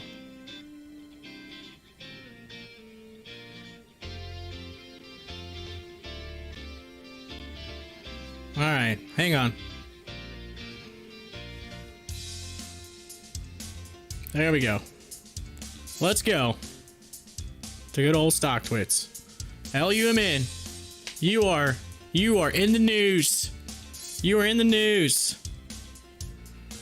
Yeah. Let's put it out there.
All right. Here we go.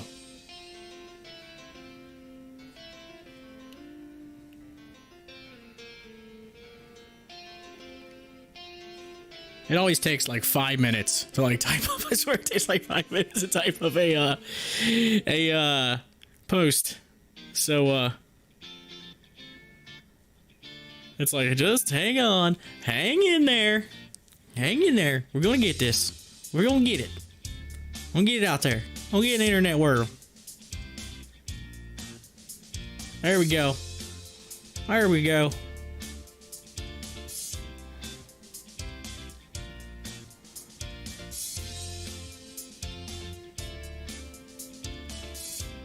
Here we go.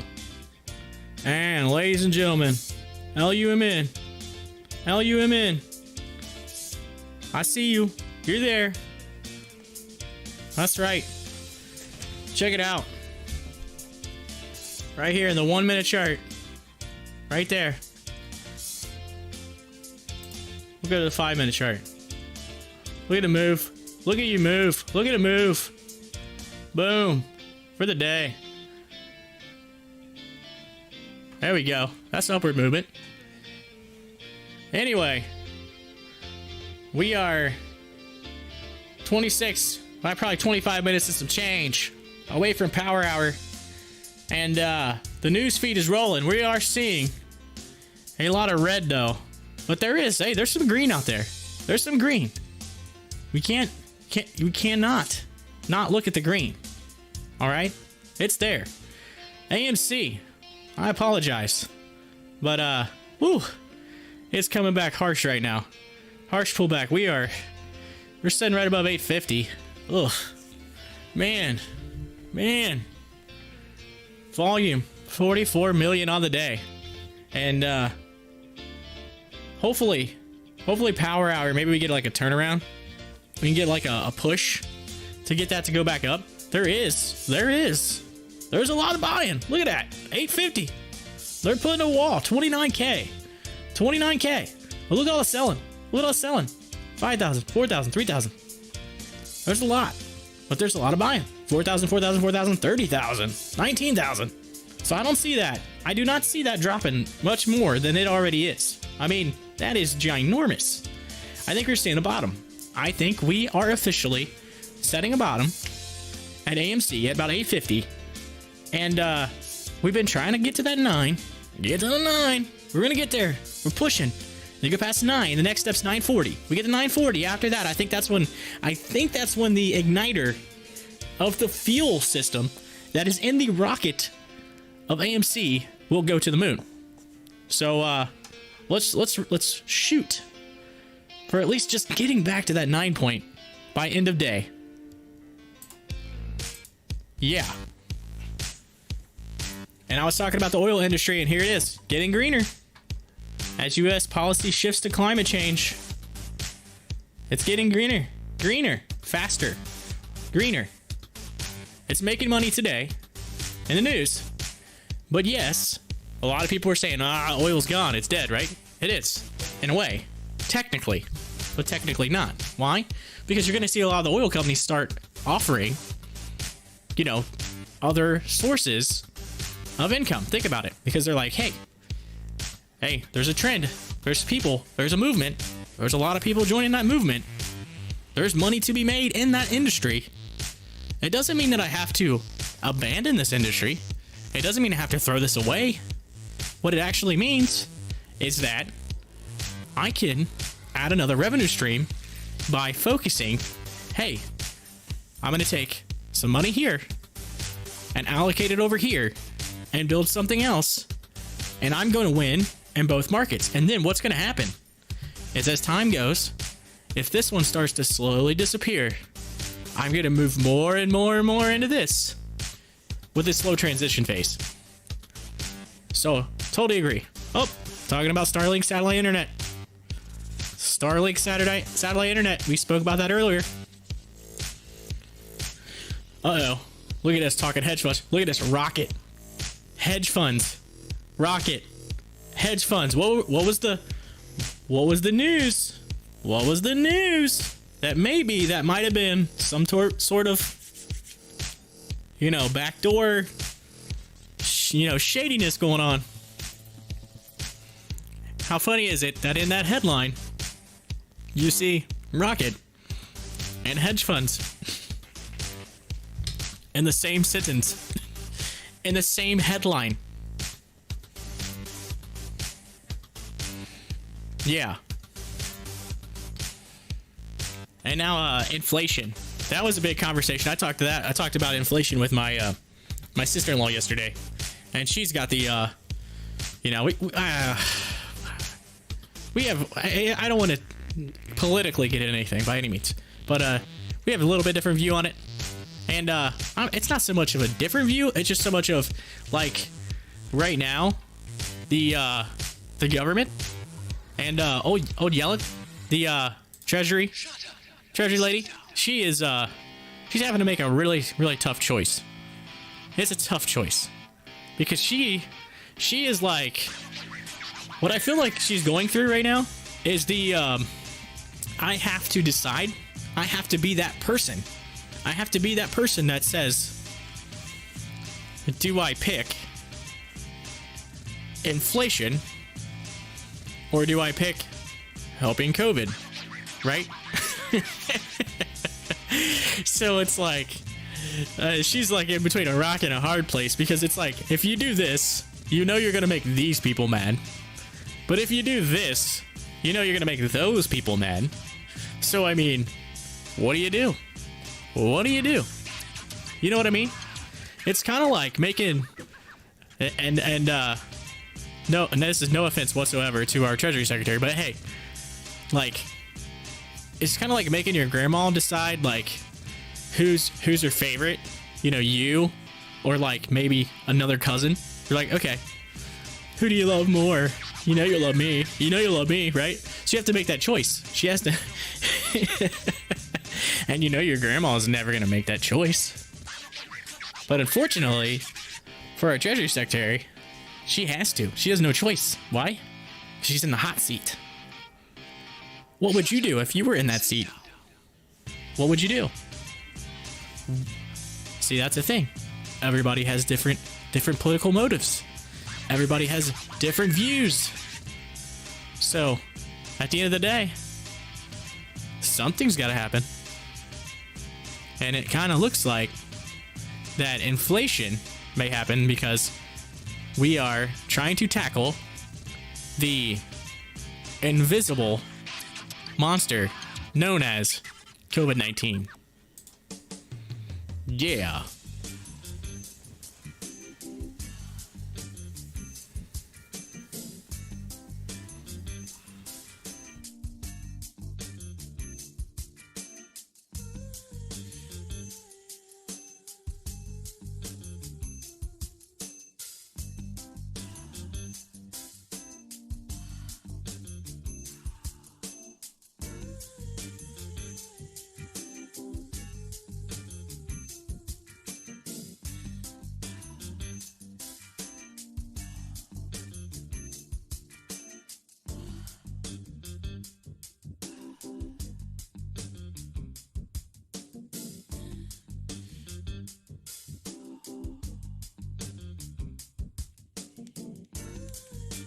I'm sure you've heard of that, or seen that commercial on TV.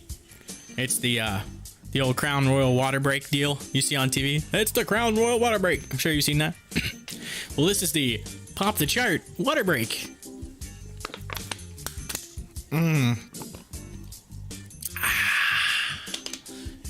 There we go.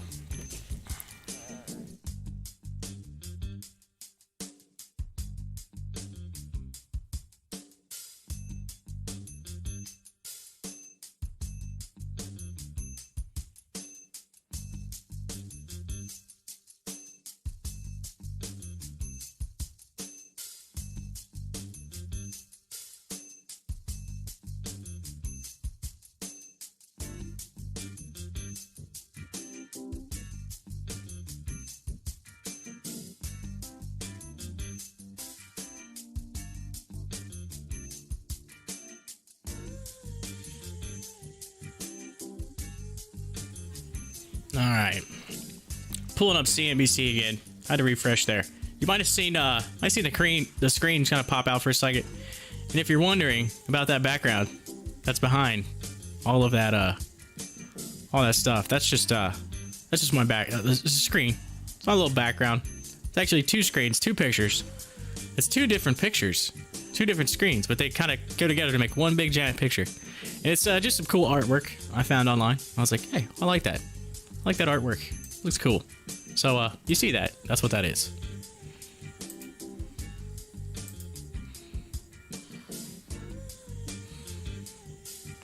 Oh yeah. Right now. According to YouTube, my channel views are up 900 greater than. It actually says greater than 999%.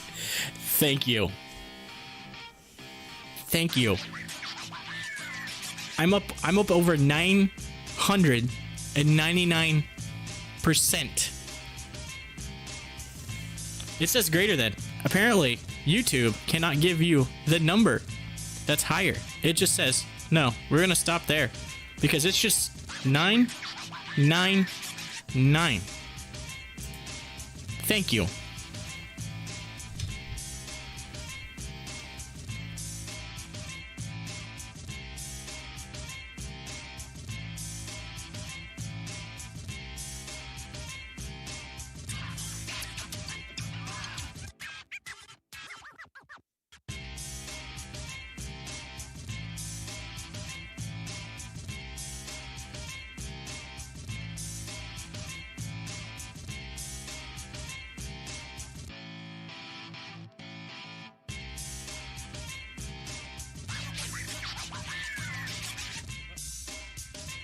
Uh-oh.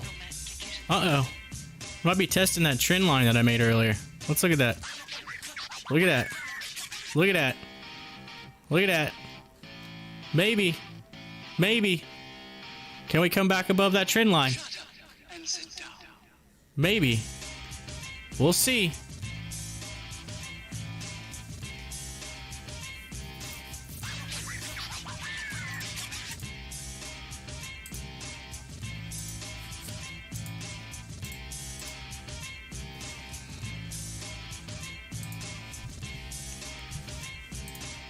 You know something we haven't done today that I feel like we need to do?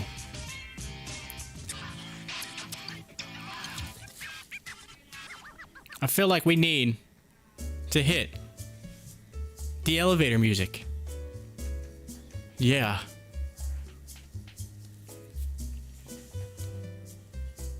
Because we're currently waiting for Power Hour. So it's just like,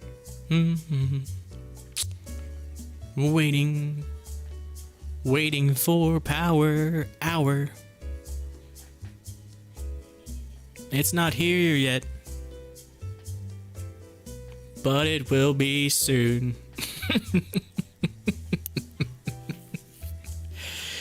Oh, it's one of those days. It was like old Matt earlier. I flipped over to his YouTube live stream and he was just like, he's like super quiet. Like typically he's like talking, he's like motivated. And it was just like, he's looking at the market and he's like, this is one of those days. He says, he's all slow, he's all laid back. It's like, I was like, man, where is the energy, man? I was like, but then again, I completely get it. It's Wednesday. It's Wednesday. It's hump day. And the market's the AMC GameStop craze is like, it's a little slow today. A little slow. Then you got old Kramer coming out and putting articles out, putting news saying, hey, don't be all up on the GameStop craze. No, we will not have that. We will not have that. No, thank you.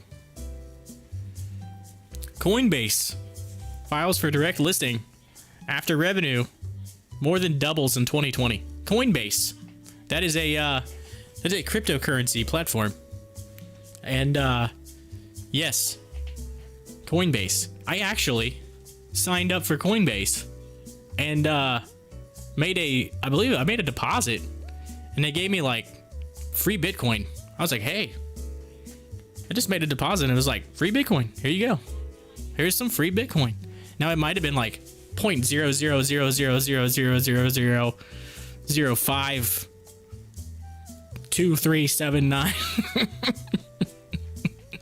A fraction, an absolute fraction of Bitcoin. But hey, anything is better than nothing. It's kind of like WEBULL. I got some got a free stock right here. This one right here. And if we jump out of KMPH, pull up GNW, look at it. Look at it. Look at it right there. Yeah, that's free. $3. So yeah, I'm moving up in the world of free promotions in the market right now. Take advantage. Why not? I need to find my link, by the way. I'm gonna do that while I am thinking about it. While it is on my mind, there's a WEBULL link that I have to put in the description. WEBULL, come on, WEBULL. You come up here. You come here. Where is my link? Where's my link at?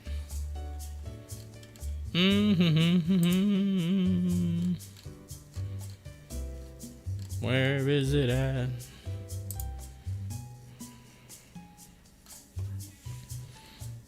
You know what? It's because you got to do it on the app. WEBULL, why don't you put the stuff on your regular desktop? Come on. You're forcing me. You're forcing me to have to use the app.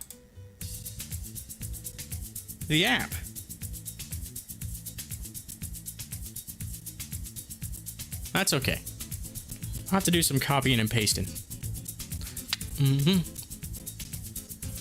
Uh-oh. Uh-oh. Seeing some upward momentum. Upward momentum. Look at Lumen. Lumen with the... Yeah. Let's look at a 5-minute chart. 5-minute chart. Can't see it as well on the 5-minute chart. A little more sideways there. But that 1-minute chart, you're definitely seeing some movement. And we may have in GameStop a George W. Boom, boom, move upward. Let's see. Let's see if we get a good push. We need a push. We got that. We're getting close to this right here. This is key. This is key right here. Coming out of that. We're coming out of that. Right? We had that, then we fell below it. So let's take that away.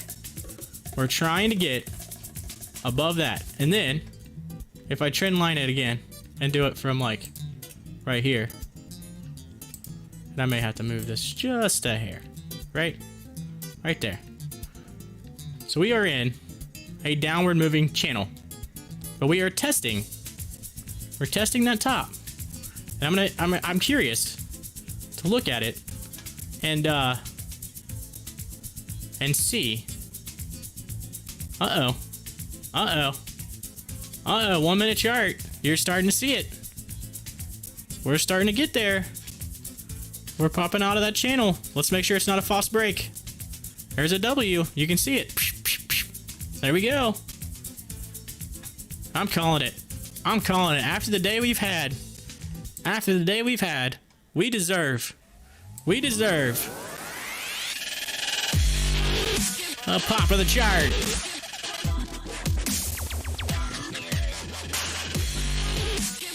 That's right. GameStop finally getting out of that channel. It was an absolute rough channel. But hey, look at that. Look at it run. Look at it run. I may have to back up here. You know what we're gonna do? We're gonna go to we're gonna move the grid. We're gonna go to 2. There we go. Just for now. We'll come back to that later. Because we're seeing upward momentum in both. You're even seeing it. You're seeing it in AMC. Look, right here. Right here. Let's draw this.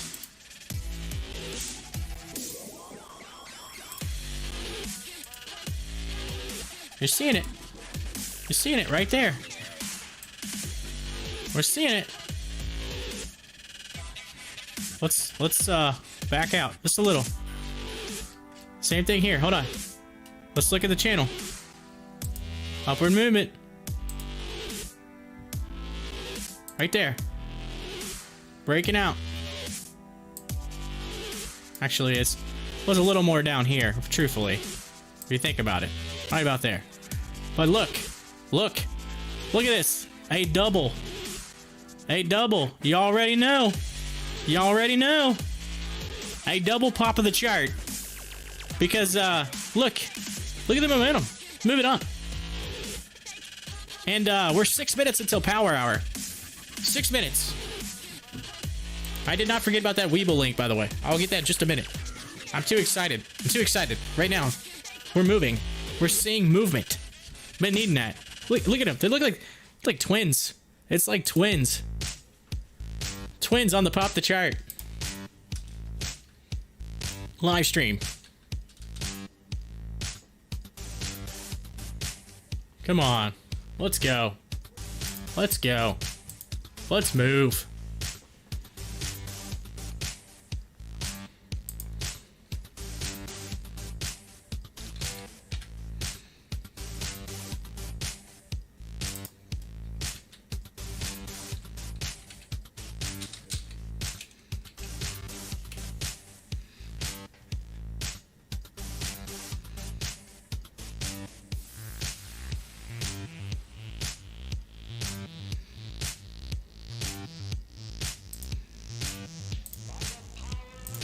Oh, can't hit it too soon.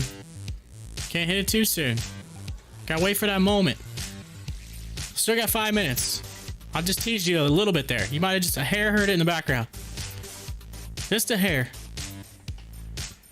It's almost time for it.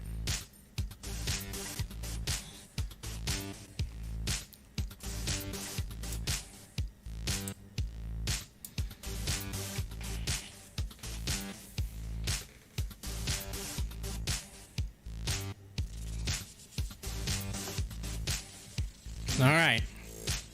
Let's get that WEBULL link. Let's get that WEBULL link. Where's it at?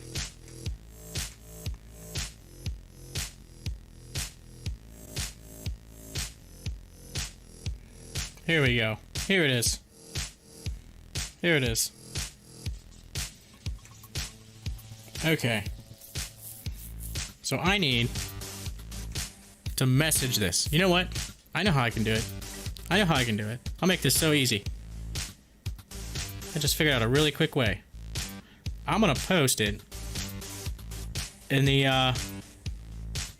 live chat, and then I'm gonna copy and paste it into the description. Look at that! Look at that!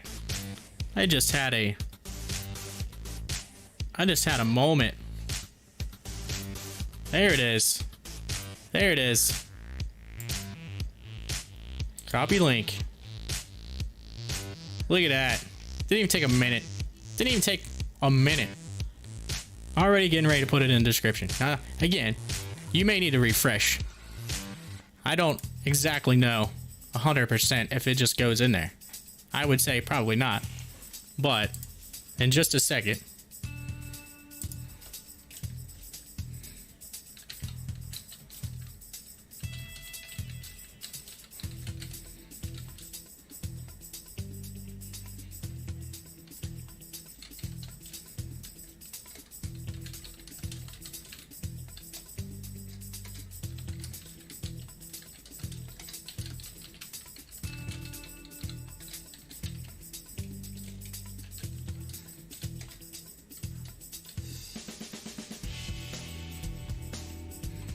Here we go. Whoa. That was not the link. It wanted the whole YouTube thing. Yeah, hold on. I'm gonna save it for now. Really? Really? I've got to actually message it to myself? Come on now. You're not making this easy for me. You're not making this easy. It's adding like extra stuff in there. Hold on, maybe if I just click it. Hold on. Let's open it in a link in a new tab.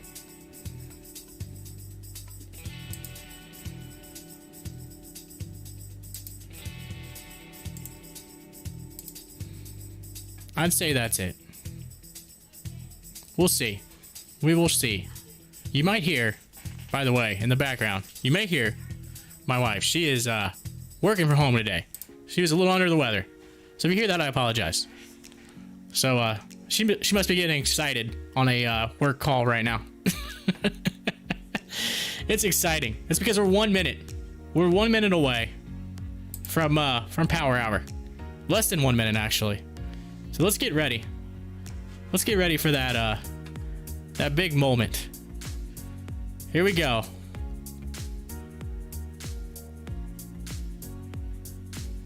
Here we go. Getting there. Almost there. Wait for it.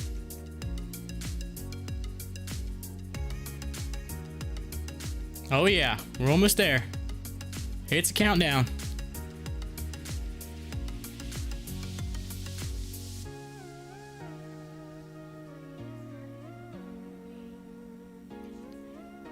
It is. Ladies and gentlemen, it is.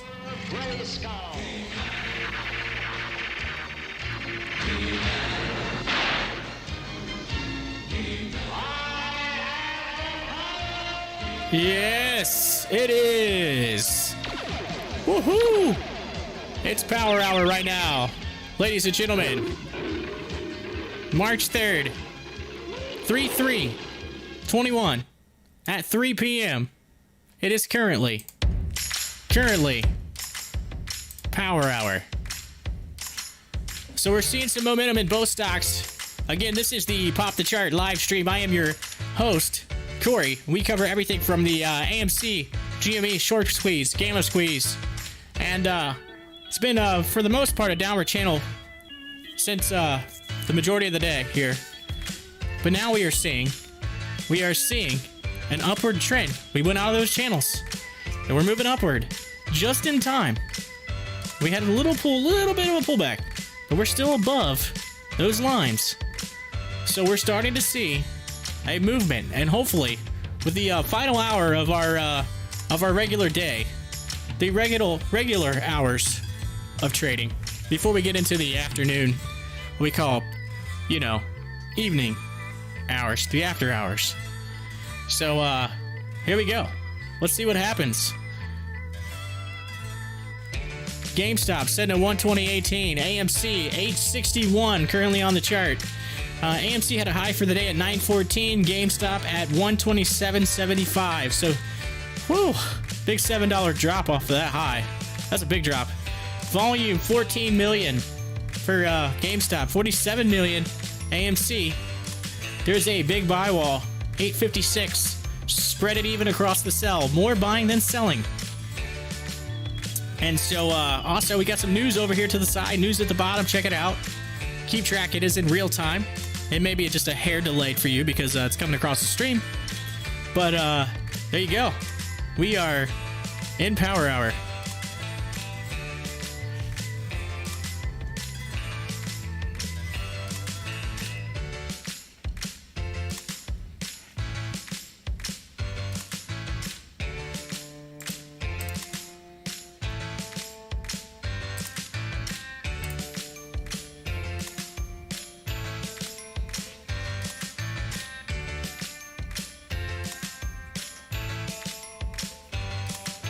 Also, feel free while you're here. If you're in the live stream, feel free. Like, comment, subscribe, hit up the live chat. We appreciate it. We appreciate everything.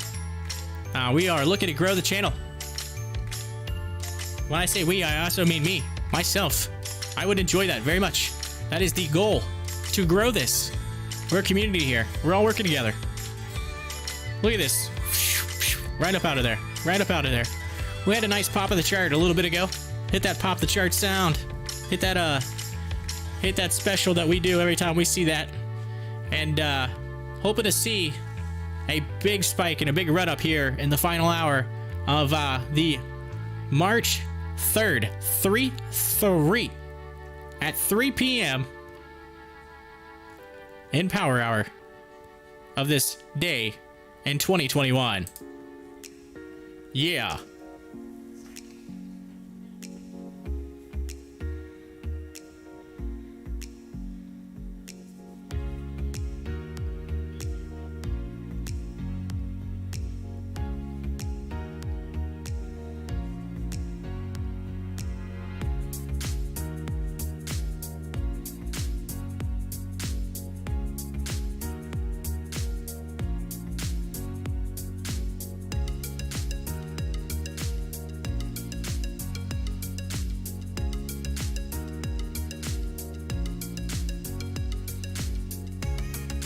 Yes, so I had to send. I literally had to email the link to myself. I had to send myself an email from myself to get the right link because for some weird reason, when I tried to copy it in the live chat to try to make it easier on myself, the link had a whole bunch of extra mumbo jumbo in it from YouTube. So so now I'm going to go back in and I am going to add this, my referral link, right there. Right there. There you go.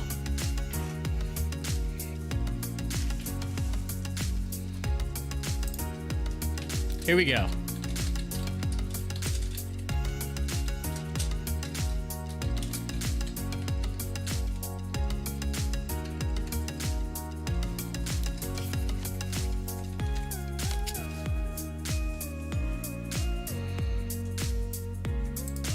There we go. It's in the description now. I think if you refresh, I believe if you refresh, you should be able to see that. Let me make sure that I...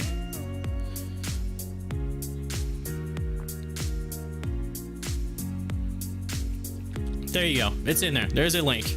There's a link to my... That's my referral link to WEBULL. So, good deal. Good deal. It is in there. And again, I think you have to do to deposit $100. I think you get 1 for signing up and 2 if you deposit $100. And then it'll probably take a little bit of time for that deposit to go in. It may take a day or so, whatever. Who knows? I do know the money they give you once it goes in, it gets like active so you can trade with it, but it doesn't clear for like 5 to 10 days. So you'll have to keep it in your account for a little bit. So maybe that's what takes pending time for you to get the other stock. I'm not 100% on that, but I did get 1. I got 1. I got the GNW right now. It's already up 1.9%. It doesn't go in right away. It pins, so it'll take a little bit of time. So again, once it does clear, it's free money. Why not? Use it. Use it or lose it. So I appreciate it. If you use my link, I totally appreciate it as a referral. If you already have WEBULL, well, then keep rocking. Keep working with WEBULL.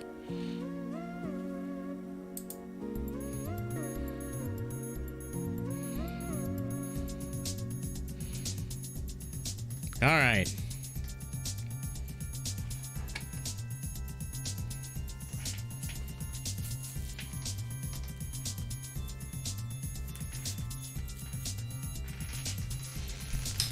So I'm gonna lean back here. Trying to get I'm gonna get in the little bit of relaxed here. There we go. I've been setting up for a while. I might need to stand. You know what? Here, I'm gonna try something. Let's stand for a second. Gotta stretch. Gotta stretch. Drink some water. Do the body good.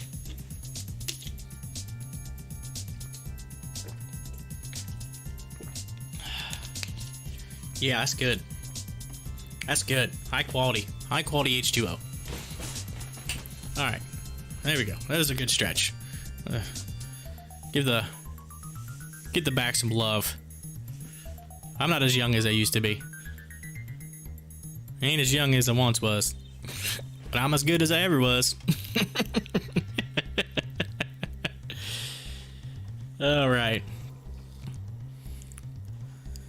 It's been a little slow on the news side over here. Seems like a lot of the news kind of maybe happened for the day.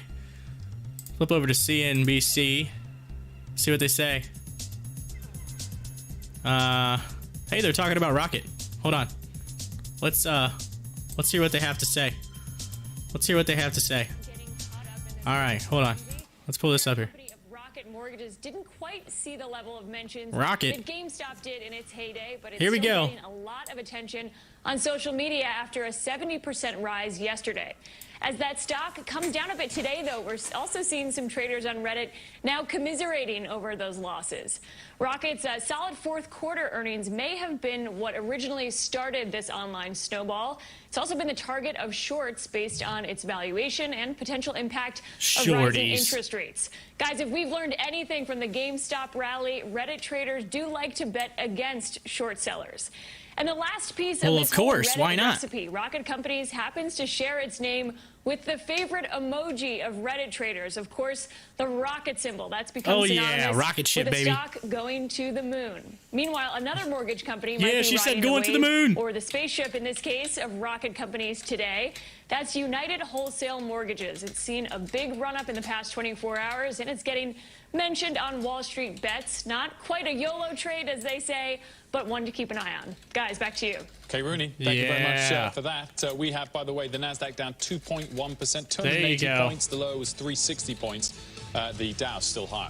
After the break, the trade on rising rates. All right, there we go. I am totally pumped.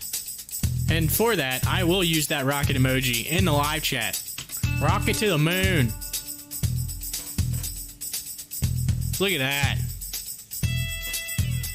She said GameStop to the moon.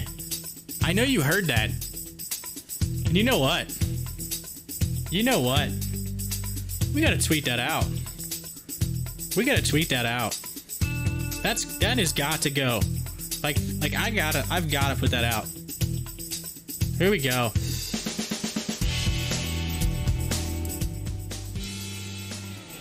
Here we go.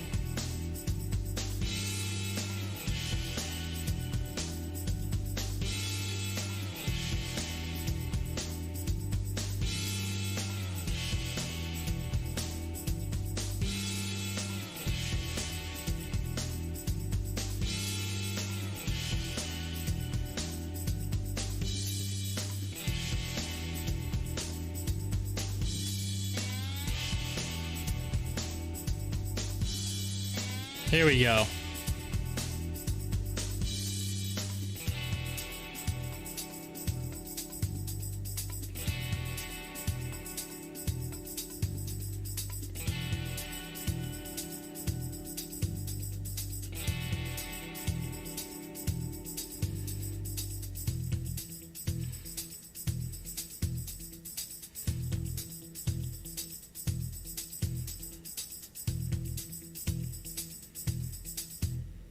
Yeah, there we go.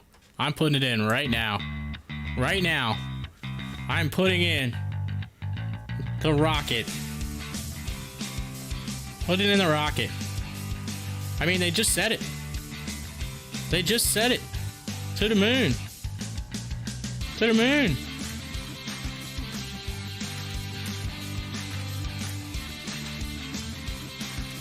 There we go.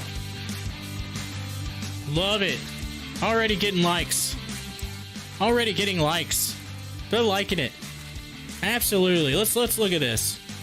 Wormholes. Thank you. And we got C63 Smo. Thank you. Put me in, coach. Put me in, coach 5. Thank you. Gregum 111. Young Linzo. Frankie Boy. Pastilla. Thank you. Thank you for those likes. I'm sure my phone's gonna blow up here because, yeah.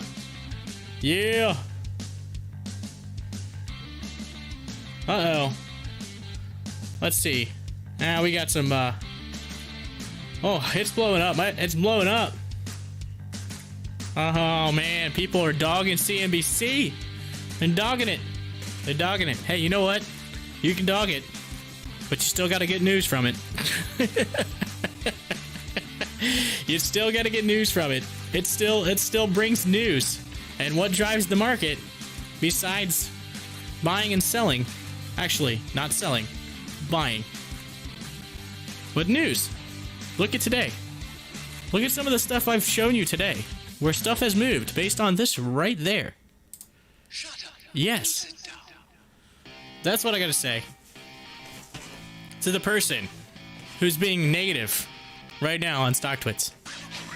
Don't be negative. There's no place for that in this. There's no place for that. Negativity.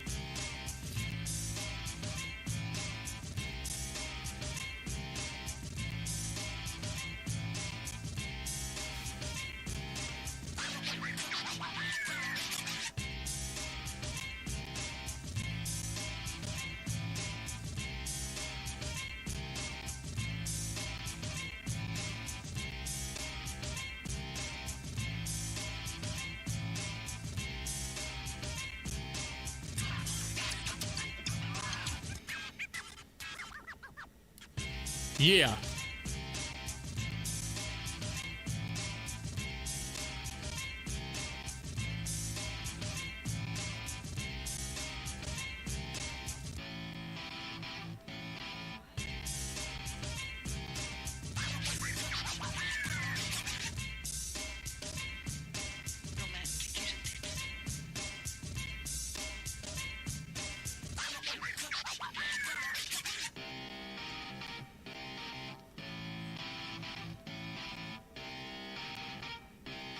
Shut up and sit down. There we go. Still waiting for some more news to come across the feed. Actually, hold on a minute. Maybe it just needs refreshed. Maybe we need a refresh. There we go. There it is. That's what was happening. We just need a refresh. Let's see if it still continues to pop through. Maybe we just had like a quick freeze of the screen. 311. There we go. We were missing out on some news. I apologize. That thing was frozen. That was frozen. I was wondering. I was like, man, we haven't had any news for a little bit. What's going on? So I have to look for that in the future. Got me on that one. But hey, we're up and running now. We got the news.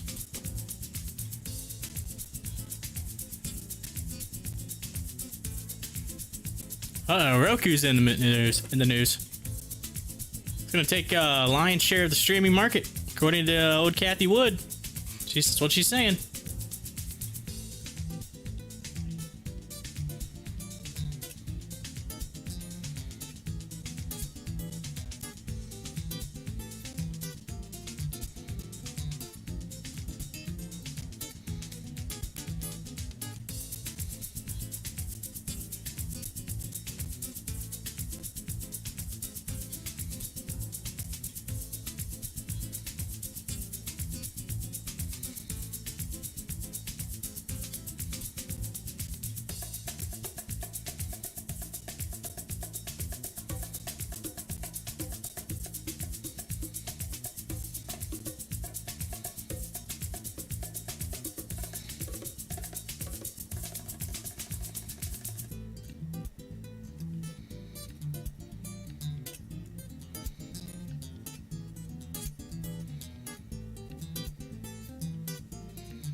There we go. I just I had to respond. I had to respond to old negative person on. I had the little gif of you know, what's her name on Full House. She's like, no way, Jose. The little girl there, one of the Olsen twins.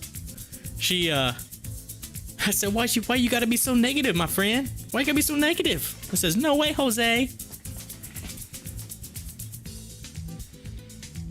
Yeah, it's the funny emojis. You know, that's how you end negativity. You end it with humor, with funny humor. You know, little fun things. You're like, hey, don't be so negative. Why you gotta be so negative? It's not right. Don't be that way. Whoa. Sorry. Click the button and my screen popped there for a second. All right, here we are, 3:18. And we are moving out of those channels. We are moving out of those channels. Let's see where we go.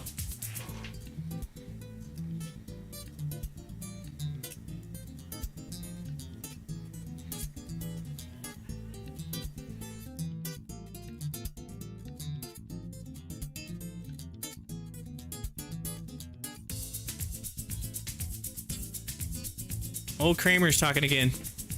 Said the post-COVID travel boom could be a sky's the limit kind of thing.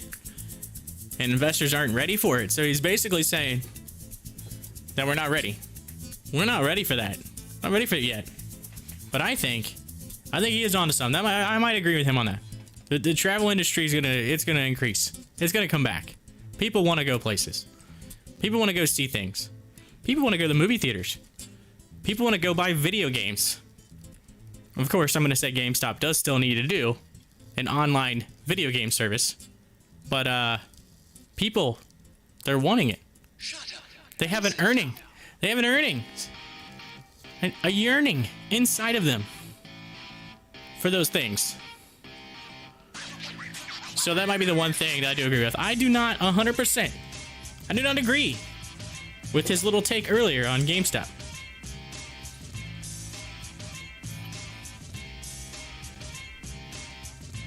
Says Luminex shares spiked to a session high. There you go.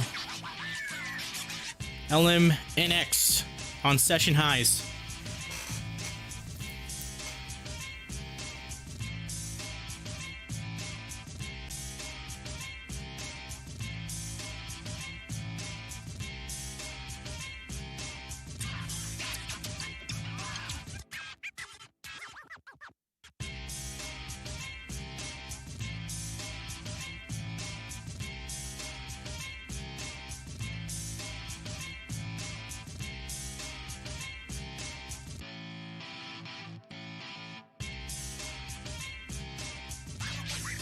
I had someone on Stocktwits like my post. His name is Finviz Guru 2. Speaking of Finviz, that's that platform that I was talking about. It's that stock website that you can go to the screener, and I had the links in the description. You can check that out.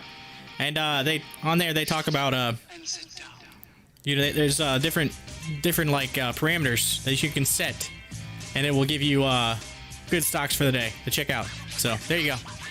It's kind of cool.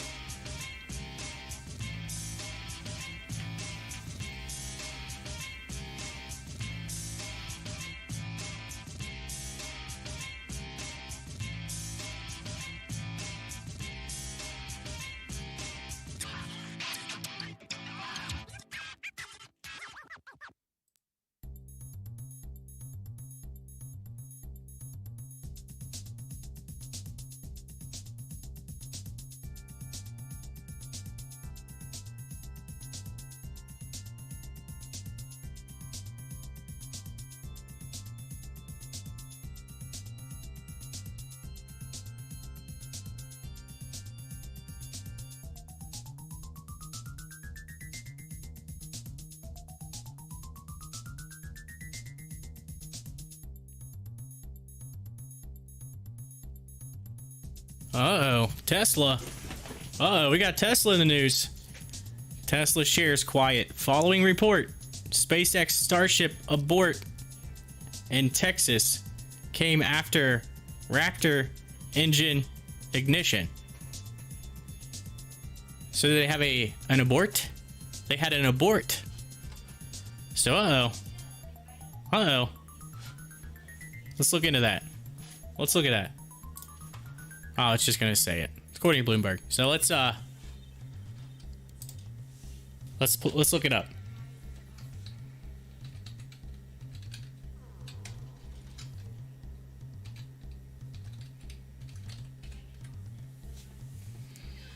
Here we go.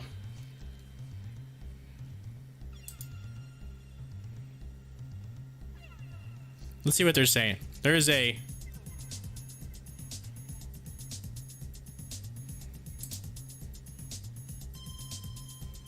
Uh-oh.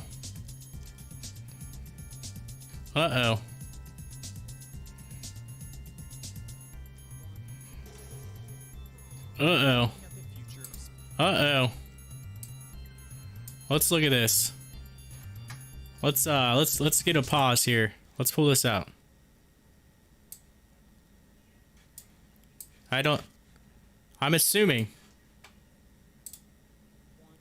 Here we go. You're looking at the future of space travel.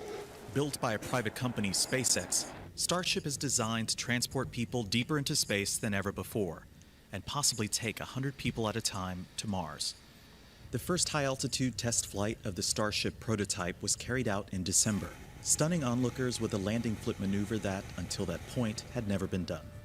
The reusable spacecraft stabilizes itself in a controlled fall before landing, which didn't go so well the first time. It was like right there.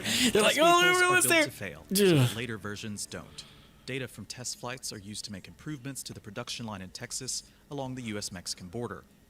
The company's founder, Elon Musk, says they'll go through around 20 prototypes before it's operational. Starship will eventually tower 120 meters in the sky atop what's called a super heavy rocket, more powerful than the Saturn V used for the Apollo missions to the moon, and it'll launch from the sea. SpaceX recently purchased 2 decommissioned oil rigs for $3.5 million each, and is converting them into floating spaceports. Look at that.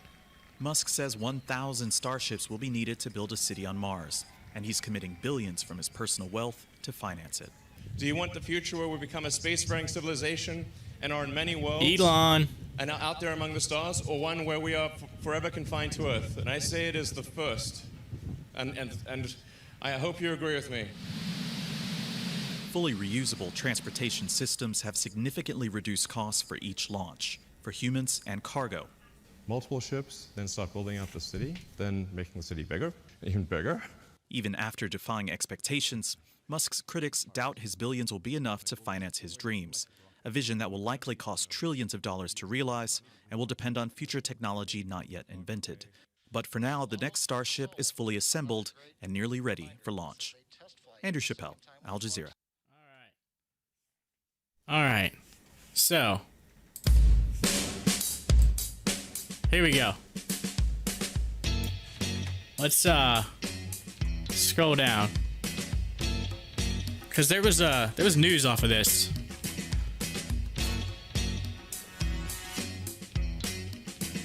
Let's pull this back just a little bit more. Here we go. All right. So the launch window runs from 9 a.m. until 6 p.m. But that it said something about it aborting. So they must have aborted. I don't know. I'm trying to go back to see what news. See what they're saying. 6 minutes ago. Major flight test of Mars. Hold on. 6 minutes. That's what we were just at. I don't know. It looks like they aborted, so who knows? We'll find out. We'll look more into that. Anyway, let's go back. Let's take a look at the stocks here. GameStop sitting at 119.56, and we're just, like I said, we're just shy. We just shy of 30 minutes to market close for the day. So for the regular daily market before we go to after hours. Then we got the 861 on AMC. 914 was the high for the day. 45 million. So we are barely gonna crack that 50 million mark. It seems like slow volume day. Market was kind of in it today. But there is a lot of buying. They're still buying. They're out of that channel. They at least moved out of the channel, out of that downward kind of. And we're on the try to work upward. See if we can get a good little push. A good little push. You know, by end of day. I mean,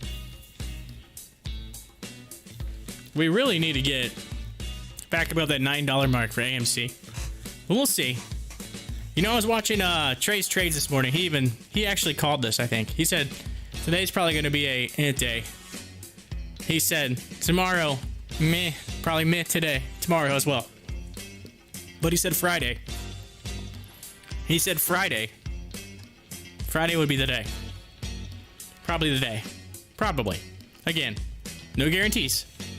But you know, old Trey. Trey knows his stuff. We'll see. We'll see. Let's take a second. And let's listen in here in just a second. I'm gonna pull up one of our other one of the other good peeps on YouTube. See what they're saying. See if they have any hot takes right now, or if maybe they're mentioning the whole Tesla thing. Let's see.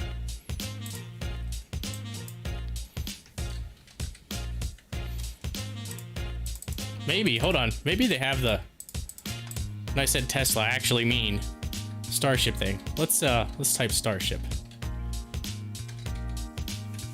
Let's just try that. Starship. Live right now. Here we go.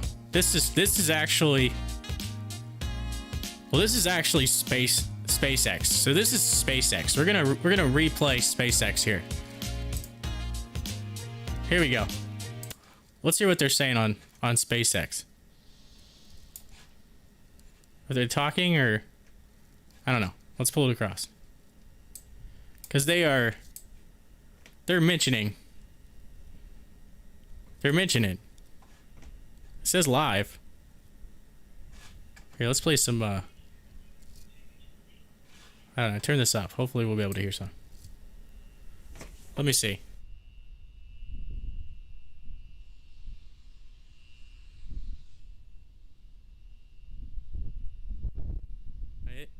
It says they're evaluating the next opportunity, so maybe. So I'm gonna keep this pulled to the side, and we're gonna keep looking at. We're gonna keep looking at the. We're following that. Maybe they abort it just for like a time being. Maybe they just like said, "Hey, let's pause it for a second. Maybe there's something we don't like." And so I'm gonna keep watching this. You may hear him come in here in a second and say something, but I don't know. We'll see. I'll keep that pulled up. We'll find out.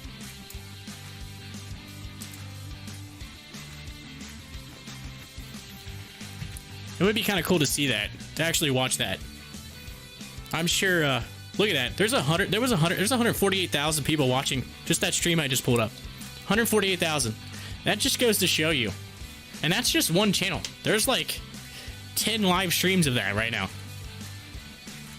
So that's probably why my live stream is low on the numbers right now. Everybody's watching this they're watching the Starship Enterprise going to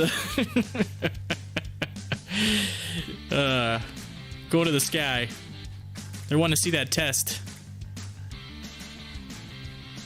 Which makes sense. They're like, oh, Tesla's stock isn't quite moving. I wonder why. Everybody's watching.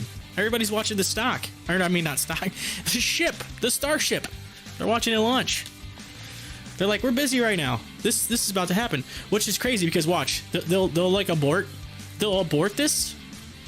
And yet, Tesla may increase. Because they'll be like, you'll see Tesla start to go up and they'll be like, oh, well, they aborted, and then Tesla just still continued to go forward. It still continued to rise.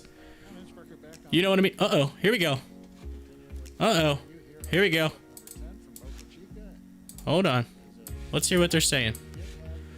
Let's pause a second. Hold on. Here we go. We had an abort right at T0 of today's test flight. The team expects we can make another launch attempt in about 2 hours. Oh. We're going to end the webcast for now and come back for coverage later today. Oh, so after. Follow along our social media for updates on resuming the countdown. And thanks for watching. All right. So there you go. There you go. 2 hours. 2 hours. So basically now, you're gonna see Tesla's after hours. If that ends up going and it actually is a successful launch. I mean, you almost want to just like have your buy button of Tesla. You almost want to have it like ready to roll, and when that happens, and it does do good, you could just literally have that order in, hit it, and then watch it rise, and maybe do like a after hours trade, quick day trade in the after hours, make you some money. I'm not a financial advisor, but hey, if the test goes bad though, if it goes bad, you know, you kind of don't know. You don't know. I mean, I guess you could look back.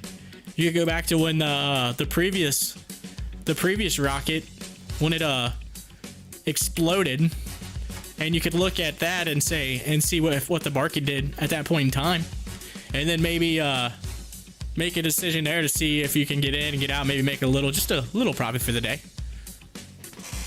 There's a possibility. 2 hours. So you're gonna have to look for that in after hours.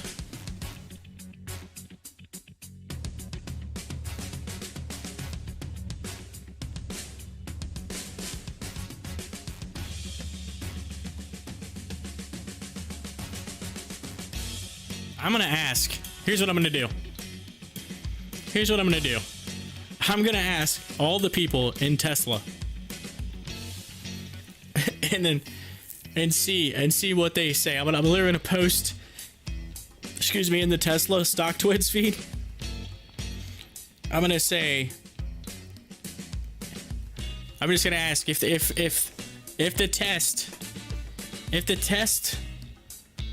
ends up of the Starship, if it ends up like being a 100% success, does Tesla stock rise? And if it fails, does Tesla stock rise?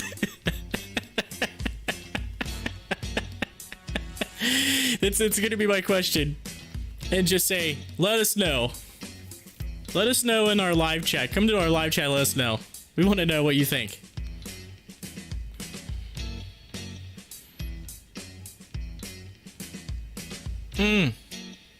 Yeah. Here we go. 24 minutes. Less than 24 minutes from the regular trading hours coming to a close. And also, we will do our trending 4 at 4. So we'll do that as well. So just hang with me here. I'm gonna make this post, and we'll see what the Tesla fanatics say.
All right, we're back. I am back. I am back right now on the live stream. Of course, Tesla.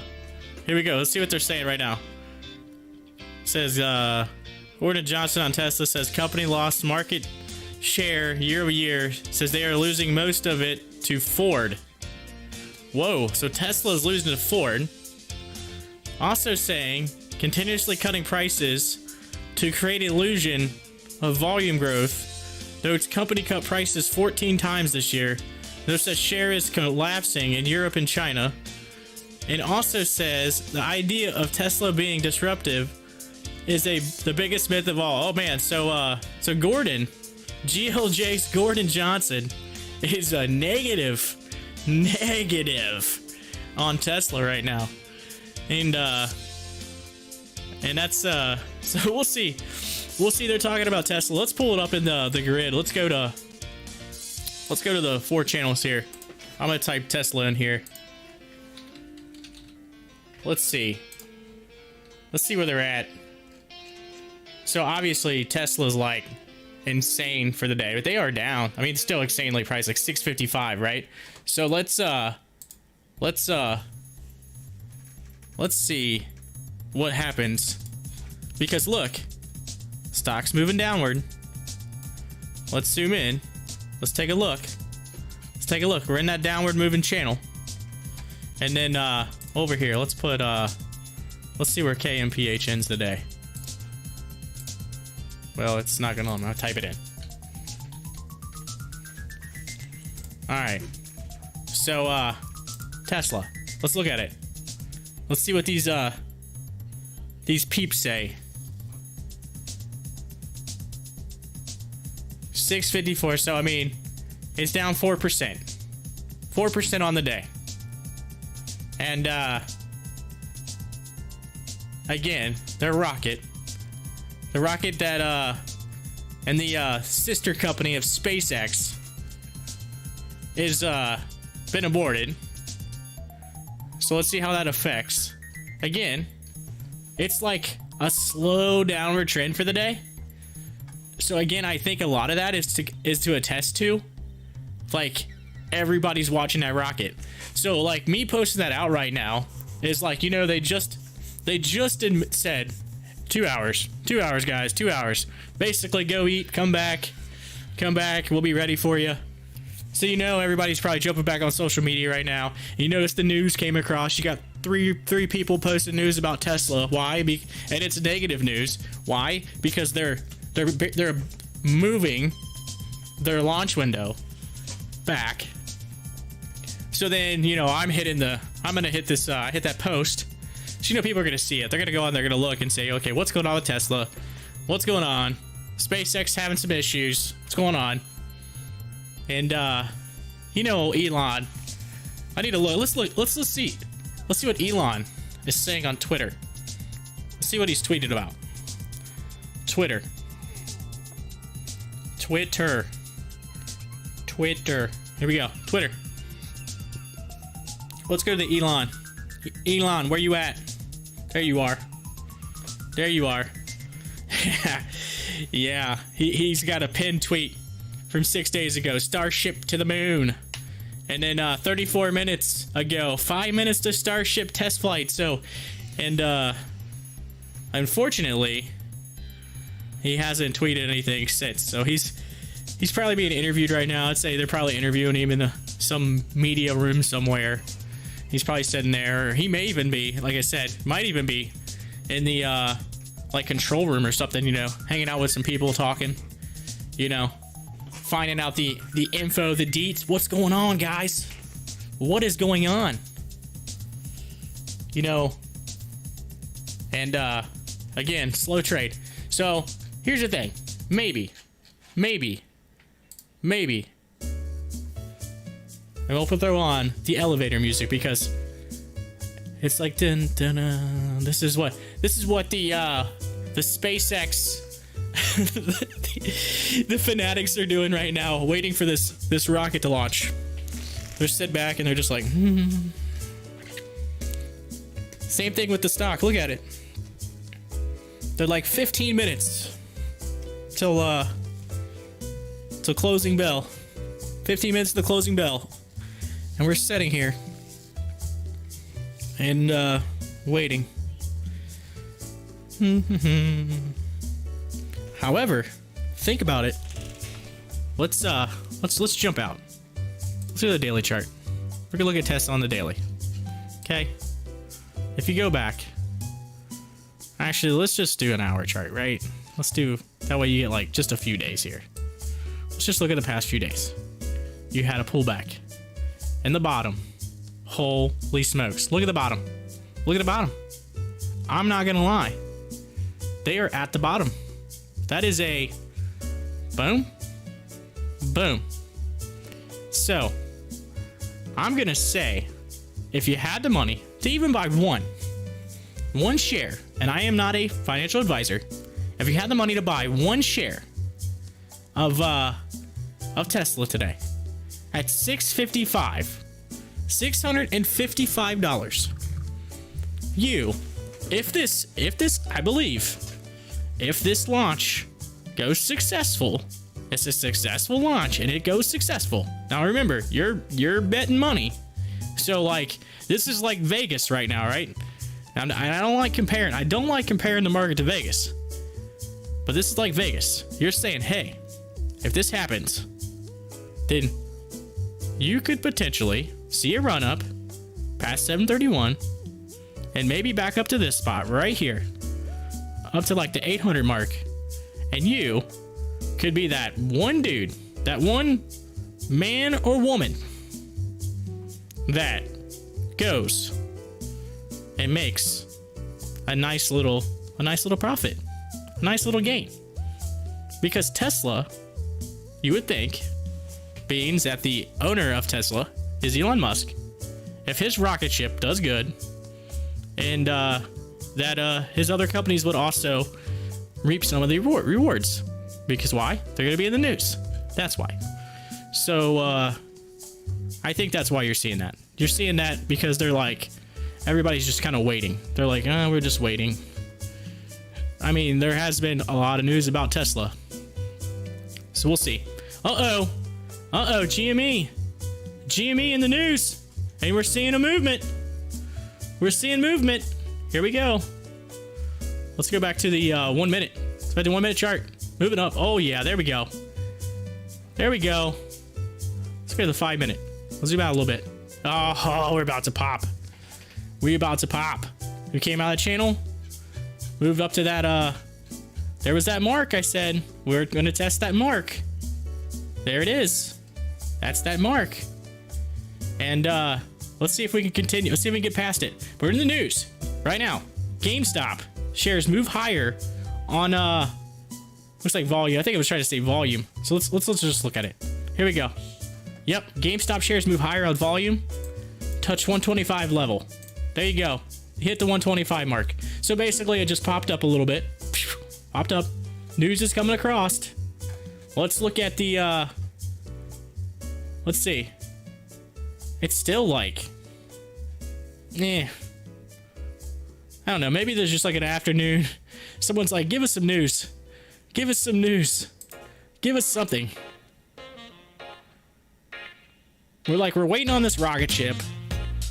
We got 11 minutes till closing bell. And, you know, we've been waiting all day for just something.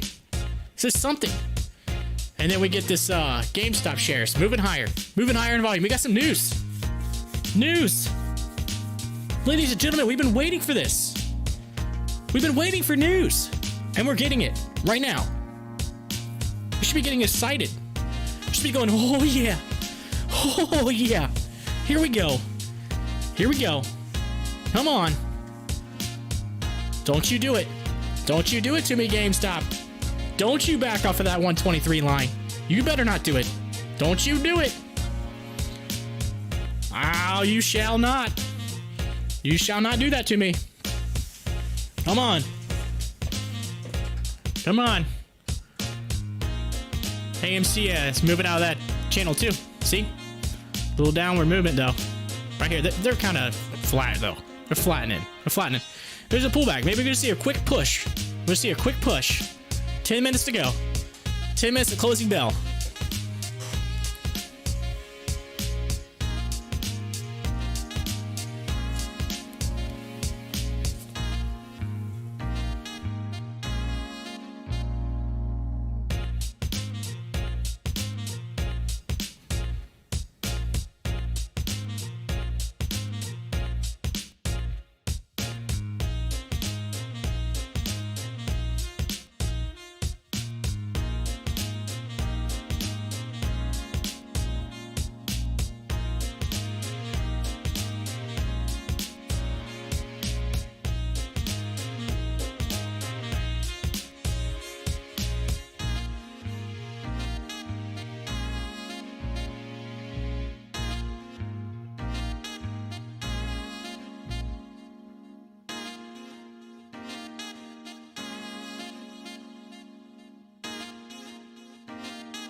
Four minutes. 4 minutes. I'm just kidding, 8 minutes. And I got everybody. Every one of you looked at your you looked at your clock.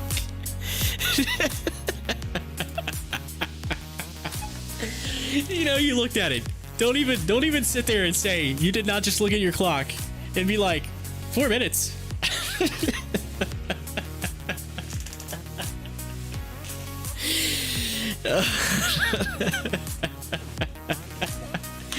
They're like, what's this guy talking about?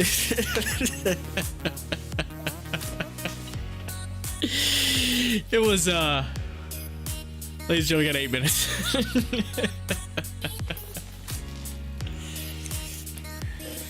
Gotta have a little bit of fun on those last single digit minute countdown to closing bell.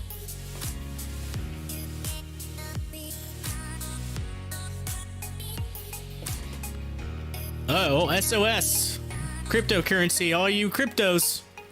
Crypto maniacs out there. All you Bitcoin, Doge lovers.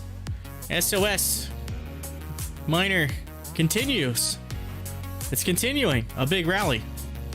And, it's a little link right there. What you need to know. What you need to know about it. Right here. Let's see. What do you need to know? Well, let's see. Let's take a look at it. Let's pull back a little bit on the side. Here we go.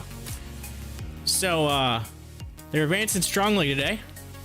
The China-based SOS is getting a lift from a long report defended by the company in the wake of a short call by a research company, it's a Heidelberg Research.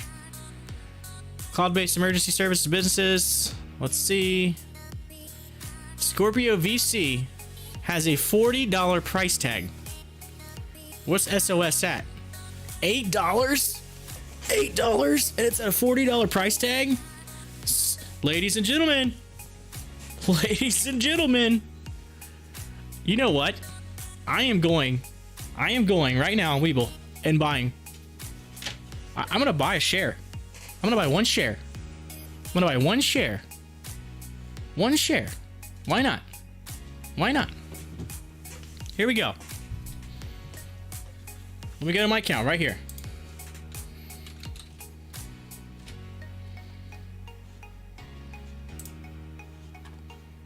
Here we go. I got 6 minutes. And I'm gonna help. Alright, here we go. Trade. SOS. SOS. Here we go. Let's pull my account over here. Here we go. Here we go. SOS. SOS Limited. Here we go. 809, 808. We're gonna buy it. One share. Why not? One share. What can it hurt? One share is one share. Let's right now. It's at 812. So let's just say like 850. That's 810. Here we go. Let's put a limit at 815. Just because. 815. There we go. And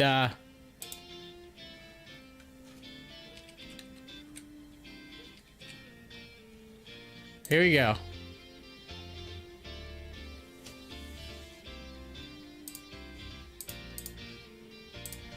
There we go. There we go. One share. One share. Let's see what happens.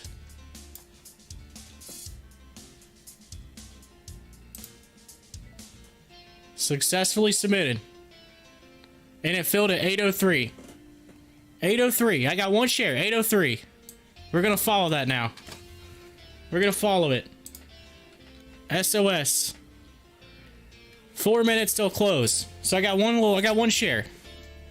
One share at $8, and they're saying $40. Let's see where that goes. I didn't even pull the chart up. That was just me saying, hey, on a whim. On a whim. One share, what'd it hurt?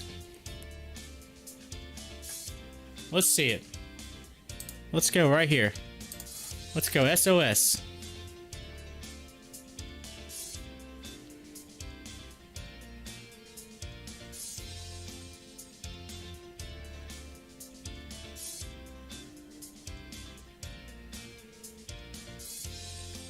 Yeah.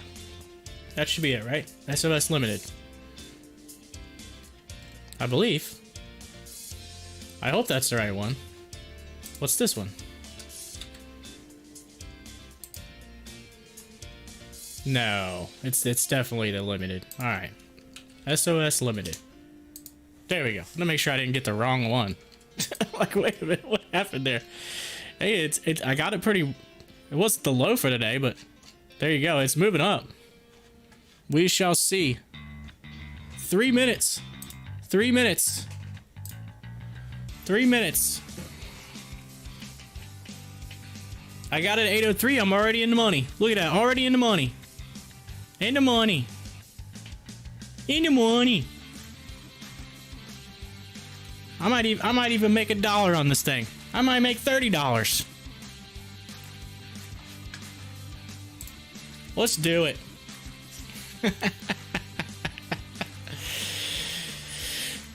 Can't beat it. When you find news out like that. Let's look at GameStop. Oh, here we go. Just before close. We got it. We're getting a pop. Ladies and gentlemen, we got a pop of the chart. Look, it's even over that line I drew. Look at that. There it goes. Move up. Moving up. Right before close. Here we go.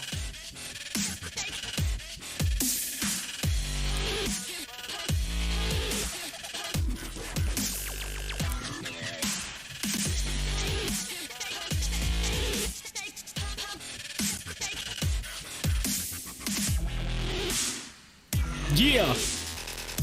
Less than a minute left to closing bell. And we got a pop the chart. Little pop the chart call right at the end of the regular trading hours. Tesla's still moving downwards. I told you. If you can get it. If you can get it. If you can afford it. Buy it. But I'm not a financial advisor, but if that Starship, if that goes up, you might make some money by the end of the day. We'll see. We'll have to watch the launch. We'll have to watch it. Here we go. We gotta be getting close. I'm sorry, I can't see. I cannot see the countdown right now on the screen. It's covered up. But we're gonna get it. We're gonna get it right to 4 o'clock. Let's see where we close at. Let's see. 4 o'clock. Here we go. We are at the closing bell, ladies and gentlemen. Gotta pop the chart in right at the closing bell. Again, I'd like to thank everybody for joining us today on the Pop the Chart live stream. Ooh, got a little push-up. Little push-up right at the end. Let's see it. AMC closed 854 on the day. It was down 4.37%. We only got volume up to 53 million on the day. GameStop still trying to move, still trying to push. Finished up on the day. It finished up on the day. Yes, it did. And let's look at it. 5.35%, 17.62 million volume on the day. Tesla. Let's look at Tesla. $653.20, down 4.84%. SOS. Hey, I finished just a hair up on today. Finished hair up. 2 cents. Look at that. I made some money. I'm making pennies. I'm making something. WKS or WKHS workhorse. Workhorse is down 0.54%. $14.92. So it did break that $15 mark that we were talking about earlier. Let's look at Kroger. Kroger, 328. It actually finished down, slightly down, 0.09. Or I'm sorry, that's after hours. That's after hours is down. It finished up. Sorry, 2.21%. There you go. Yeah, there you go. Let's look at it that way. And then Rocket. Let's look at Rocket. Down 32%. I told you. I told you. What did we say? When it goes up, that thing went to what, $42 yesterday? And now here we are at 28. Major drop. So if you bought at the top, then you, my friend, you need one of these things right here. You need, if you bought at the top, currently, you need this right here. Oh, man. That's just no good. Nobody wants to do that. 32%. Oh, your portfolio just got punched in the face. All right, let's look at some more. Zomedica. A little over $2. $2.05. Down 3% on the day. CCIV. Down 12%. Seeing some red. Bitcoin's up. HCMC went up a little bit. You could have got that pretty cheap yesterday. 0.14, I believe, yesterday is where it hit, or 0.0014. And then, ship. You let me down.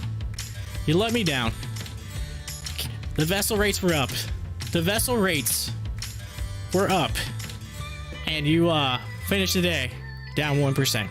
Come on. Don't do that to me. I need to delete this one right here. Nobody wants to look at that. All right. OCA. We saw that earlier. Looks like it's 0. It's just kind of flat. Whatever. Hey, I made a little bit of money. 0.93% on that free stock. And for those of you who like Bitfarms, 0.92% up for the day. Lumen, 7.39%. Lumen. And that is that's our stocks. Also, it's 4:04, and it's time to look at the Stocktwits trend. The Stocktwits trending. The top 4 trending. We had XL Fleet Corp. It looks like it was down 13%, but it's trending. SOS. Yes, I just bought it. SOS. I just bought it. Already up. Look at it. They're saying we're gonna move. After hours. Up 1%. 814. Yes, I'm making money. SOS Limited. Ken Farm, we already talked about them. Ken Farm. Number 3, KMPH. Up big. According to this, up big. KMPH. 42%. 42. And that was the, and again, that was the stock that I could have bought at 4 a.m. Tried to buy for less than $10. Tried to buy. Right about $10. I put my order in. Hit the button. Pressed the button at 4 a.m. And it did not go through. Why? Because I was too slow. Before I could press the button, it was already $18. And it pulled back down. So it was up. It was like 90-something% at the high. Went up to 18-14 high for the day. And then in pre-market, that thing at pre-market was like $20. So I could have over-doubled my money. But no, didn't happen. That was a no-go. And finally, the last trending is QELL. That's Quell Acquisition Corporation, and it was down. And that is your top 4. That's your top 4. And as I refreshed, actually, Quell was replaced. So we had a replacement right there, right at the 4. So I'll throw one more in there. Snow, S-N-O-W, Snowflake. Snowflake was down. So there you go. Top 4 with a little bonus. Got a little bonus action. It is currently 4:06, and I would like to thank everyone, absolutely everyone, who came on the live stream today, hung out, chatted it up, listened. Appreciate it. Going to continue. I'm going to leave all this news feeds up.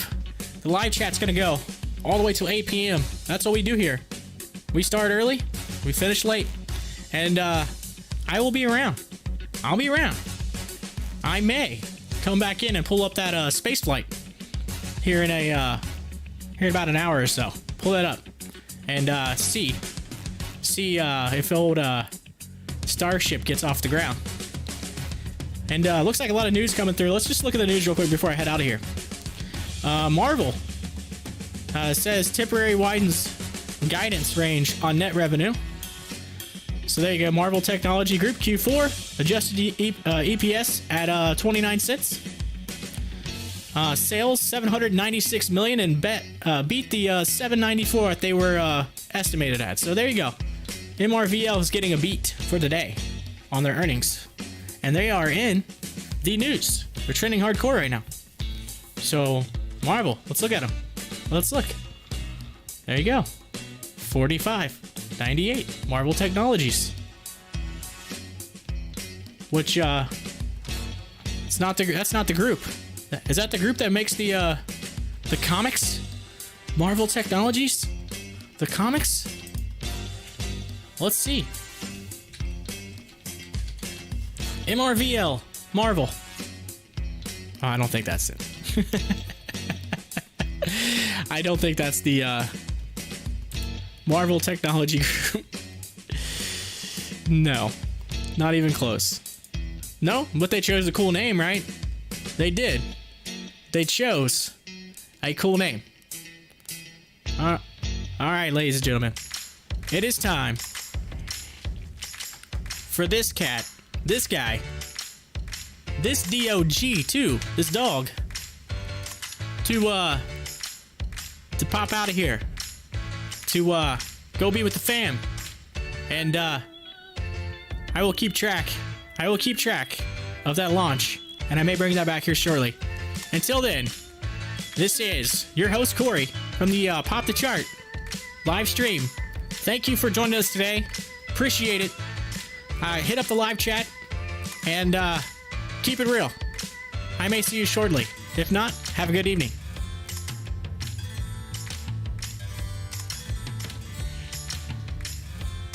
Peace.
Ladies and gentlemen, it's your host of the Pop the Chart live stream, Corey. I am back. And if you're still hanging in there, I appreciate it. I wanted to come back on here before I head out. I'm getting ready to leave the house here shortly. But wanted to watch this whole Starship launch that is in the news. Because we were talking about it earlier today, and it kind of has to do with the whole Tesla thing. This is Elon Musk's company, SpaceX. They are doing a test of this rocket called Starship, and I am going to find it here in just a second and pull it up for you so you can see it. They aborted the test earlier and have just like started back a countdown, and there are people all over YouTube live streaming it right now. But I'm curious to see if this is going to work, because the last time they tested this rocket, because it's supposed to take off. It's supposed to take off, go up in the air, come back down, and actually land by itself. Well, they tested, I believe, we were checking it out earlier.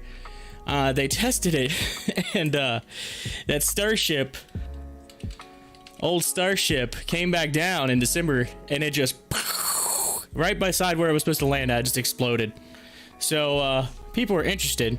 Of course, Tesla is, they took a little bit of a tank for the day. So let's find this. Let's see here. Let's find a.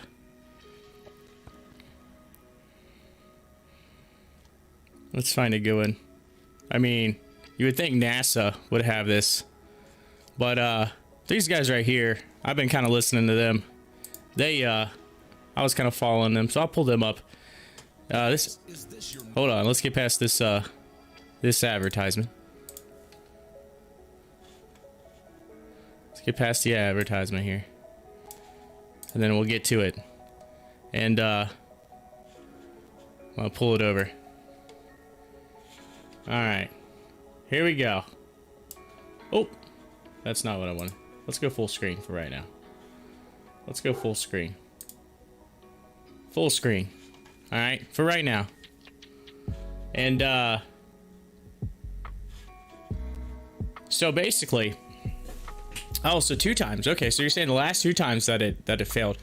Currently, they're in a propellant loading, and they're estimating, and this is estimation, right? Because nobody really knows exactly. But these guys on here that were talking, and you'll hear them here in just a second. They they were saying that all these people are kind of using all the previous launches to kind of like estimate a time, and they're saying probably, I think they said 5:15 Central Time, so that'd be 6:15. So we're roughly coming up on like 30 minutes, right? Right now they're just loading up all the fuel into this thing, and so I'm curious to see what happens here. And I'm trying to hang on just long enough to be able to watch this before I head out for the evening. But they were talking, and at first I thought these guys were joking. And this one fellow you'll hear here in a minute. He's like legit, like he knows his stuff. Like he's like the serious guy that's like talking about everything that's going on. Like he knows his stuff, right? He definitely probably either works there or has some type of really good knowledge of what's going on.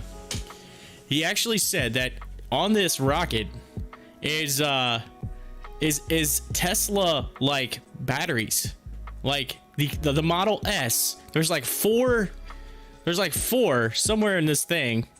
Like, and at first I'm thinking, okay, he's making a joke. No, for real, there is 4 like batteries that are Tesla Model S batteries that are in this rocket. And so I was like, this dude's being serious. Like, so what you're about to watch is a Model S Tesla get shot into the sky. So let's just listen in. Far shirt, nice. You got a far shirt. Let's listen in. Let me get this look at this music pulled down here. Give me a second here. Yeah, let's pull this. Yeah, let's pull that off. There's no way I can say thank you to everybody. Here's Rito, the sci-fi fan, says to boldly go where no SN has gone before. The landing pad. I would argue, two of them have gone to the landing So here you go. very quickly and rapidly, and with an explosion at the end. I'm curious to see. Got there. It's a very, I don't know, the boldly go thing sort of makes sense. It's very much like the Starship. I'm curious to see if any of you think that this is actually going to work. Remember, it's blown up before, so we'll see. I kid because experimental program, right? Let's see here. Oh, I like this. Look at this. Snowgyre says, great feed, guys. College prof here forced, air quotes, my seniors to watch the SN9 launch, and we were all in hysterics when you guys giggled on takeoff. It was adorable and charming. Keep up the great work. Snowgyre, thank you so much. I hope I'm pronouncing that right. I hope they're not watching now and all the college students are like, oh my gosh, that guy can't even pronounce basic English words. Anyways, we appreciate the... I'm going to make this where you can see it just a little bit better. With your students there. Just a little better. Give me 1 second here.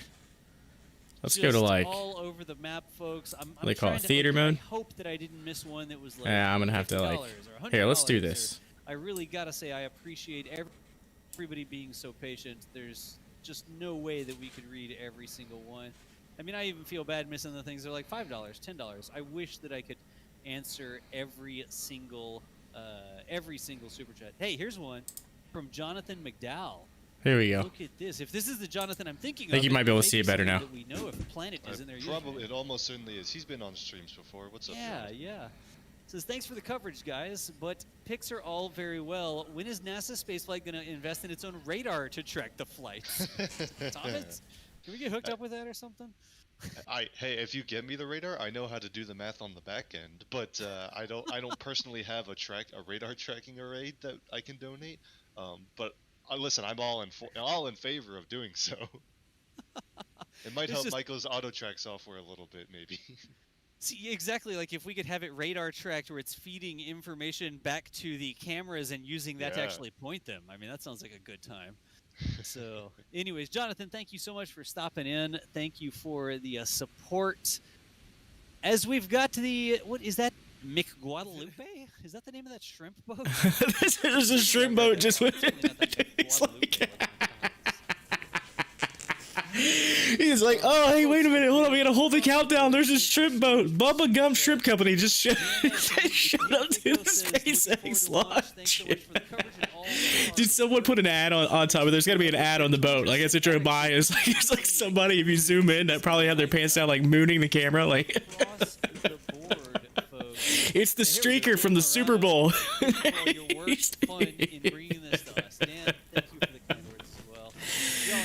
Oh man, they're loading propellant and a shrimp boat just right on by. Everyone's given us, whether you bought a t-shirt from the shop, you put in a super chat that I'll never be able to read, you're just in chat asking good questions, and whatever it is, you retweet something on occasion, you post on the forums. There's so many different ways that you can be involved in the community, and across the board we appreciate you. So thanks for showing up.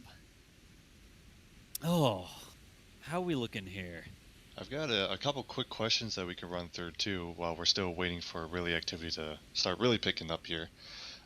When we talk about the recondenser, there's a question from Charles Jones asking, can you explain what the recondenser is, why it's used? When we're talking about that recondenser, that's kind of the first step in the ground support equipment, the equipment around the launch complex that actually supports the launch. That particular piece of equipment can condense gaseous methane back into liquid form so they can restore it. This is kind of contrary to just venting the methane and actually burning it off, any excess venting, which again, you have to vent some of it from the tanks to keep your pressures where they need to be. However, because methane is not liquid at ambient temperature, right? So as it sort of boils off, you vent off the gaseous stuff. However, that stuff can get pumped back into a recondenser, get pushed back into liquid form, and then put right back into the storage tank so they can keep all of that, which means you don't lose methane, so you're not being wasteful with the resources that you've bought and or produced, and also you're not emitting methane back into the atmosphere, which isn't great environmentally. So that is what the recondenser is, and it's one of the first steps we see in a Starship countdown. So. Yep, and to add on, the reason that they use a recondenser filter, and the reason why they used a flare stack originally was because, much like hydrogen, you don't want to vent large amounts of methane by your vehicle. Oxygen is fine because it's not a really not a very harmful gas, but if you vent large amounts of methane and you say have a spark source or a very hot surface nearby and the methane touches it, you have a very bad day. We saw that happen with Starship SN4. So that's exactly why they keep methane away from the pad, especially venting methane. And it's similar with hydrogen, like on the space shuttle, they didn't want to have hydrogen being vented away at the pad, so they had an arm to take hydrogen away to be burned away from the pad. So are you learning anything, guys? Yeah, sure. Also, I'm curious to another see, question I wanted to talk to, guys and gals. When the flaps on Starship make the fully stacked Starship unstable? Stream is great, thank you. So we're talking about having a vehicle such as Starship. Hi-Fi saying, honestly surprised they haven't painted the rocket like a NASCAR car with logos for advertising. That's awesome. Yeah, I can see that. The vehicle remains You know what they should have painted it with the like the old Viagra car, the old, was it Mark Martin car? Should have put. They're not asymmetric. They're not really generating a lot of lift. They're there to control. Yes, so and as I make that joke, he's talking about generating lift. There you go. A varying amount of drag on the vehicle, which helps the Starship stay either exactly stable, horizontal, or start flipping to produce the landing maneuver, things like that. They're not there to generate a whole lot of lift, and so there's not a huge amount of force as the Starship goes upward to. Yeah, kind of like the old. Was it the Red Bull challenge where everybody like dresses up and they run and jump off of that dock and fall into the water? And of course, Super Heavy will be no different. Even if you put the Starship on top of the Super Heavy booster, giant Red Bull all can. the Raptors on the bottom will have enough gimbal authority to correct for any control inputs that need to be there, and keep the vehicle stable. So. It's not a huge aerodynamic force that Starship would exert on a vehicle during ascent.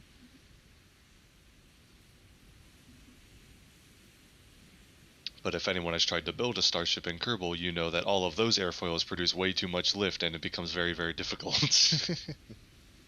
Everything in Kerbal provides too much lift. Like every single part you put on the rocket is all lift. Let's see if I can make this a little bit bigger, days, so you can see it better. Which is helpful in Kerbal, usually, to be fair, but. You could make anything fly in Kerbal. If you put enough engines on it, you could make anything fly. It's like aerodynamics? What does that mean? Never heard of them. Listen, if the space shuttle could fly, aerodynamics can't be that important, okay? Ouch. Jeez. That wasn't an insult, I'm just saying it's a flying brick. What do you want from me? Saturn Shuttle Gang. Saturn Shuttle Gang.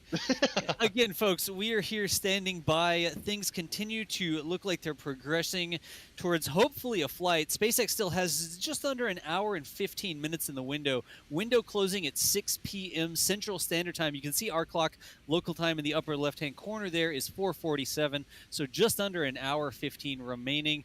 Still plenty of time, especially if they're in fueling operations. I'm wondering if that's... Look at the sides of Starship. Yeah, is that a little condensation? A little bit. It might be starting. Yeah. So we will continue to watch, and hopefully we see that. So that makes me curious. They got about an hour left in their window. They're loading propellant on it now. That would lead me to believe that they're going to launch it. Why would you put it on with an hour to go if you weren't going to launch it? That doesn't make any sense. Now may be a good time Come to on. do it because pretty shortly things may start happening really quick. So, again, thank you all for hanging out with us. Just a reminder not to look too much into like the frost that might be forming on the outside. We got a vent really quick, so that's another is that the milestone. methane vent? Yep. Yes. Get it from the beach. There it is. So that's another countdown milestone as propellant loading continues. But don't read too much into the frost. That is beautiful, by the way. Absolutely beautiful. Did you see it just go poof? It just blew out smoke. I'm surprised with Elon Musk it's not like, like the cigar gif that you see all the time. Should shoot out some smoke rings. Basically, don't say, oh, there's no frost forming. Clearly, they're not going to launch. That's not really how that works. On the earlier attempts where they got all the way down to engine ignition, it was only kind of barely visible. So don't read too much into it. Yeah, I was going to say, too, it could just be a trick of the light reflecting off Right, the snow.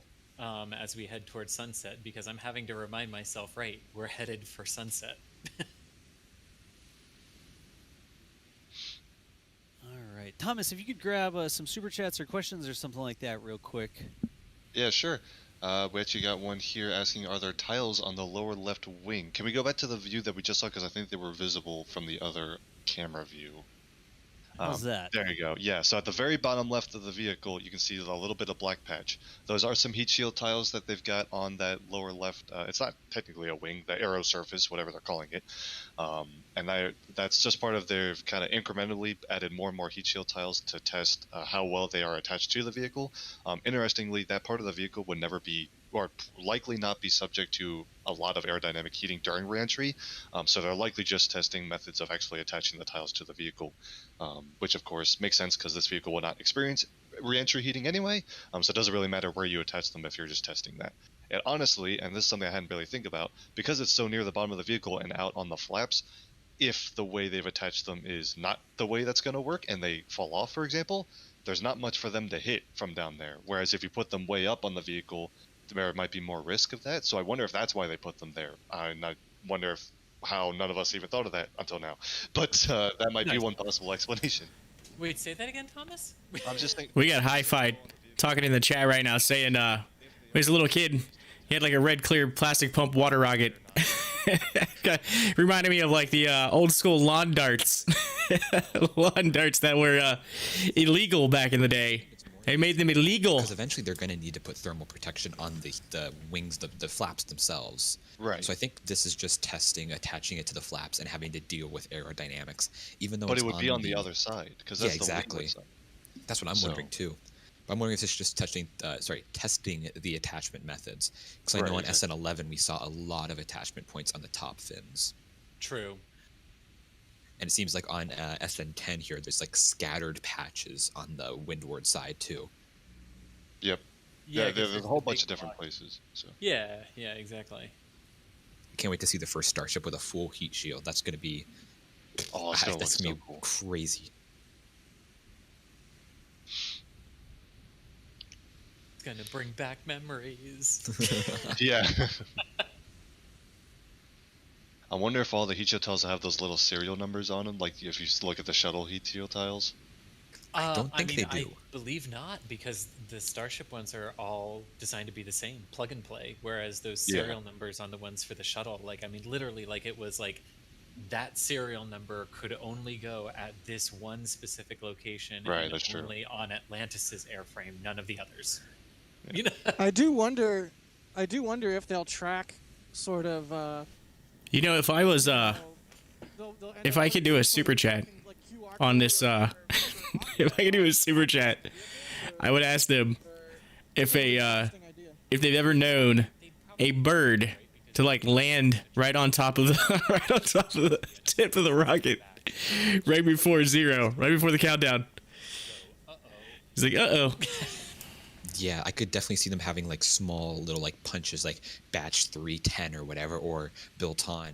What would you call that? Would you call that space kill instead of roadkill? Space kill? So next up. All right, I'm gonna end all these bad jokes and let you get back to listening to these dudes. So next up, we would expect a tri-vent sometime around 5:01, if our predictions are going correct according to Adrian. So sometime around 5:01, look for that tri-vent. Okay. And again, when we're talking about that, those are 3 vents near the bottom of the vehicle, hence the name tri-vent. We're correlating to each of the 3 Raptor engines, and that indicates that engine chill, where they flow a little bit of liquid oxygen through the engine plumbing, make sure the engine is cool enough that it won't be thermally shocked at ignition, and that'll be a sign that we're getting really close to launch. So that's what we're looking for next. Yep. And contrary to a lot of popular belief, actually, rocket engines, for the most part, are very, very cold. Other than the parts where we have very hot stuff, the combustion chambers, the actual walls of the nozzle and the walls of the combustion chamber are cooled. So if you touched the outside of a rocket engine while it was running, if you didn't somehow die from the noise, your hand would actually freeze. So you'd have a lot of problems on your hands, not just your hand freezing, but you'd be you'd probably want to be investigated how you survived.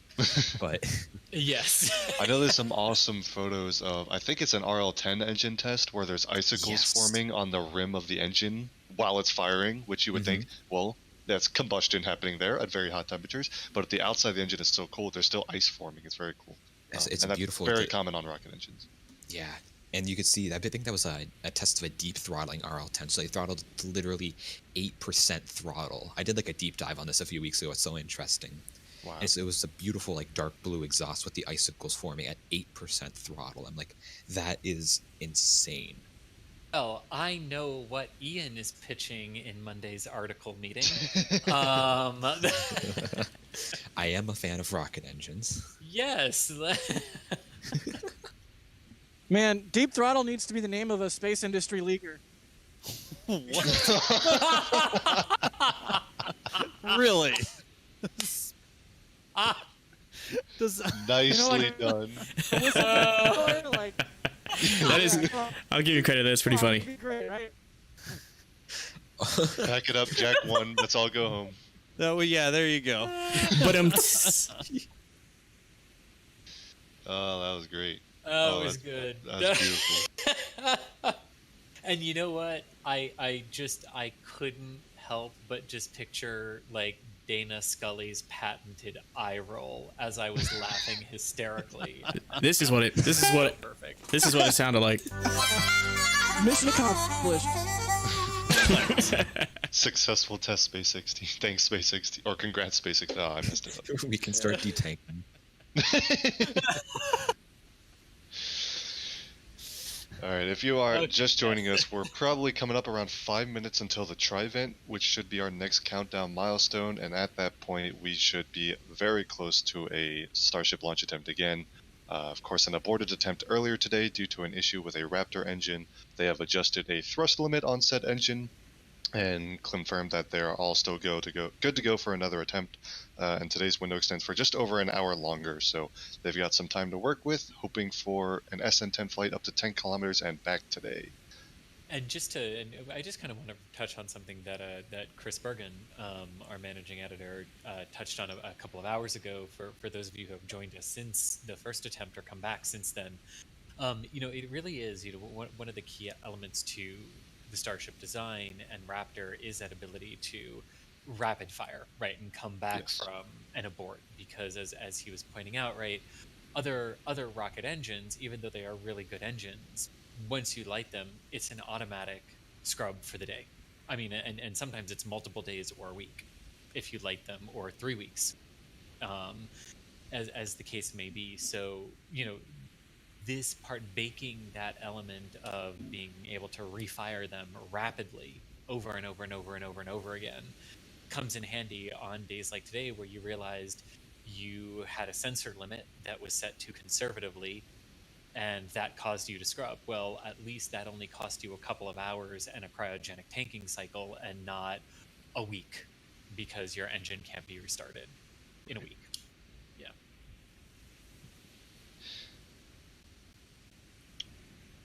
So right now we're just waiting on the Tri-Vent to start up. That should be happening within the next few minutes. And once we get the Tri-Vent going, that's when we can get a pretty accurate idea of what the T0 is going to be. Right now it looks like they're tracking towards around 515 for a T0 for the I'll say SN9.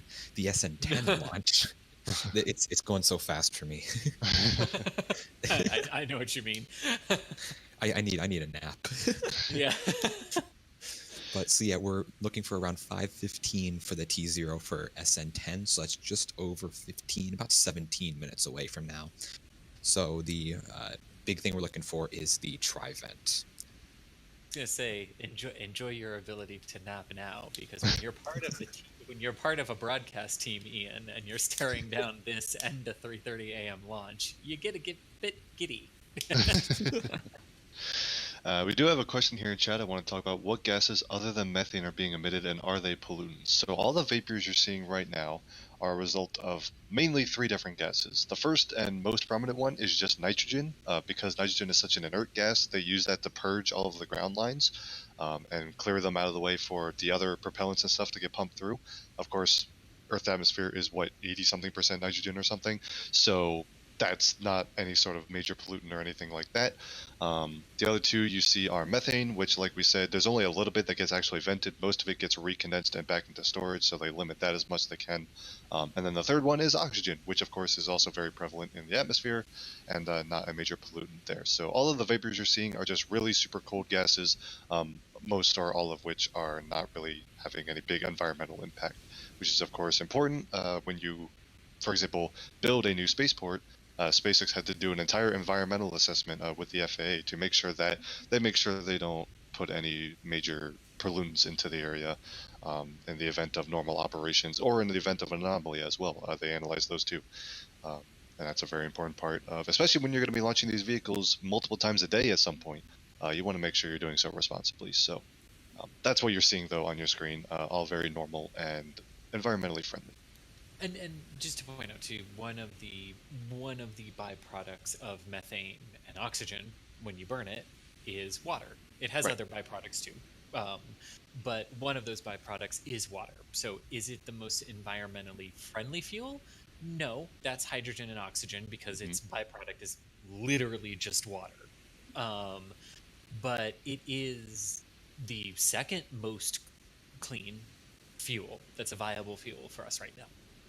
Definitely cleaner than kerosene and oxygen in that regard.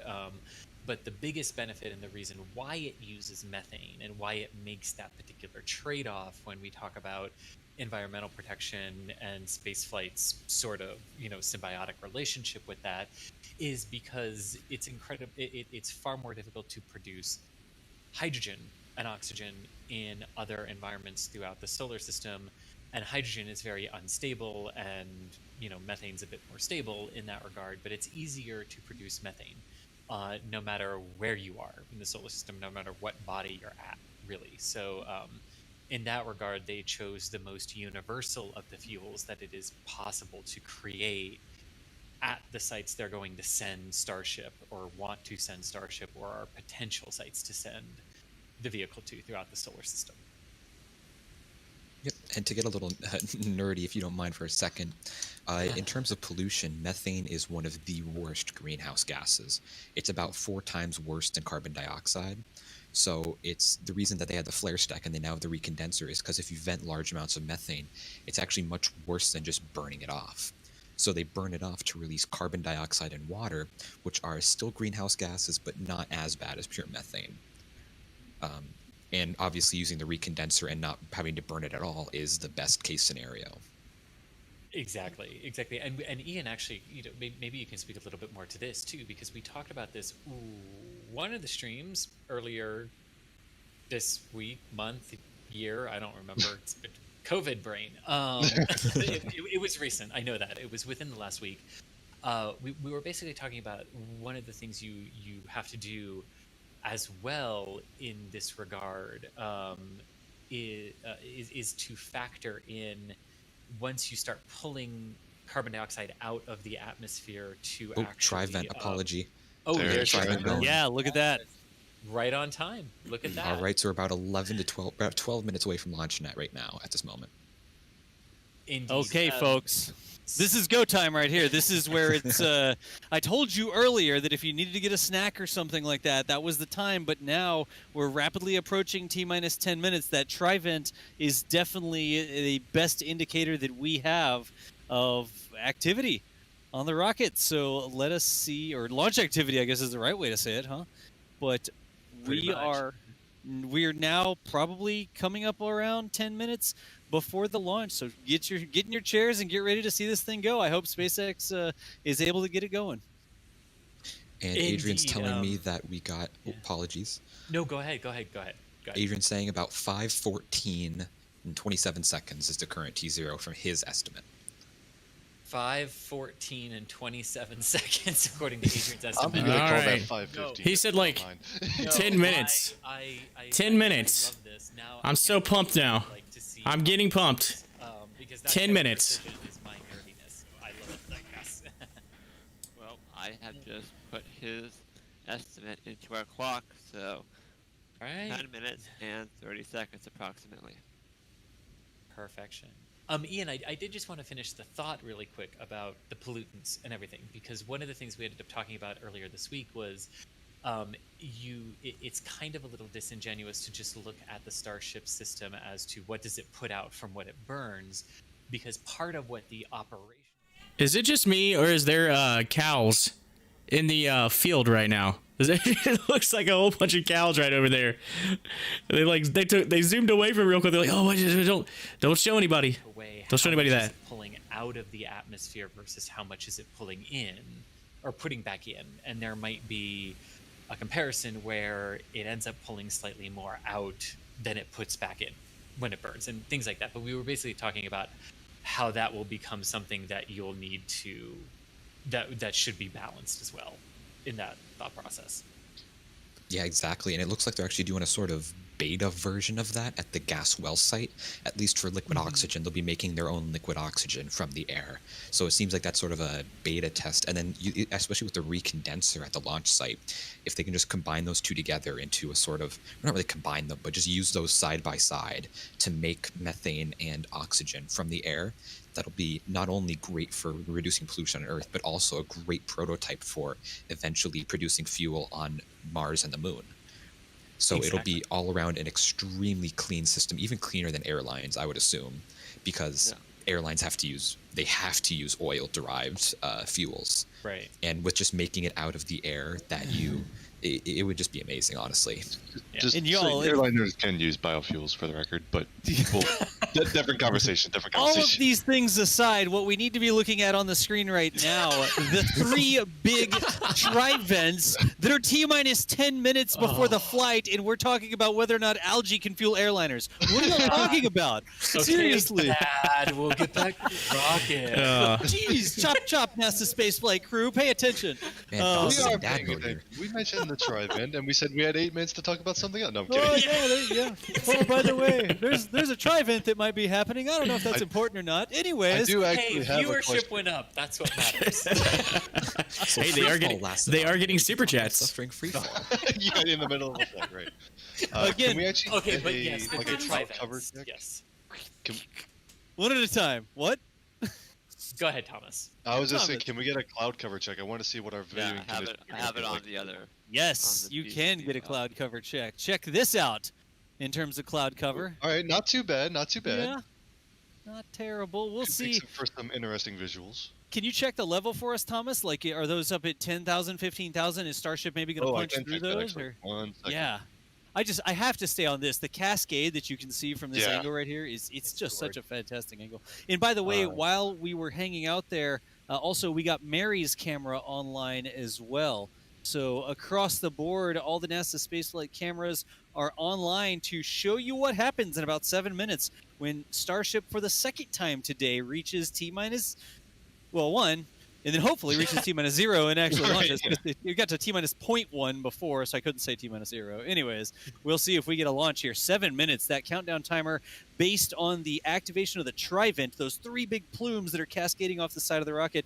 That is our sort of estimation, not exact, but when this thing may launch. Under 7 minutes. I am totally nerding out right now. This is my, I'm a technology nerd at heart, and I'm totally digging this. I love watching the rocket launches and space stuff, and I'm super pumped. This is going to be cool. Condition all of the piping very slowly so that it's not shocked right at T0 when all of those propellants start rushing into the engine, because if you do that with very super cold elements on hotter surfaces, they can crack and they can burst, and you don't want that. So you have to condition them slowly over time, and that's part of what we're seeing happening right now with the Raptor engines. And you know what I just thought of, Das? What? Imagine when that Starship is doing that on top of a super heavy boost, and we're just watching that oxygen cascade all the way down the vehicle. That's gonna be cool. Yeah. That is going to be an amazing sight. Remember, folks, this is a Starship.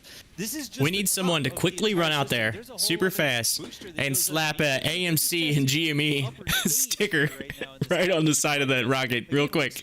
Just real quick. Somewhere up around, hopefully, 10 kilometers, coming up on 5 minutes and 30 seconds here for the expected T0 based on the fueling of the rocket and stuff like that. Look, you can start to see that ring form around the middle of the flaps. Down near the bottom, you can see the condensation, the ice ring starting to form once again, just like we saw earlier. Yes, and I can confirm our clock is dead on accurate. Excellent. Good deal. Job nailing that to the second time. We are dead on accurate. Yes, the countdown proceeding smoothly right now. The next big visual thing you'll want to look for is toward the tip of the rocket, when you will see a white ring start to form around the liquid oxygen header tank. That is the next major thing that we would be looking for in terms of a visual change to the vehicle. Gotcha. Indicating that everything's on track. In case I'm not a robot, I'm jumping off comms, and thanks everybody for watching. I'll see you guys on the other side of this. Jack, you were not a robot, and we got you. Good luck. Indeed, yeah. Thanks. Jack's jumping off to photograph and film this for us again. Jack is out there. Mary is out there as well. Tyler Gray for NASA Spaceflight is there. The question was, he on that shrimp boat? Is that? He saw the shrimp boat that went by just a little bit ago, taking photos. Studio doing commentary. And Thomas. And Thomas, thank you. I think you called me Tyler again, but I think you said Tyler. I called you it's Tyler. Fine. No big deal. Sorry. It's I whatever. meant Thomas. Who hired two people with names T? Says one Also, of the two. we got Yes, I was going to say, Right? who did hire those two people? All right, Chris. Yeah. Oh, that's fair point. Fair point. Hey!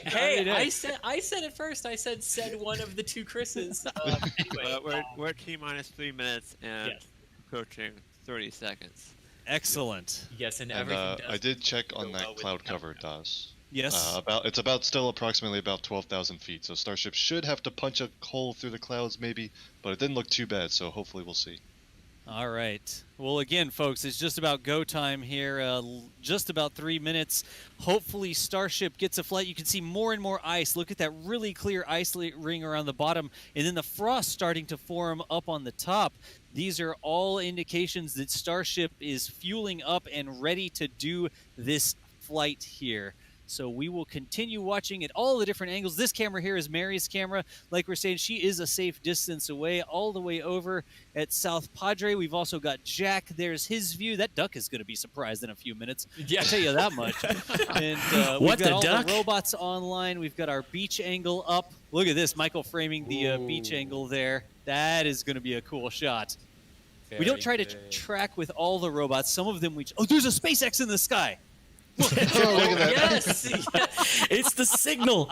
It's the Elon SpaceX pulling out all the stops with the marketing signal. today. T minus It's a 2 good minutes. sign they're going for it. It's the I signal. was going to say yes that X marks the spot in that regard. So propellant loading is finishing up SpaceX. ahead of the planned liftoff. The Oh, yeah, here we go. countdown is Close in on 2 proceeding, minutes. Just above 2 minutes right now. Excellent. All this looking good, folks. So that kind of gives us an answer. Right around just before 2 minutes is fuel closeout.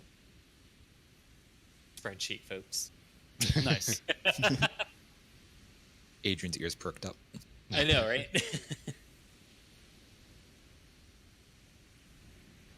Again, the major difference that we have here is on this flight versus the others will be the reignition of all 3 engines for the flip and burn landing instead of only reigniting 2. Other than that, this should look identical to SN9 with the exception of hopefully a successful flip and burn and touchdown on the landing pad today. Yeah. After those 3 engines reignite and they confirm that all 3 are stable and up and running, they will down select and shut one of them down and still perform the landing. 1 minute. 1 minute. But here we come. We are crossing the 1 minute mark now into the countdown until liftoff. Yep. Here we go, folks. Again, this is Mary's And camera we over have- here. Go ahead. The countdown has held at 1 minute. Okay.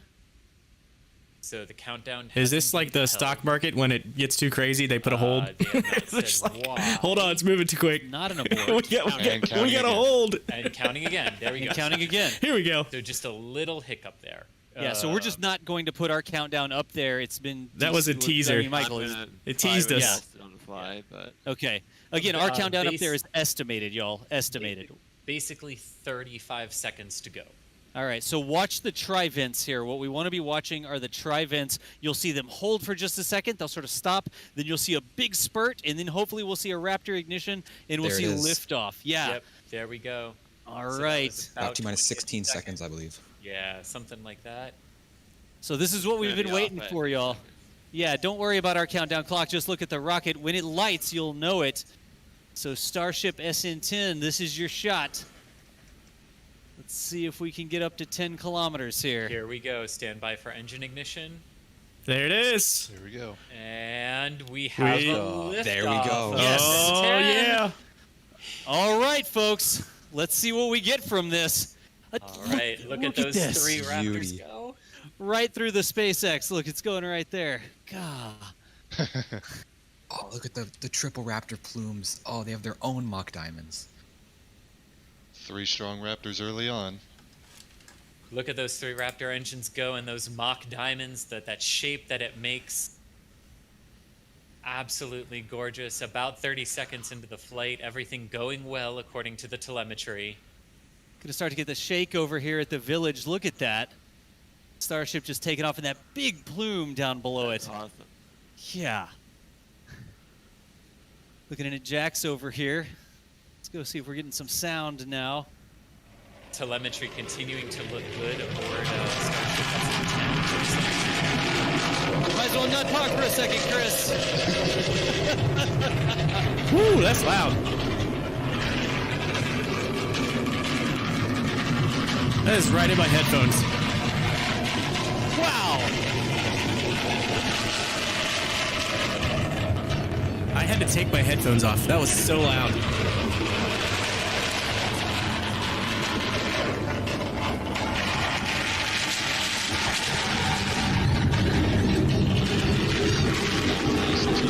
Stand by for Raptor 1 shutdown. What?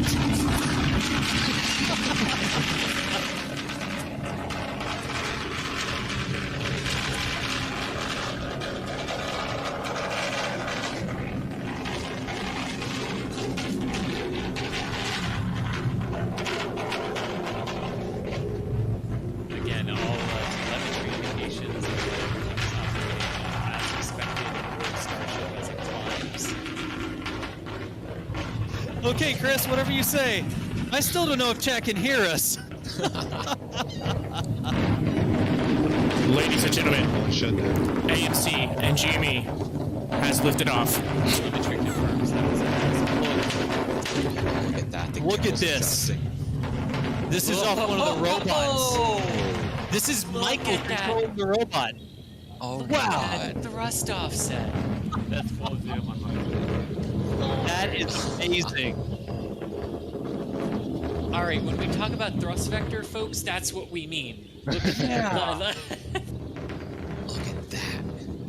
That is just a crazy shot looking up the back of the skirt. When we say the skirt, those are the Raptors tucked up underneath. We're going to watch it punch through the clouds. We are. And again, they're confirming telemetry is still nominal aboard the vehicle, approaching 3 minutes into the flight. Again, there will be a second Raptor engine that's shut down here. That's as expected, so it'll go down to 1. It's 8 kilometers in altitude right now. And there's shutdown number 2. Here we go, flying on 1. All right. All these different angles, y'all. I can't even decide which one to show. Again, they're all recording. We'll cut together a video of everything, but just look at this. All right, and they are performing the switch over to the header tank, getting ready to do that. Starship SN10 basically at 10 kilometers now. Hovering in the skies over South Texas, about to begin its belly flop. Okay. You see it's translating horizontally now. Yeah. You can see the single point of light. You see the single Raptor engine that's online. You can see it. Gorgeous. Single engine holding up that 120-ton vehicle. And they are in the hover right now. That engine, that Soul engine, is throttling to maintain 10 kilometers right now. All right, the main question: can this for the belly flop? Can this come back down? Here comes the flip and land. Uh-oh. Beautiful. Okay, folks, here we go. Is that supposed to happen? It's like a free fall. Oh, look at that! You can really calculating there. Look at the flaps holding stable flight there, controlling. It's gonna fall on beach cam. No, we gotta look at this. Look at this. This is from the side. Uh-oh. This is Jack over at South Padre, and look at the shot from the side here, folks. Look The clouds give an insane sense of speed. They Look really at how rock do. solid that is. Again. Those are My not just air lord. brake. Look at this. Mary is Oh bang my on. gosh! Oh Look, my you can God. see the recirculation up above it of like the vapors getting caught. Yeah, In there's the a starship airstream. in every camera that I can show you. I don't know what to use. I have a screen filled with starships right now. Look at this, though. All right. So as it continues to fall, there's about a minute left in flight. As a reminder, all 3 Raptor engines will reignite for the flip and burn, and if all 3 successfully reignite, 1 will be selected to be shut down, and 2 will actually perform the landing burn. That's the goal. Oh, look, coming through the They clouds. call- Starship can do it, look at that! They call it the flip and burn. The flip and burn. Yeah, I don't know. I'm just saying. Like, Okay. All right, here we come. Engine chill, it looks like. Here we go. Right here, the close-up shot. Here we go. Come on, SN10. Come on. Oh, There's there's ignition. Bushers too. 1, 2. Oh, do we have all 3 Around. of them? Please. Oh, Trying. Hovering. And That was down to the final Down landing to engine. single engine. Was that intentional? Oh my God, Should the wings. land on one engine. Here we go. Here we go. Landing like the Here we plane. go. Oh my God. You can do it. You can do it. Is it gonna stay? Is it landing? Oh, it did it. No. It did it. It totally did it. It's on the ground. Vertical. It's vertical. That's epic. Still, we're gonna let That's it clear out. epic. Look, Now got it's a on fire fire. down there. Wait a But second. it's on the ground. Wait a second. One of these cameras is gonna clear. Go to the beach, Doc. Go to the Come on, beach. Go to the beach. Go to the beach. Look, Oh my God. the beach hasn't landed. Michael, I got it. I'm on it. It Or do you have landed. it? I got it. It's I got it. leaning, but Okay, it get Michael, landed. get it. Yeah. Oh. Oh. Look Gosh. at this right here. It's. There is a fire down there. Oh, dude, there's a It is fire. vertical. It landed. That's the important thing. Oh That man, did not work. that Yeah, the landing. that deserves. That deserves. That totally deserves it. Yeah, we're giving a pop of the chart for the Starship. I'm gonna mute these guys here. Oh, we'll play it. Let me mute these guys here. That was absolutely epic. Ladies and gentlemen, Elon Musk. Look at it. Look at it. They're gonna spray it. They're gonna put it out. They're gonna put a fire out. This is like we were talking about like the NASCAR thing here just a few minutes ago. They gotta go put the car out. Put the Tesla, the Model S batteries on that thing out. I would not be surprised if Tesla doesn't go to the moon. Because with their stock going down on the day, Elon Musk is going to be in the news for landing a rocket, a giant rocket, after taking it off, landing it back down upright. It might look like the Leaning Tower of Pisa, and it may have been on fire. But that, ladies and gentlemen, is what we call technology at its finest. My mind is #mind blown, because that never in my lifetime did I ever think I would get to witness something like that. You know, that's crazy. So Look at that. Starship. Oh, SpaceX. Getting it done. Getting it done. So we'll be curious to watch Tesla and see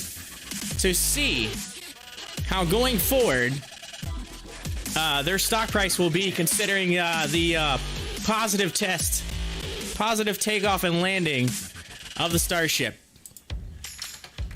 So I'm gonna pull this. I'm gonna pull this down. We're gonna go back to the chart. Let's just click out of it for now. You get the point. It worked. They landed it. Let's see Tesla. Where's Tesla at right now? After hours. Still down. It's still down.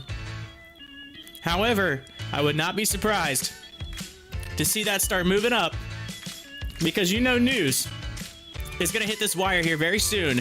And when it hits this wire, it's going to come up and it's going to start, driving the news. The media is going to talk about this tonight.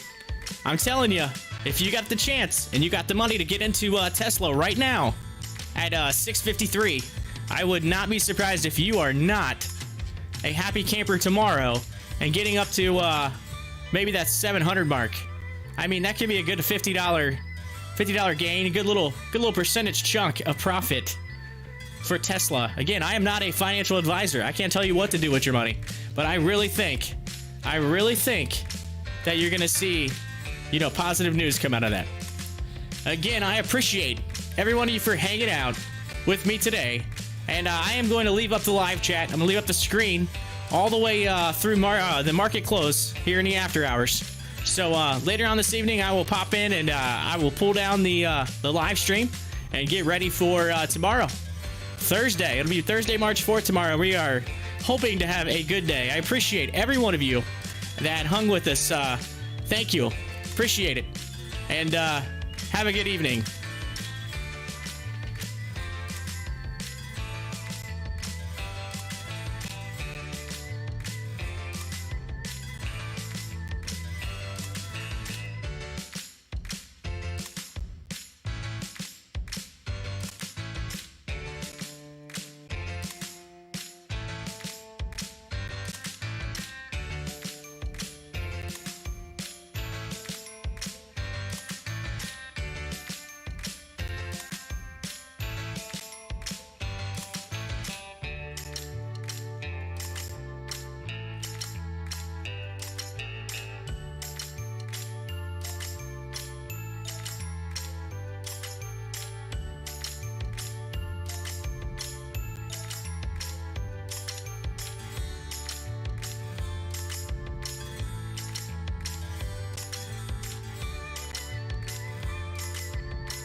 you.